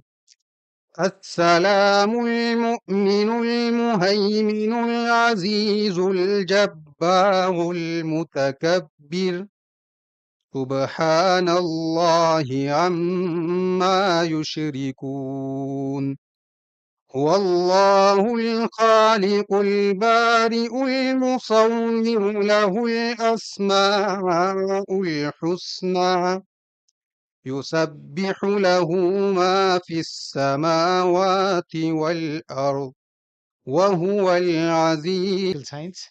And dear students, it's a matter of great satisfaction for me that this 5 day intellectual exercise which you are engaged in is finally almost coming to an end. You have to take up an exam also. So we are glad that we are into the valedictory session, and I attended all the sessions, and they were all very productive, very nice lectures, and you had a very eminent international academic, Professor Acharya, coming in from America, who delivered lectures for 3 days. So you had your plate full, academically at least. So I welcome all of you to this session, and I hope that you would have rather imbibed a lot of new, fresh ideas from this intellectual somersaulting over the last 5 days. So welcome to all of you, and a special welcome to our colleague, not old colleague, present colleague, Professor Javed Iqbal, who has now been elevated to that chair of the vice chancellors, and this is the first formal function. Probably we are sharing a space on the same. So we have to wrap up this exhaustive session very quickly because you all have been exhausted for last 5 days.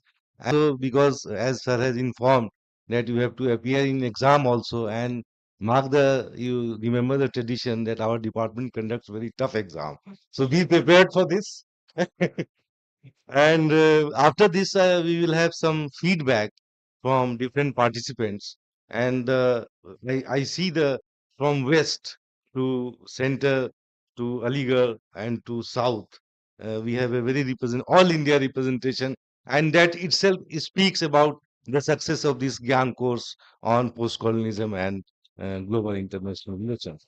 So first participant is Nishant from Ajmer, Rajasthan.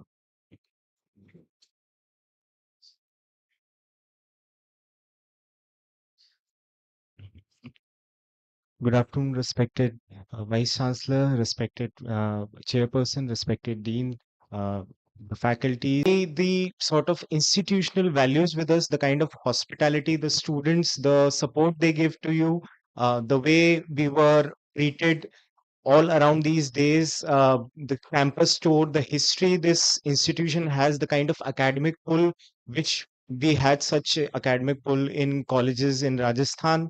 Um, it's been truly a wonderful experience. Thank you so much. I would definitely want to come here in this institution again. in any kind of academic ventures. Thank you so much. Next participant feedback from Richa Yadav, Kanpur.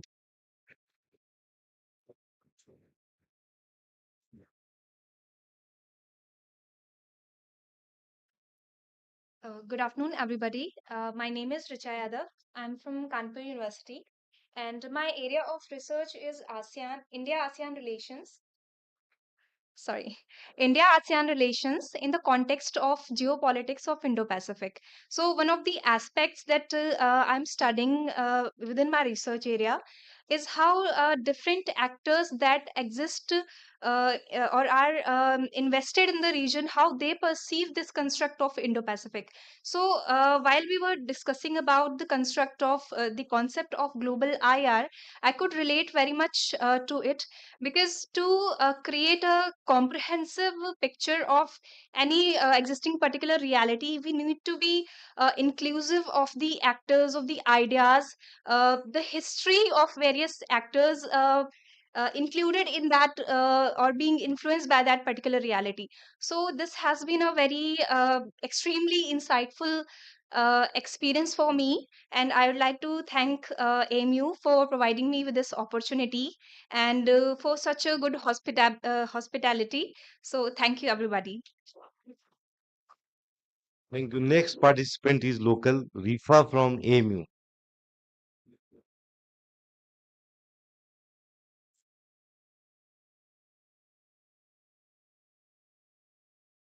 Assalamu alaikum, and a very good afternoon to the respected Vice Chancellor, Dean, International Studies, AMU, Chairperson, Department of Political Science, Aligarh Muslim University, respected teachers, professors here. My name is Rifa, and it's my privilege to reflect and mirror the various aspects of international relations which we have covered in these 5 days of course initiated under Government of India by GIAN under Government of India. The course has been I can say it's a great success, as the lectures we have seen, they were very well structured, and they put forth the various dimensions and the pressing issues of IR, such as the global north and the global south, subaltern perspective of global south and the global north's hegemonic position, and the inclusiveness which we are lacking in some way in the IR perspectives, all have been covered very well by the respected spokespersons which we have invited. Atul Mishra, at the outset of the day, first, Atul Mishra, Professor Atul Mishra has delivered a wonderful lecture comprising the Indian pathways of IR. Then it has been intertwined together by Dr. Rajan sir, who has very well encompassed the various, the rise of the rest concept in his lecture. And most importantly, the day third lecture conducted by Amitav Acharya sir, in which he has highlighted very wonderfully over the multipolar and the multicultural aspect of IAS. So overall, we have gained a lot from these 5 day course. And as said by Napoleon Hill, that knowledge is the potential power. And it is indeed true if we talk about the course we have done in these 5 days. It has given us a lot of knowledge. Although my research topic is gender specific, but I had developed a clear taste in IA so far because of these days conference. And last but not at all the least, the coordinators, Professor Mirza Asmar Beg sir and Dr. Rahat sir. I'm really thankful on behalf of all the research scholars for the effort and for the effort that you both have put in this to make this program a success. Thank you so much. Next participant is Aditya Nigam from Puducherry University.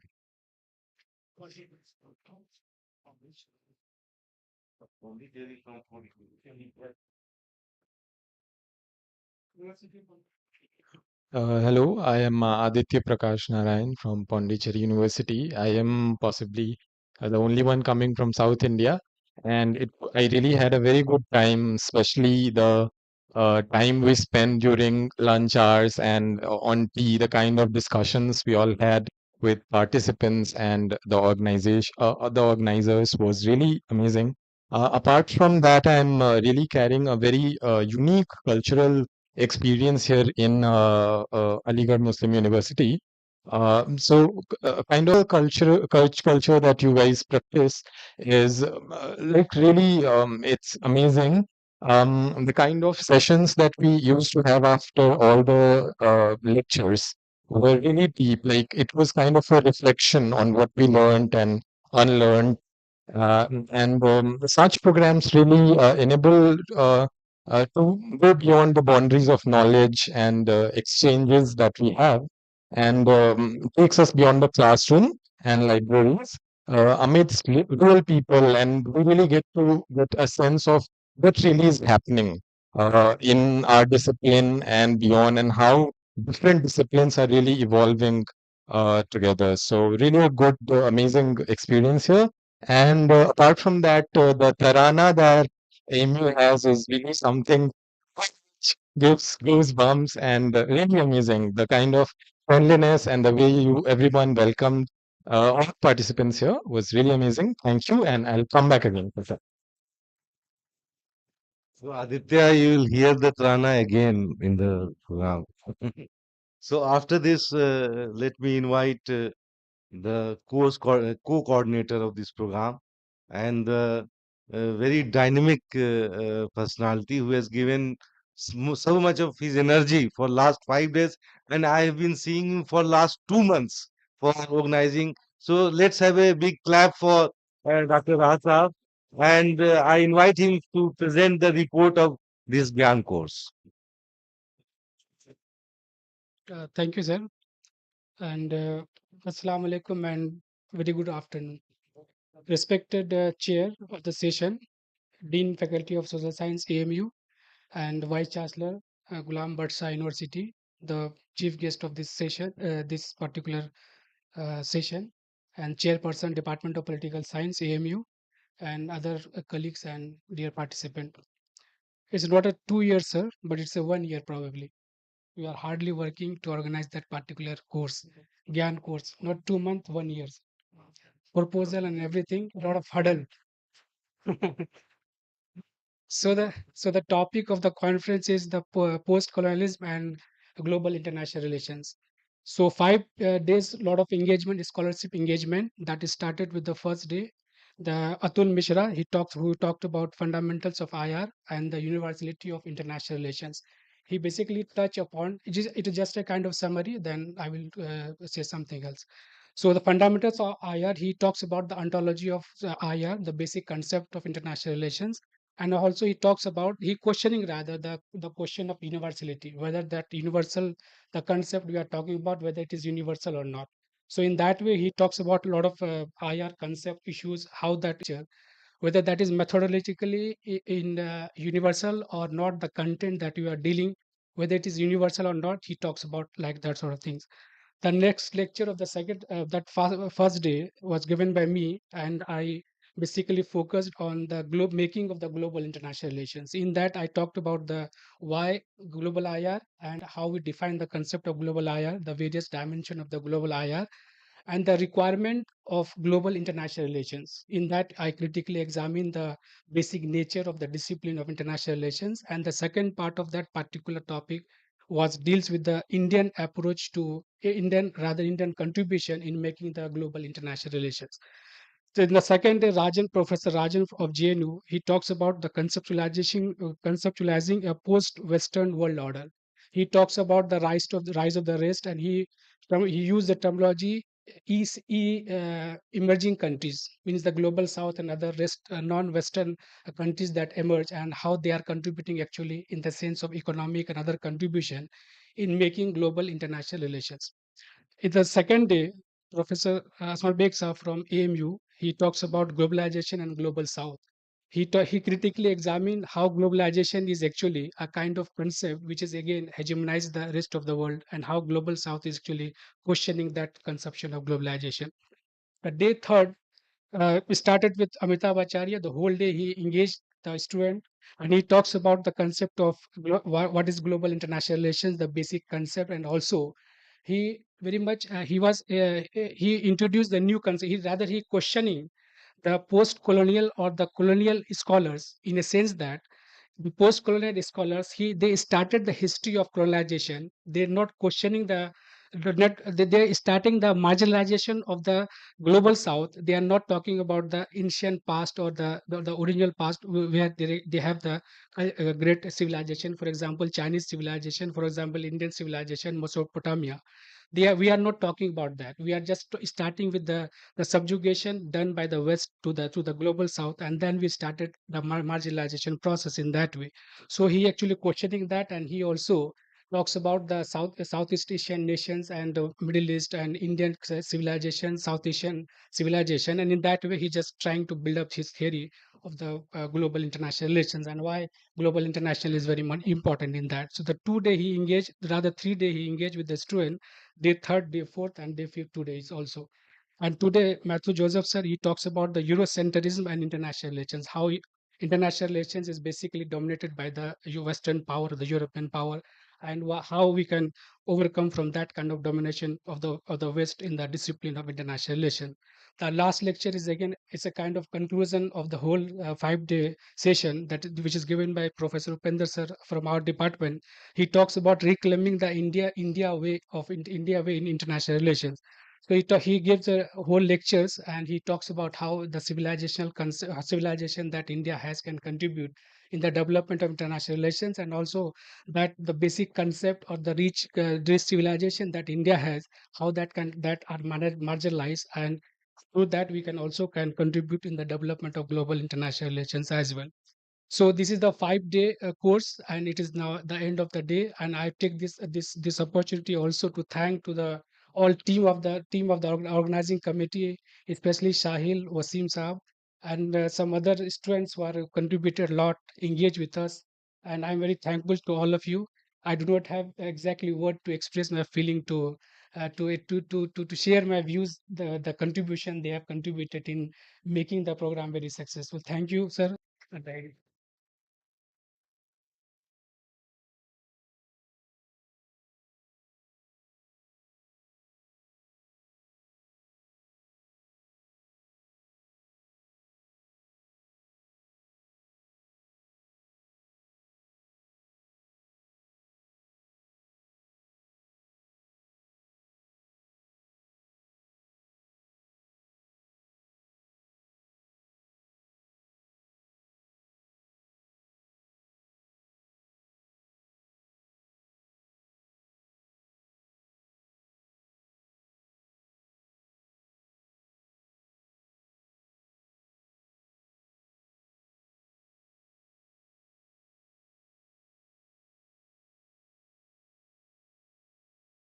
We we are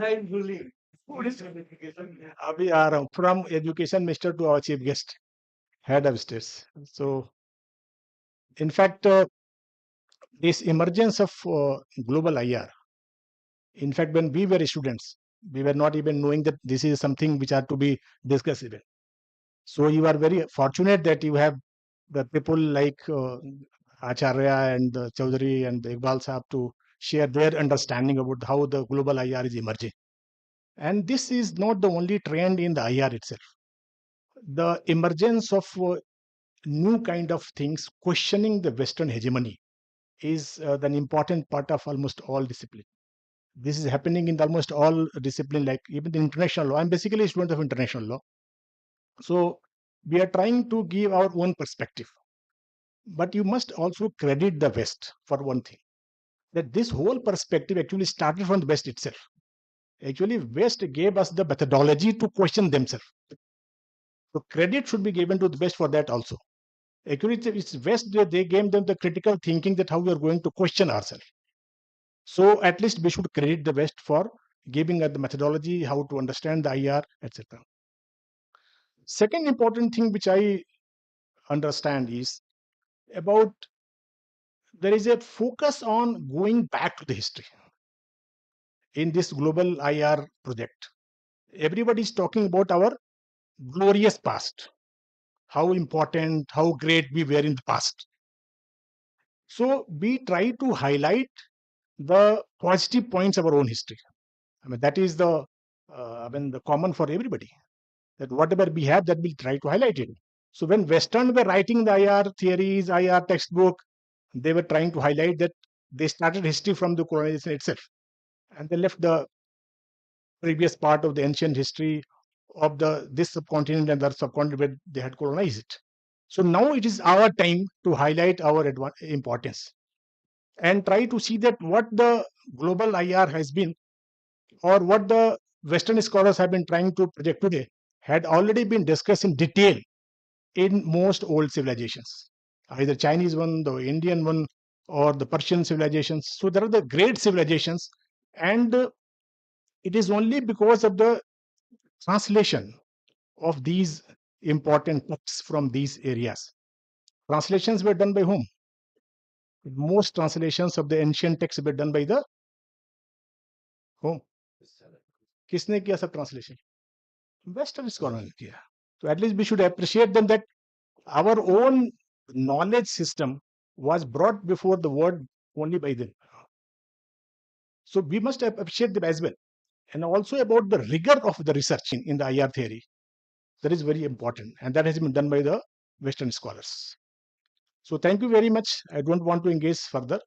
Thank you very much. And I must congratulate Rahat, especially, and his supervisor, Asma Beg Sahab, who have been doing a lot of things together, organizing so many workshops and conferences, seminar. Because holding this kind of workshop, not only academically tiring, it is also tiring administratively as well. Engaging the external scholars, trying to fix their schedule, discussing with them their payment modules is also a very difficult task, which I also experienced in some other project. So I must congratulate you all for holding such a successful and wonderful GIAN program. Thank you very much.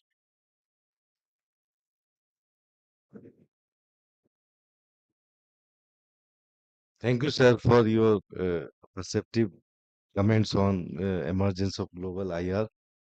This post-colonialism is not only a counter to hegemony, rather it has an agenda to provide certain kind of agency, so that a challenge to Euro-centrism can be done. Now, next speaker is the chief guest of this session. He has been a PhD scholar in JNU, Center for West Asian Studies, and has been working for last, I think, more than 3 decades, sir, in AMU's Department of West Asian Studies, and now he is serving as Vice Chancellor of Baba Ghulam Shah Badshah Institute, Rajouri, and it is a very strategically situated place, and I must congratulate you that you are serving in such a it's a very courageous endeavor. So with this word, now I invite for the remarks by the chief guest, Professor Javed Iqbal Sahab.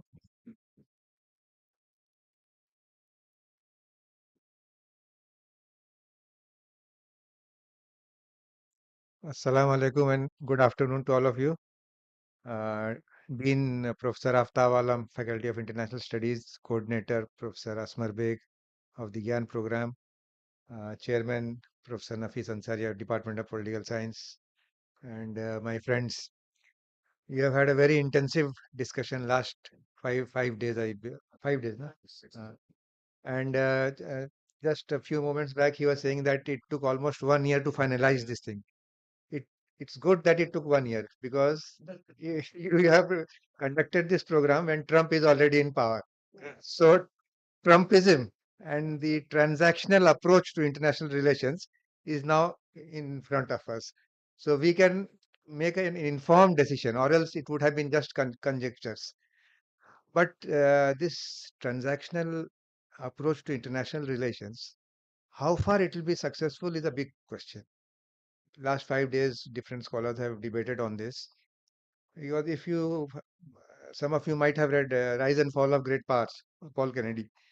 So what I foresee with my little understanding of international relations, American century is gradually coming to an end. Now it's going to be new powers who will be ruling the world in the next 1 century or 2 centuries. And among these new powers, India is one of them, to be sure. We might not be militarily that strong as China, which is a hard power, but our soft power has tremendous impact in international relations. For example, G20, when it was held, that concept of Vasudeva Kutumbakum, that's a wonderful concept, and it has been received very well all over the third world. And another important aspect of Indian diplomacy, which will be having a lasting impact on international relations, is our focus on multilateralism. Multilateral engagements will be the new norm as far as international relations are concerned. We have seen the American century, we have seen NATO, we have seen European Union. Those organizations will be relegated into the background. Right now, you have the differences between the Americans and the Europeans, right? And the fact that America is not able to control international relations as it was doing before, the burning example is West Asia. Professor Aftab Alam has been writing, prolific writer on the West Asian crisis. Time and again, he has been writing. I have gone through his pieces. What is happening in West Asia? Open genocide is going on, and America is not in a position to stop this genocide. So it is a situation of the tail wagging the dog instead of other way around. A small country like Israel is dictating the American policy in West Asia, in the Gaza Strip, and the genocide that is going on, it is going to have a lasting impact on Western civilization. This is for sure. Already you see divisions emerging in the Atlantic Alliance. France, Britain, Australia, now they are openly criticizing and condemning the Israeli actions. So one can see that in future, Israel is also reaching the zenith of its power. Henceforth, it will be the century for the third world countries. So with these few words and few ideas, random ideas, I congratulate you all once again for holding this wonderful GIAN program and inviting Professor Amitav Acharya, who is a well-renowned scholar of international relations. Thank you very much for giving me an.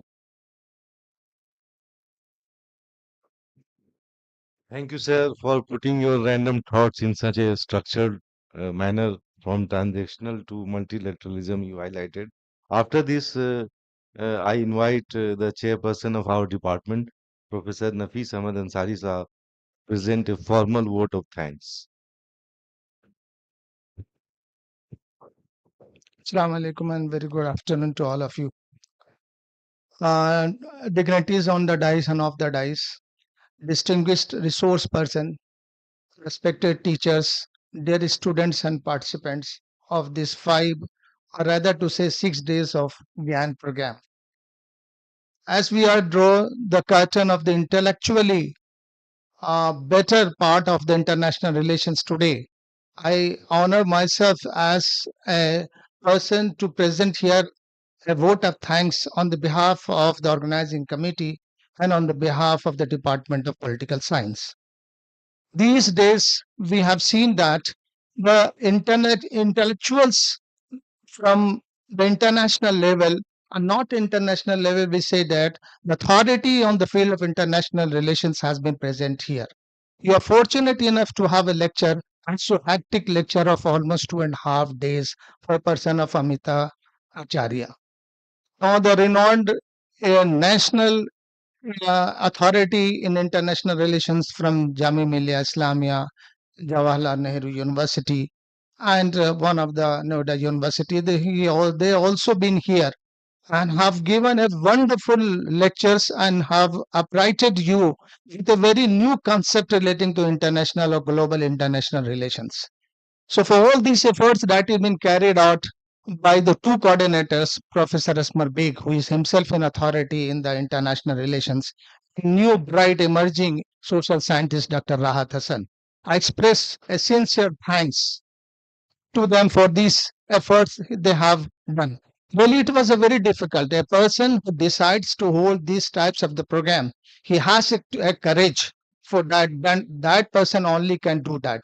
So this Rahat, he's having a confidence and courage, and he took the guidance of Professor Asmar Beg, and we actually come to the day of a very wonderful and very inspiring concluding session of this conference or program. I must also thank the Ministry of Education for initiating these GIAN programs, which brings a global intellectuals on platforms where our students or students of other universities are being able to interact with them, which was not possible by any other organizations. So finally, I really very thankful those people who are not in front of us. They are working behind the curtains tirelessly and brought this program so successful. Thank you very much. Thank you, sir. Now we come to uh, in Street Rana, written by, composed by Sarul Haq Majaz, which represents the soul of this industry. So it is not mere certain some words, rather it will give you goosebumps, and it represents the soul and heart of this industry.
Jana Gana मन अधिनायक जय हे